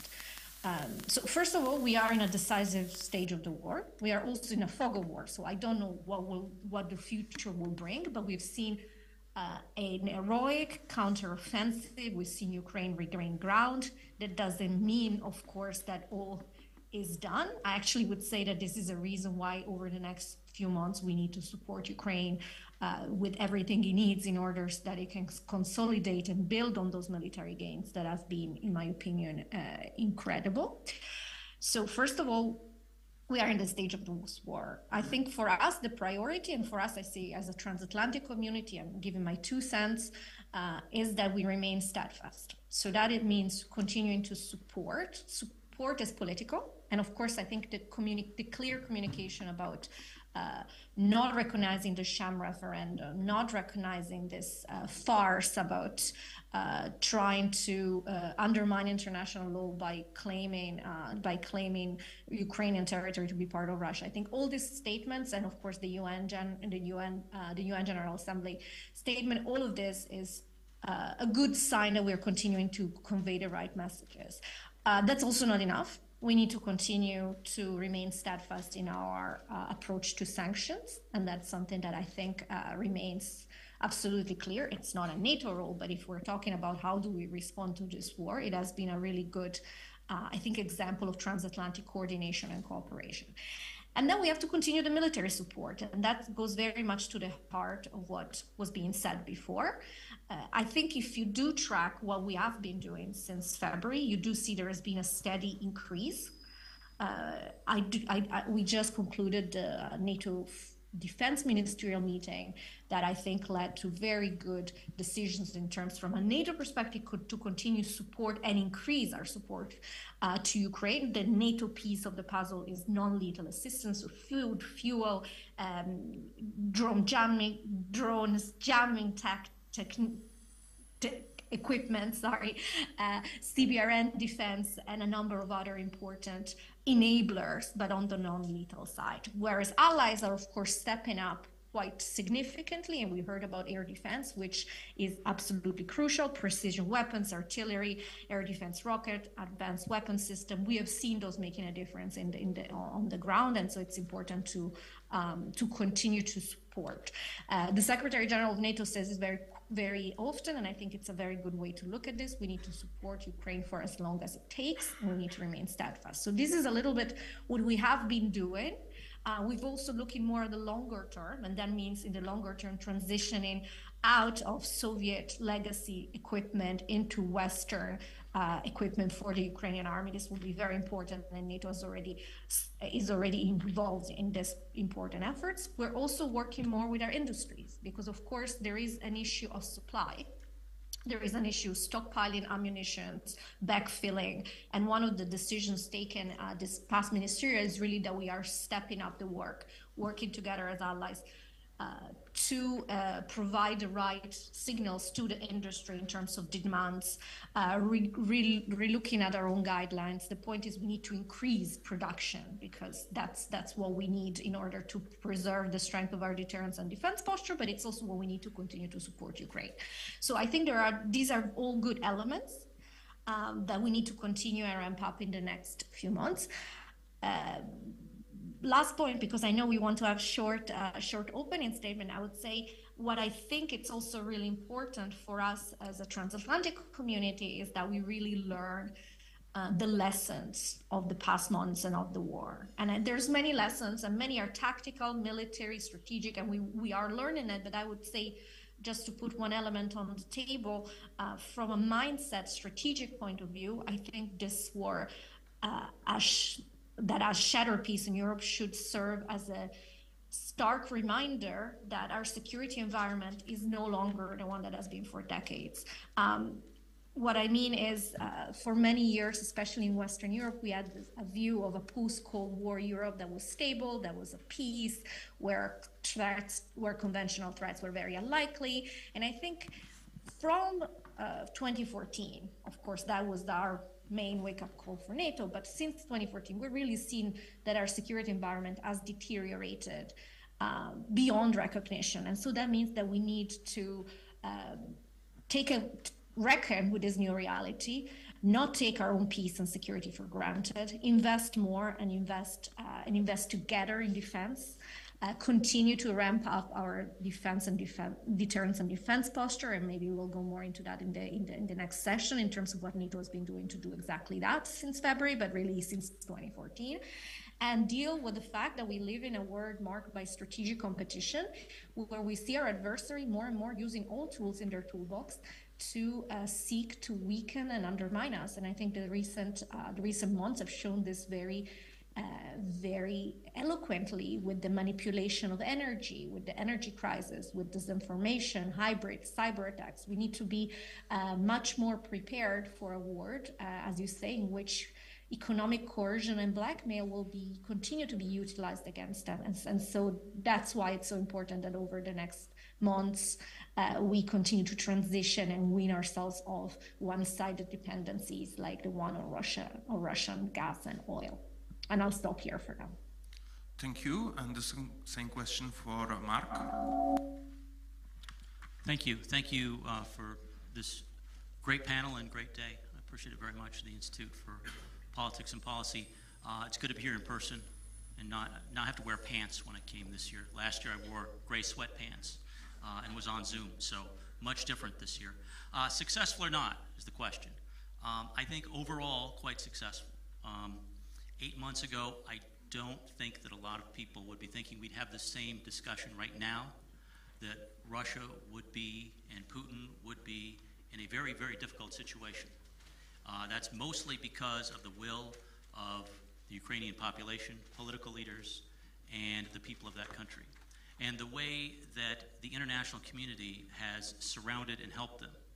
But I do think that for the medium and the long term, that we are going to have to focus more on filling the different priorities that are needed by Ukraine in focusing their attention against Putin and the Russian aggression, and making sure that each of our countries and our international organizations are working collaboratively and positively in that direction. So I would ask the political leaders and the policy leaders for the various organizations and countries to look at what they can do more to help, not just on a military front and a weapons front. That of course is needed very, very much on the battlefield. But there's other priorities as well. Are all the sanctions that you've done for your organizations or governments, have they been accomplished, and are they being followed and followed up on? Is there being a disinvestment of the properties that the oligarchs and other people have in your countries? Are you following up on those? Are you seizing them? Are you taking them over? Are you applying pressure onto Putin's chief protectors as they still live in somewhat of a life of leisure? Let's make their lives uncomfortable. Humanitarian aid and help, medical assistance, environmental cleanup assistance, anything that these countries can do. We take a lot of look at the hard numbers of armament and weapons, and that's good and that's needed, but more than that is needed.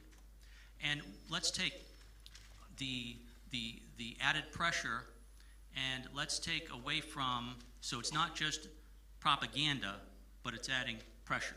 Meaning it's great and wonderful when I drive past the Kennedy Center in Washington, D.C., and it's right up against the beautiful Potomac, and it's lit up in blue and yellow. The Empire State Building lit up at night in blue and yellow. People are wearing the armbands with yellow and blue in support of our Ukrainian friends and allies. Let's take that rhetoric and put it into pressure as much as possible in every possible way, so that we can say that we are having a success as much as we humanly possibly can to help our Ukrainian allies and friends. Thank you, Joanna. That's hard to go this far down in the panel.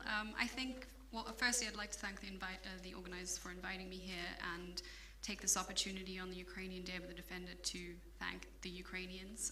I personally feel that I will be indebted to them for the rest of my life. On a personal note, I have Ukrainian family, have a long history with Ukraine, so when it comes to these discussions around success or not, it's really hard for me to take an almost objective kind of political advisor role because there is also the personal element for me. And when I was looking at your question that you provided to us beforehand, it's taken me a couple days of sitting and looking at the word success.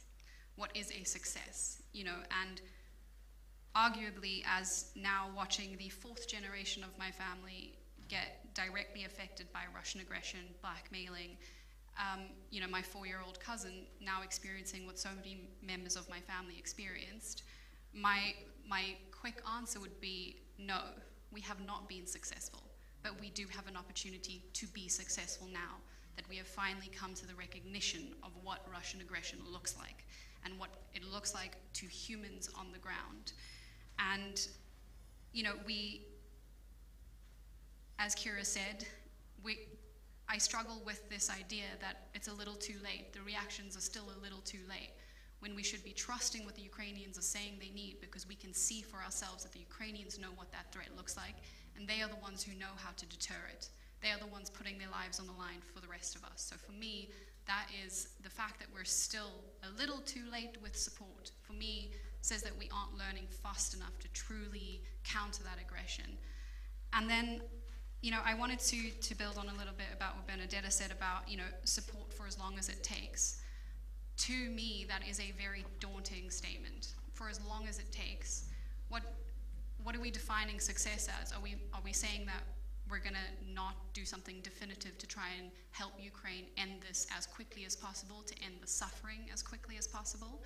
Or are we gonna allow this to turn into a protracted, long war, as we kind of did after 2014, provided just enough to help Ukraine but not to definitively end it and put Putin in his place? And so for me, from that personal angle, I don't know if we're learning the lessons fast enough to do success in a way that would be meaningful to the people on the ground, end the suffering, bring the children who've been moved into Russia and are now being adopted. You know, this morning on Twitter, the horrifying videos of Ukrainian children being handed to adoptive families in Russia. Are we doing it fast enough to end that? Because the longer it takes for us to definitively end it, the more work we're going to have for a longer time to say we successfully also rebuilt what was destroyed, brought those children back home to their families. And so, unfortunately, Commissioner, I know in the previous panel you asked for a positive view, but from a personal perspective, it's hard to be optimistic at this point in time when you take a viewpoint of the people on the ground who are actually fighting. So that's... Thank you. And what about Robert Pščel? Will you be more optimistic? I certainly will try to. Hello, Benedetta. Nice to see you. And Slava Ukraini on this great day. I think a week ago, former Finnish Foreign Minister Alexander Stubb asked this question to Twitterati, you know, what would you call this period in time? And various answers came, post-Cold War. I mean, my suggestion was the time, the age of reckoning. The point is that, there's been various challenges, and especially the one that we are discussing today, accumulating over the years, and the answer to it, it's not that there was no answer, but it was, let's say, half-hearted. The main reason was that, of course, international community, including various institutions, NATO, EU, and others, needs to organize itself on the basis of primarily consensus. You need a united view. And the mainstream view was what it was. The good news is, to answer Stefan's plea, is that this has changed. We are in a very different situation. The mainstream views that, I would not like to understand your point, but I would not play down the fact that now it is the international community as we know it, with some exceptions.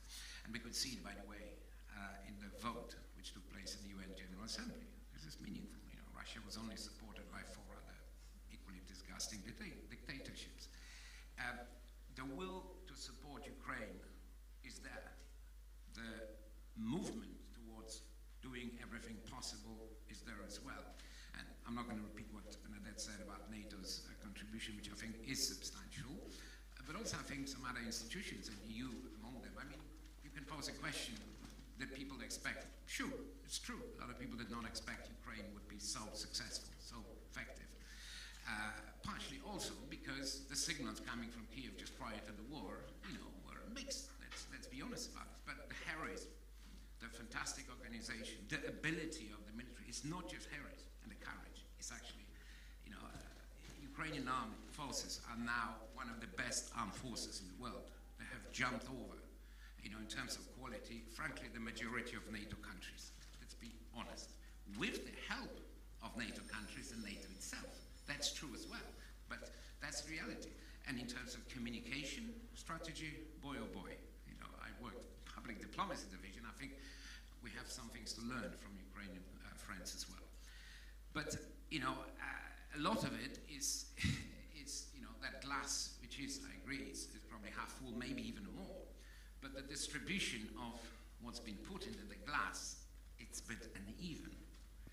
And that is still an issue that needs to be addressed because, when we talk about the reckoning, when the reckoning came, well, some countries came up short. They were literally dragged into this mainstream equation. Some of them are still somewhat reluctant, Some institutions, well, UN is basically paralyzed due to the veto, so is the OSCE. Some, even NGOs, have been found wanting. It's not by chance. I mean, it's a sorry thing to say, but it's true. I mean, the Ukrainian government is actually giving Red Cross some ultimatum because, either you go and visit the places where prisoners of war, I believe, right, are held, or just what's your business? Amnesty International, I'll skip that, and the Vatican. But the point is that, we all collectively right now have to focus on what was. But the key thing today is to continue. We do have a strategy. It may be imperfect, and there are some who are trying to undermine it. Some examples were given in the earlier panel. But altogether, we are on the winning track, and we cannot fail.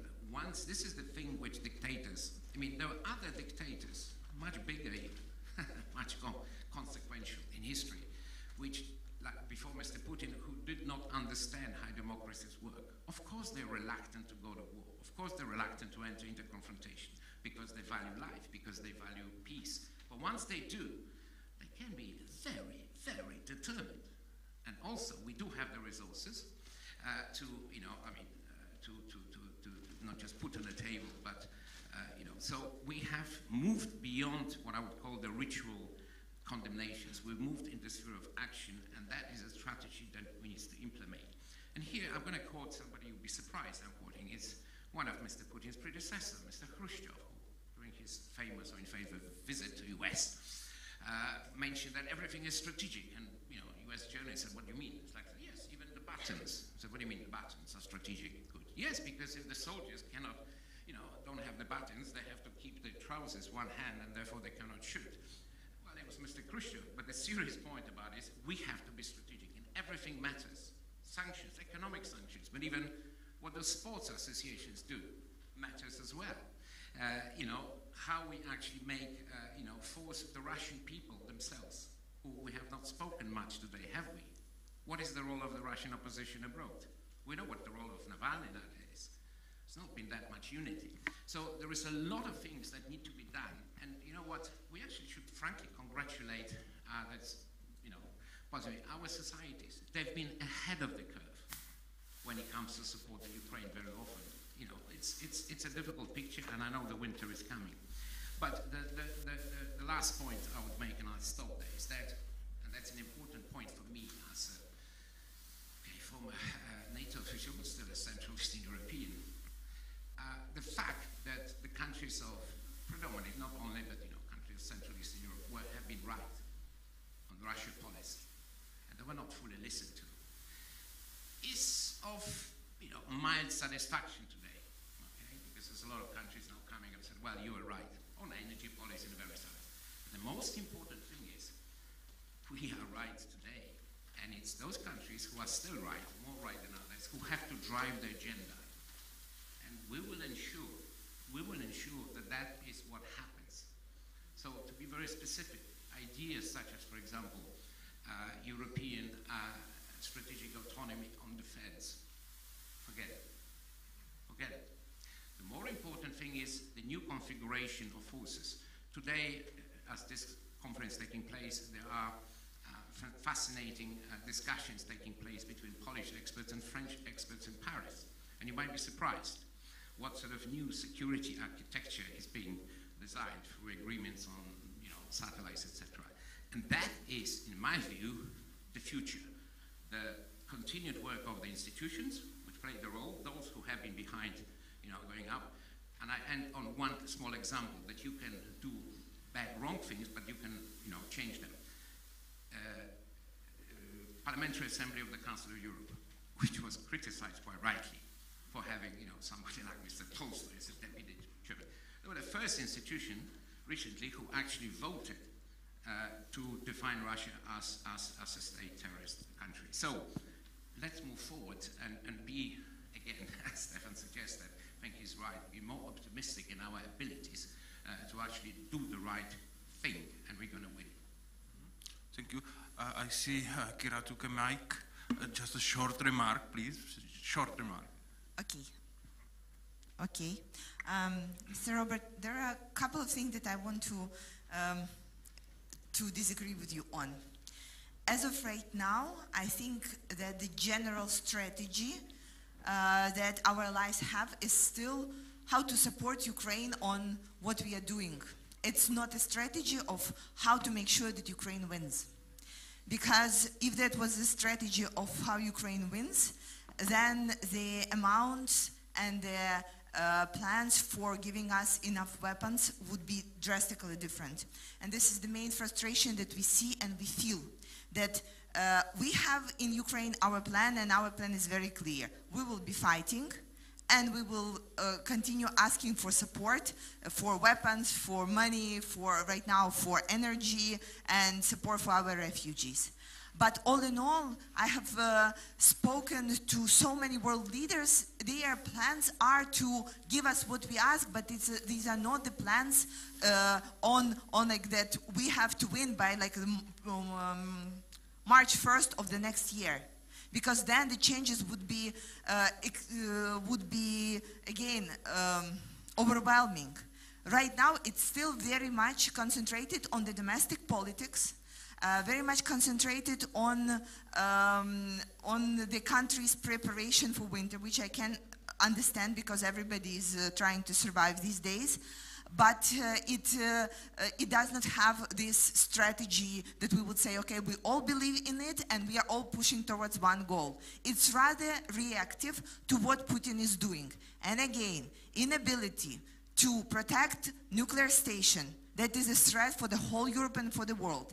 Inability to provide us with the weapons so that 30% of our infrastructure destroyed just a couple of days ago is the sign of absence of this. It's not that they didn't have these weapons and Air Force protection systems. It's not that we didn't ask for them. It was just something needed to happen, so we will receive it. And we are now receiving it, but it is too late. So this is first point. And second, I want us to still think outside of our comfortable, democratic, and very much alliance bubble, where we are in Europe, except for some countries, and United States, Canada, United Kingdom. The world is, it consists of so many more countries. We have China that we are not talking today about, but it's an incredible influence, and they are supplying Russia with so much support right now. We are not talking about the collective South, that again is a huge market for Russia to overcome and don't actually care about so many sanctions. Because they are saying, okay, well, India, South America, great, fantastic, we will just dealing with them.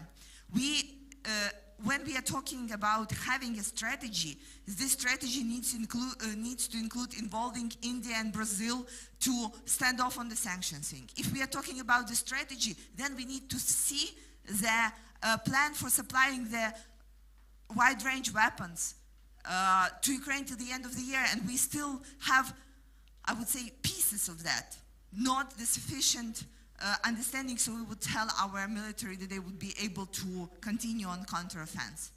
So aside of being extremely grateful for everything that we are receiving, I want to say that we do not see an effective strategy being placed on right now, that everybody will be on board. Okay, this is my short remark. Very short remark. And question for Benedetta. All day at this conference we have been listening that like collective West is united now, and if you compare it without previous year when Europe was named as a black passenger, not spending money for own defense and so on. Let's say, did Vladimir Putin solve this problem? And is this problem out? Because every European country now understand that it's important to spend money on defense, or maybe you see there a risk, because also Mark spoke about it this morning, that Putin needs also American taxpayers asking why are these money are spent for weapons and so on, and especially in the context of economic crisis, yeah, because for example Poland is spending more than 2%, and now it's discussed that the goal is 5%, yeah, and we as a Czech Republic we are still below 2%, yeah, and I see there can be a new potential for fragmentation, because this need of defense and spending money on defense can be seen in a different way. Let's say in Portugal and for example in Lithuania and Poland. So are we united as a collective West in this way too, or and solved Vladimir Putin this problem? Thank you for the question. And no, I will not thank Vladimir Putin for this or anything else, because, but I will say that in terms of increasing defense spending, we do have a positive trajectory. Luckily, and I want to stress this, the positive trajectory didn't start in February 2022, because otherwise we would not have been able to do what we have been able to do so far since then. And I mentioned this a little bit before, but I think it's important in terms of understanding the importance of defense spending and collective defense. Really, our wake-up call as NATO was 2014. With the illegal legitimate annexation of Crimea. In terms of our military planning and our thinking about our own defense of allies, 2014 is really where you start seeing a shift. In terms of military planning, you really start seeing the return of the planning, the thinking, the capabilities to do collective defense and to focus on the territorial defense of allies. So that really started then. But also if you look at the money spent on defense, you see that the upward trajectory starts in 2014. As of this year, we are on the 8th consecutive year in which more money is being invested in defense. A total of roughly 350 extra billion has been added by non-US allies. So in terms of the numbers, there is a story that tells that we have been taking defense more seriously since 2014. In terms of our military plans, of course, you also can say that.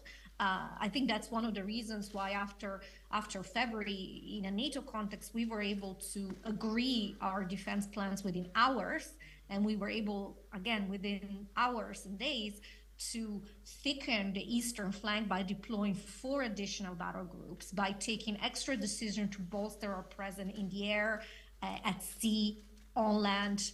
We were able to take decisions to strengthen our deterrence and defense by increasing our NATO response forces, by working towards bolstering up to brigade level the deployments we have on our eastern flank, by looking at pre-positioning of equipment, pre-deployment of capabilities. So all of these decisions were possible and have been implemented relatively quickly, because we've been thinking about this for a few years.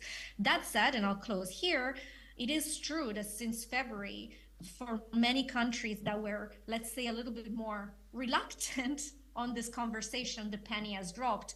And we often quote the example, of course, of Germany, Zeitenwende, but there's others. And we do see that there is, I think, strategically an understanding that this is not a nice to do, this is a must do. We are in a much more complex security environment. It is not just Russia's aggression against Ukraine. We are also in a world of strategic competition. There is also China with its coercive policies. There is also the enduring threat of terrorism, which simply cannot afford not to think more about defense. But the last thing is, I would say that's not just about defense spending. A lot of it is also about, we think about hardening our own infrastructure, our own democratic resilience, the resilience of our own society. So a lot of it is also beyond just the military realm. It's really about a whole of society approach to our collective defense. And we're going through it, but I take the point that this is a time to really accelerate and to be as deliberate as we can. But at the same time, and we know this, it's not easy, especially as we go towards the winter, in which we will see some of our populations suffer because of inflation, because of the energy crisis. And of course, that's something that we have to just admit. This is going to make what we must do harder. We still must do it, but we'll have to think carefully how do we build the public support for it. And different countries will have different challenges. Mm-hmm. Thank you, Robert, your reaction. I've been thinking about it. I mean, obviously, I understand the frustration, but I'm not the U.S. president, or Polish or German chancellor. You know, we all do what we can, and what I try to describe, perhaps indeed, you know, emphasizing more the optimistic bit, but I do generally believe it, is that the transformation that has happened in terms of politics, because in the end of the day, it always starts with politics. NATO is a political military organization, not the other way around. And we have to build on this. So, you know, I try to give one example. It's, you know, this moving of gravity. I mean, this time of reckoning is kind of spurred by the reactions and, you know, to the barbaric aggression on Ukraine. But it will have consequences, as many, including Benedetta, said, it is having consequences for the whole international security, and one just cannot ignore it. You can't have it both ways, if you get my drift. I understand your frustration, but it is still of paramount importance, because, you know, to answer perhaps the most important point made by Joanna, I mean, for as long as it takes. Well, we don't know, do we? Do you know how long it will take? We don't know. We know that we want to support, we will support Ukrainians for as long as it's needed. You know, my country has spent now altogether with military assistance, with other forms, and the support to Ukrainian, we even don't call them refugees, they're just guests, you know, they're part of our society, you know, just came from Warsaw, and I hear Ukrainian spoken as much as Polish, but that's a great thing, and I think they integrate well. But my country has spent more than 1% of its GDP so far. So, you know, there is a huge effort, and we have not really talked that much about something which is fundamental, and that is US leadership. You know, it's really great to have US, you know, putting its money where its mouth is. You know, when things come to the crunch, we know that we can rely on US. But having said all this, of course the world is not perfect, right? What is the reaction? What can be the natural reaction to President Erdogan saying that he actually likes the proposal for President Putin to establish a gas hub in Turkey, right? I think the first reaction came from Paris that that's, you know, a silly idea. But we will be facing all this because that is the nature of our countries. We have, you know, we are different and the different emphasis. But again, we are right that support to Ukraine is essential for ethical and moral reasons. It is essential because of the fact that it actually makes sense to put money on the winning horse, and Ukraine is winning. And third, because it is in our interest. But this is an ongoing work. We have to convince people. We may be all agreed on those issues here in this room, but still there is a wider world which we have to ensure that it's convinced. And, you know, just give you one positive example. I think North Korea, who indeed voted, what else, with Russia, the UN General Assembly. But, you know, North Koreans workers, still working in Russia, have been escaping Russian, borders in the last week. Now they're voting with their feet. So we will prevail, but we cannot predict exactly. I think we should not thank Mr. Putin, but what is happening in Russia itself, that is one of the biggest unknowns. Mr. Putin has pressed the button which may spell the end of his regime, because he unleashed the forces that he cannot control. We don't know how this would unfold, but there are plenty of opportunities and there are plenty of more buttons, not necessarily nuclear ones, that we can still push, and we should do that. A short remark. Yeah, very short. So I was mentioning to Mark before this that as a policy advisor, I kind of go through ups and downs of when I feel like I have strong enough opinions to advise versus times when I'm in a more contemplative phase because things are changing and you want to gauge, get a feel for where the ground is before you start saying anything. And when you ask the question, we don't know how long it will take. A question that's been sitting on my mind is, are we doing everything in our power to influence how long it will take on our side? Obviously with all the caveats of not pushing Putin into a corner where he will do something that is more destructive. But my question has been, as somebody who needs to come up with innovative or new policy advices, are there other ways that we can shorten that timeline so that the suffering stops and we can also then focus on other security areas? Like Sasha mentioned before, we have North Africa, West Africa's got issues at the moment. There's a number of issues, and are we doing everything in our power to answer that question and shorten it on our side? And I don't have an answer, but that's a question that I've been sitting with for a while. And Kira, you said that Ukraine is still missing sophisticated weapons, for example, air defense. And sometimes, from my point of view, sometimes it looks that there must be bombed children's playground, hospital, school, and then these more sophisticated weapons are provided for Ukraine. And my question is, do you think that this military help should be more coordinated, for example, at EU level? Because now, for example, in the army you have artillery, French Caesar, Czech Zuzana, and so on, and I'm sure you are in contact with the army, with soldiers, and how problematic it is. And yes, so your approach, maybe this sophisticated systems, it would go better if it is like coordinated at EU level. I know it is problematic for NATO because NATO is defense alliance, yeah, but there can be role of European Defense Agency and so coordinated help versus this, let's say, do it yourself. So first of all, when you're saying that children's playgrounds and hospitals have to be bombed so that we'll receive more weapons, well, they are bombed. And like 3 days ago, there was a playground that actually was hit by the missile at the center of Kiev. And for those of you who have been, it was Park Shevchenko. It's like in front of the National University, and it's still so surreal. I can't begin to tell you. Kiev was bombed since the day one, and it still is not getting into your head.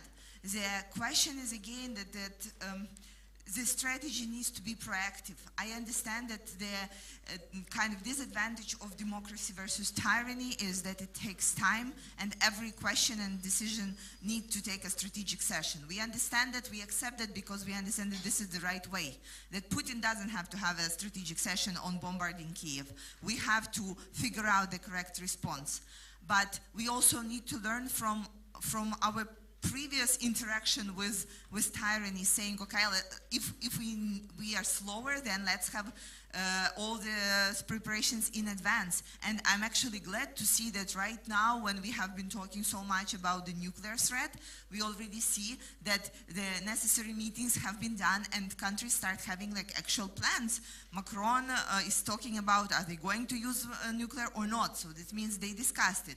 President Biden is saying, and his generals, of what's going to happen if and when Putin will resort to nuclear. So it makes me hope that if this, God forbid, will happen, then the response will be faster and more effective.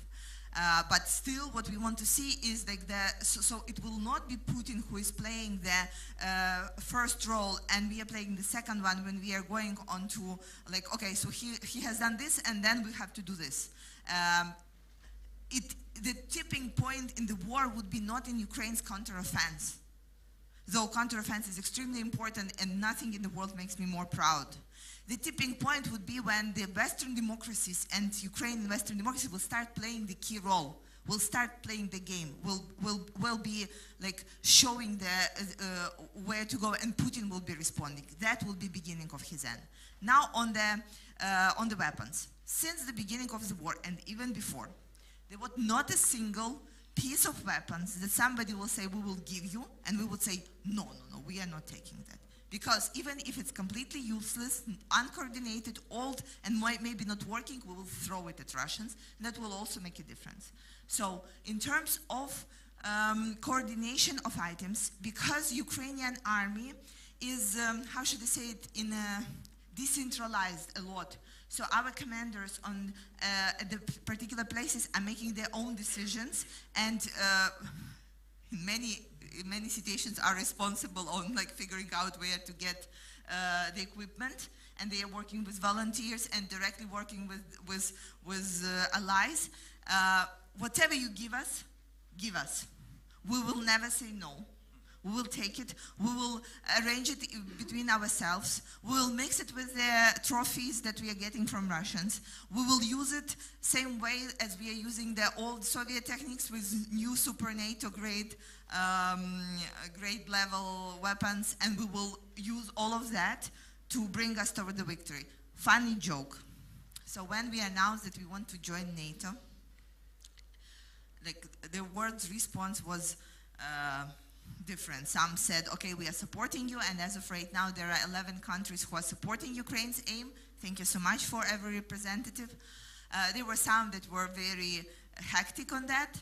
So I talked to one of the commanders at the front, and he said, well, we are trained by NATO countries, because like, it's not a secret that many Ukrainian soldiers are being trained right now and then sent back. We use NATO weapons, and you push us to go with the NATO processes as much as possible to prove the point. So we are this duck that is quacking like a duck, walking like a duck, and swimming like a duck. But the world still denies us the name of a duck. And I understand that it is much more complicated than that. But I wanted to give you this feeling and energy from people who are fighting every single day. These are the people actually that were the main push for us to fight so hard for the candidacy in European Union. Because you know, from the day one, Ukrainian soldiers had on their backpacks 2 flags like tied to that, Ukrainian flag and flag of the EU. For many reasons, because it was very cool, and because we have it in our constitution, and we like to think of ourselves as already members. But we were like, you know, thinking when we were pushing for this vote to get the EU candidacy for Ukraine, if we fail, and if for some reason we will not get this, what are we going to tell to people who are fighting with that and asking us, are we fighting under the wrong flag? And so right now with the NATO, it's pretty much the same. And I do believe that at some point we will figure out a way of joining the alliance as well. Yeah, talent for improvisation of Ukrainians is incredible. I thought that Czechs are really good in this, but when I'm regularly traveling, so I can confirm it as I'm regularly traveling to Ukraine. And also it reminds me a joke that foreign volunteer fighter in Ukraine is shocked that Ukrainian soldier shot down a Russian alligator helicopter with an anti-tank missile. And he's asking him, how did you shoot down the best Russian helicopter with anti-tank missile? There is written in the manual, it is impossible. And Ukrainian soldier is answering, in what manual? Yeah, so I think it is like absolutely describe the situation, let's say, in a less formal way. Yeah.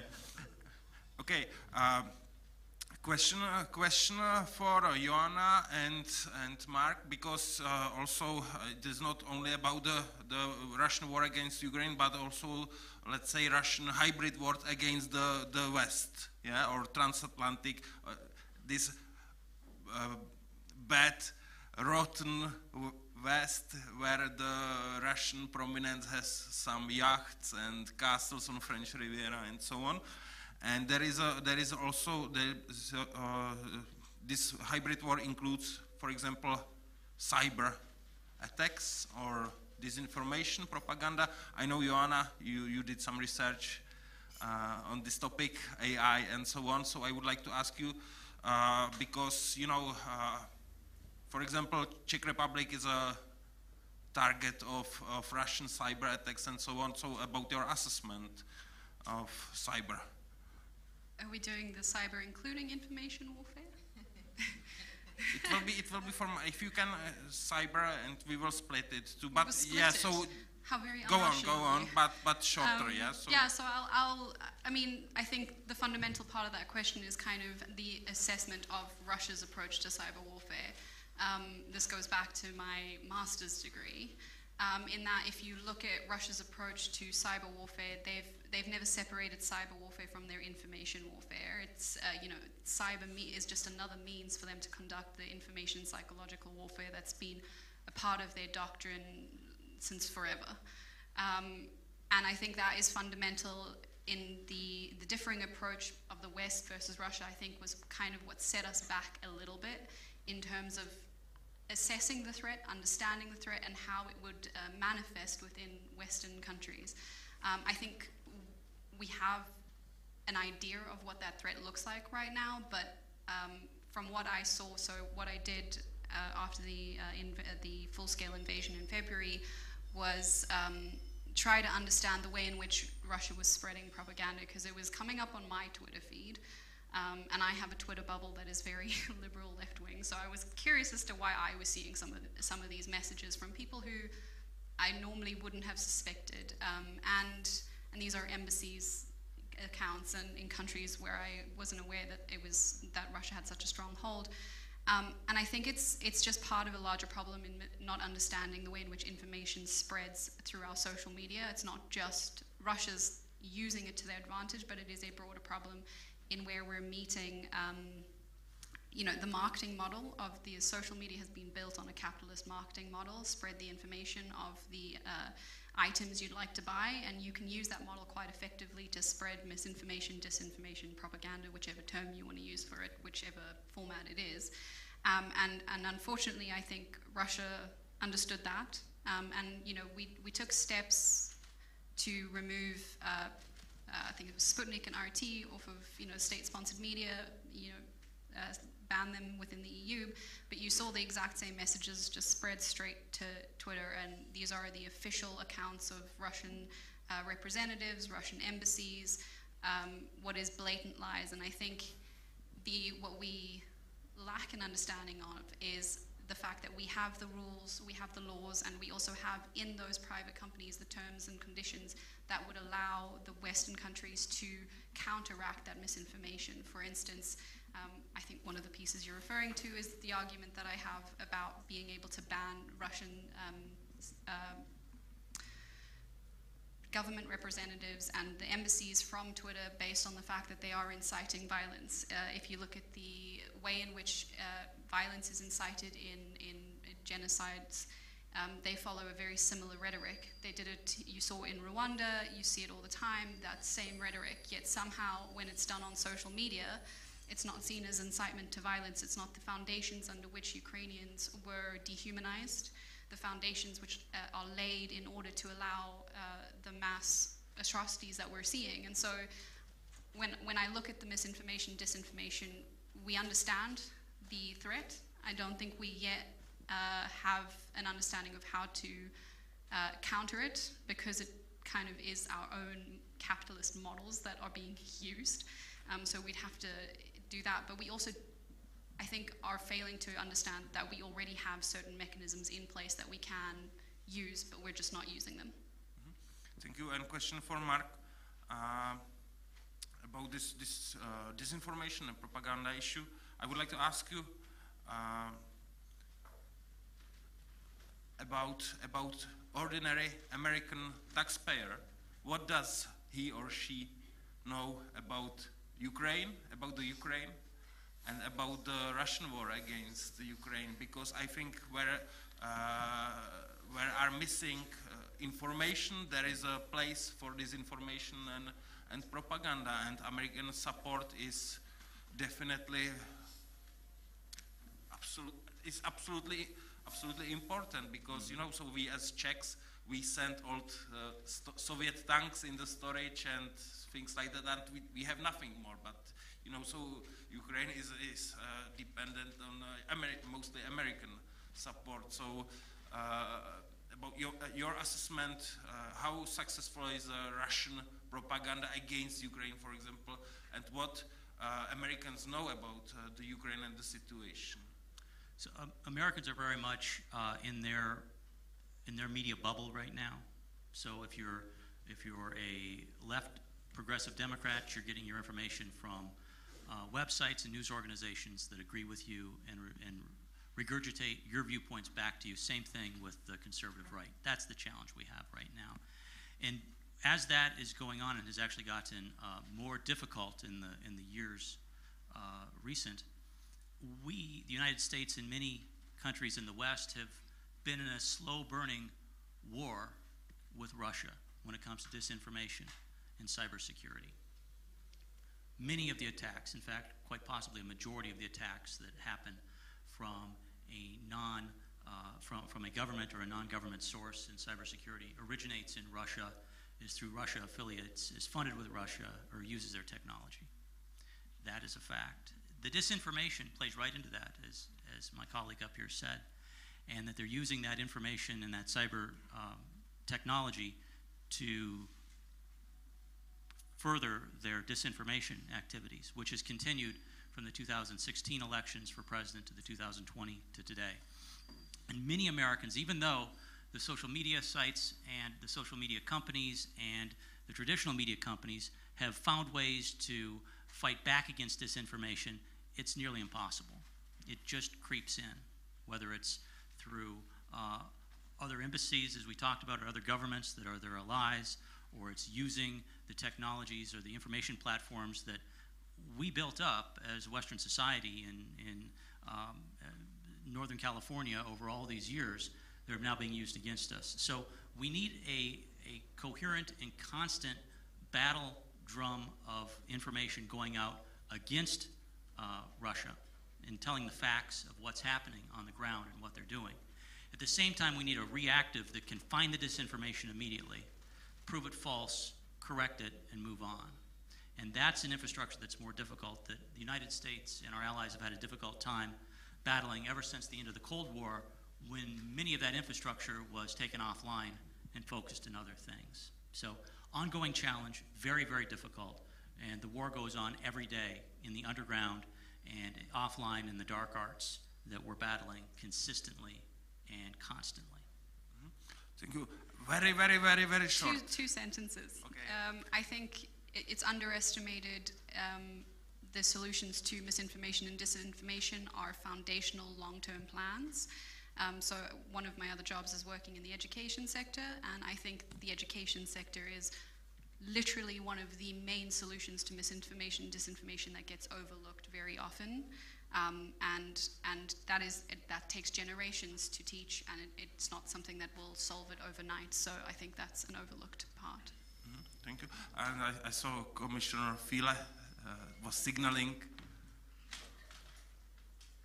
but also I would like to ask you shorter. Because of the lack of the time, I will not pose those 5 questions sort of for all of you to answer. I rather comment, Kira, don't get frustrated. You're doing an excellent job. Okay, I knew that this panel is going to be the most difficult and the most emotional. But and you are absolutely right on the fact that we have many politicians in Europe, but not that enough of leaders. Right? But where you see us still lacking, I see a huge progress. We missed the 2014 Crimea totally. But when years ago, in me traveling around, have seen people absolutely not interested in what's going on, starting your western borders, okay? Now they are getting in, and with each and every of those strategy, unfortunate, but also with each and every call, your personal call, we're getting better and better. Please continue your work. Okay, thanks a lot. Do you want to react? Thank you so much. Thank you so much, Commissioner. I think there were two questions. The first question, is there a progress? Yes, and the progress is something that I think none of us could have think of. And like, is it enough? And yes, it's not enough. No, no, it is not enough. So we are extremely thankful, and we are keeping going, and we need to be honest to ourselves of how the path is still ahead of us, and it's like a very long and path where we will have to all work together. And I'm thankful for your remark. Thank you. Do we have another question? Because we are lacking of time, so I would like to ask you. Yeah, wait for the mic, please. Mic is there. And it's up to you, but I would like to ask you to introduce yourself briefly. Good afternoon, everybody. My name is Pietro Andrea Podda. I'm the Deputy Director of the Prague Forum, an academic and work for the University of New York in Prague. I would have one message for Mrs. Kira Rudik and one question for what I think is my compatriot, Mrs. Benedetta Verdi. Mrs. Kira, I just want to say that in August 2021, I have visited what I consider to be the most beautiful and at the time the happiest city I've ever seen in my life, and it has been Odessa. I just want to say that personally I want to express my strongest admiration for how your country is defending itself against what you know is happening. And it's difficult for me as well to keep my emotion under control. Mrs. Berti, I would have a very straight question for you, and I don't expect that you can answer. But in case you cannot answer, just say, I don't know. Don't evade the question. In case the unthinkable happen, and the man at the Kremlin uses nuclear weapons, will NATO shoot at Russia? Yes, no, I don't know. Thank you. So, question for Benedetta Berti with nuclear... sorry, I repeat it.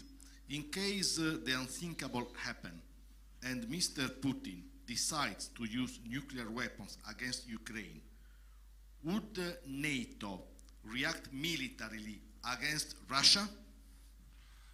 Question for Benedetta, if Putin use nuclear weapons against Ukraine, if NATO react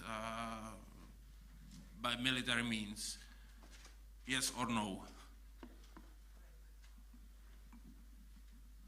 Thank you. Yes, sorry, I couldn't hear the question, but now I think I understand. I'm not going to give you a yes or no answer. That is, first of all, that's not how deterrence works.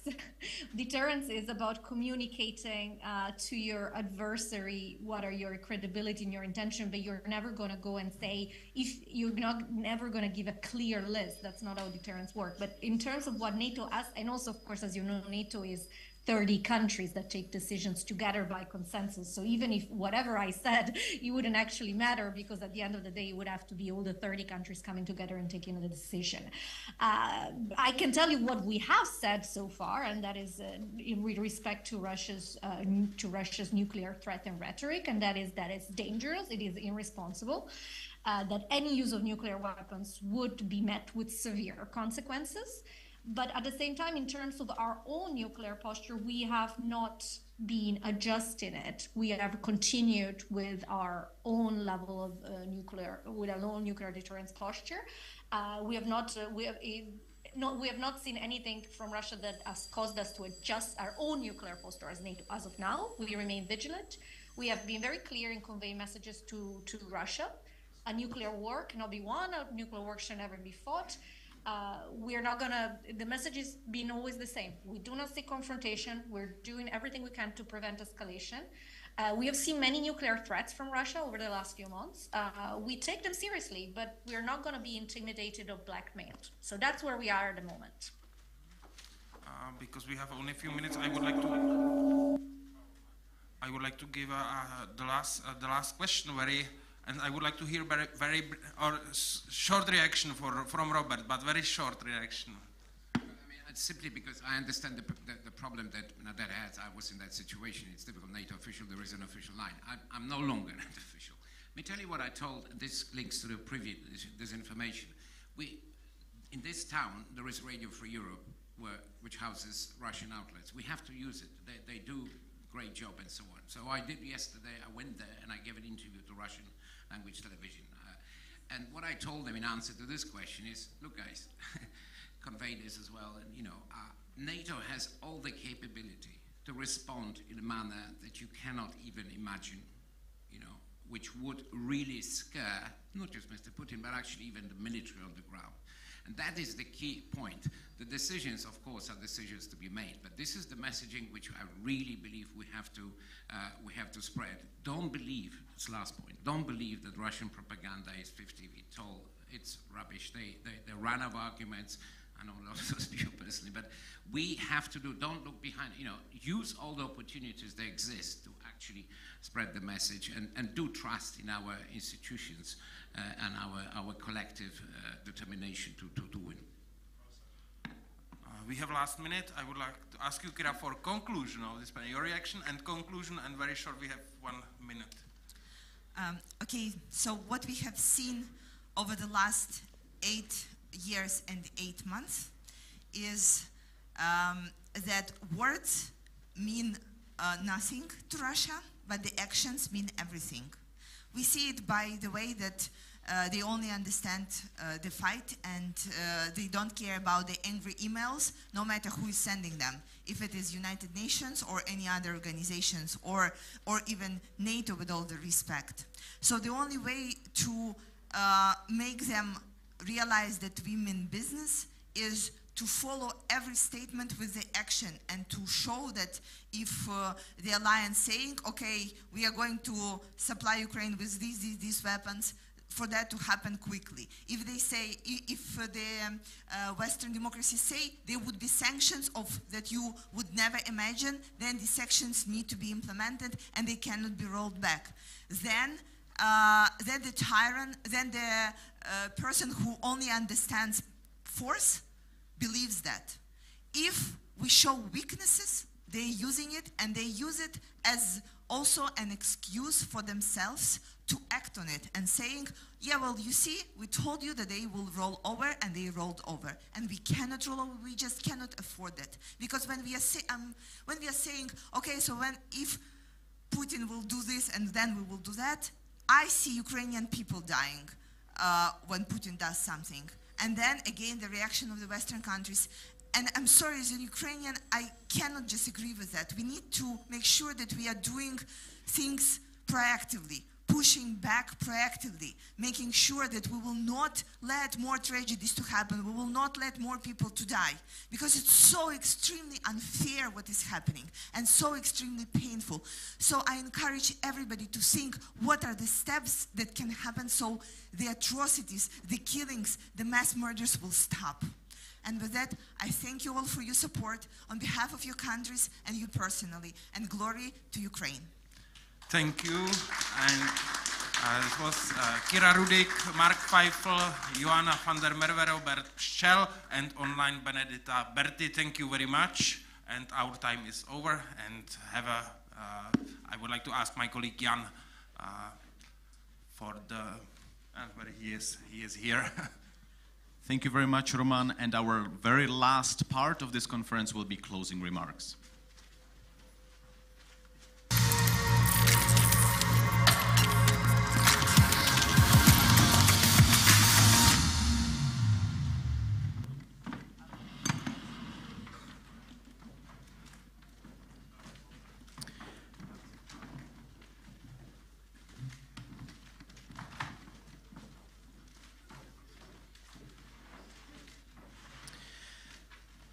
So for the closing remarks, we have Philip Peterson, who has a PhD from University of Illinois. For 15 years, he served as a United States Army officer, an intelligence analyst at the Library of Congress, and for the Defense Intelligence Agency, and as a policy analyst at the Office of the Secretary of Defense at the National Defense University. Upon leaving government service with the collapse of the Soviet Union, Dr. Peterson served for 25 years as a senior fellow at the Potomac Foundation and as its vice president for studies. Then he left to form the Center for the Study of New Generation Warfare. And I also highly recommend his book called The Eastern Front of World War III. So Dr. Peterson, the floor is yours. Thank you. I was told I had 15 minutes. I was just told that I have half of that, so you're going to get half my remarks. Point one, Putin has been at war with the West for 15 years. We haven't been fighting back because we didn't understand what was happening, but we've been in World War III for 15 years. Thank you. Point 2.5. Putin's war is to stay in power. To do so, he must not allow his people to see Ukrainians follow the Poles to the path, on the path to prosperity. It's that simple. That's what it's all about. Point 4. War termination is what all parties are seeking. But the terms are the issue. We heard from some that compromise with Putin is inevitable. It is an irony that we are having this debate in Prague, where Czechoslovaks were told by democracies that they had to surrender their Crimea to a butcher. If Putin is not completely defeated, rest assured that greater slaughters will follow. Russia has been an empire since 1552, and only decolonization will bring peace.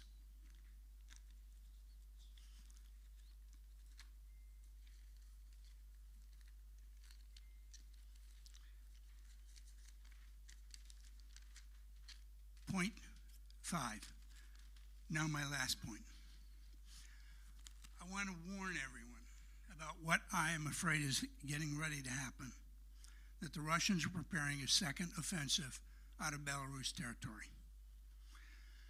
We've tracked 15,000 Russian troops that have been moved into Belarus, and according to our information, 35,000 Belarus soldiers have been committed to support them in an attack into, against, well, I don't want to say against Kiev, because probably Kiev, but also perhaps elsewhere. And the Western goal from this should be the liberation of Belarus. We need to beat the living hell out of the Russian troops, and we need to persuade the Belarus troops to switch sides. Have a coup. Western governments should be thinking today, if Belarus has a coup and declares itself separate from Russia, what are we prepared to do to help support them maintain their freedom, their independence? This could be a game changer. It could be the biggest mistake that Putin has made yet, and we need to be prepared to take advantage of it. I kept my promise. Thank you very much. Thank you very much, Dr. Peterson. We really appreciate your words. Ladies and gentlemen, on behalf of the European Liberal Forum, the Friedrich Naumann Foundation for Freedom, and of course the Institute for Politics and Society. I would like to thank you for your participation at this conference. You have been amazing audience, and I hope you enjoyed the discussions.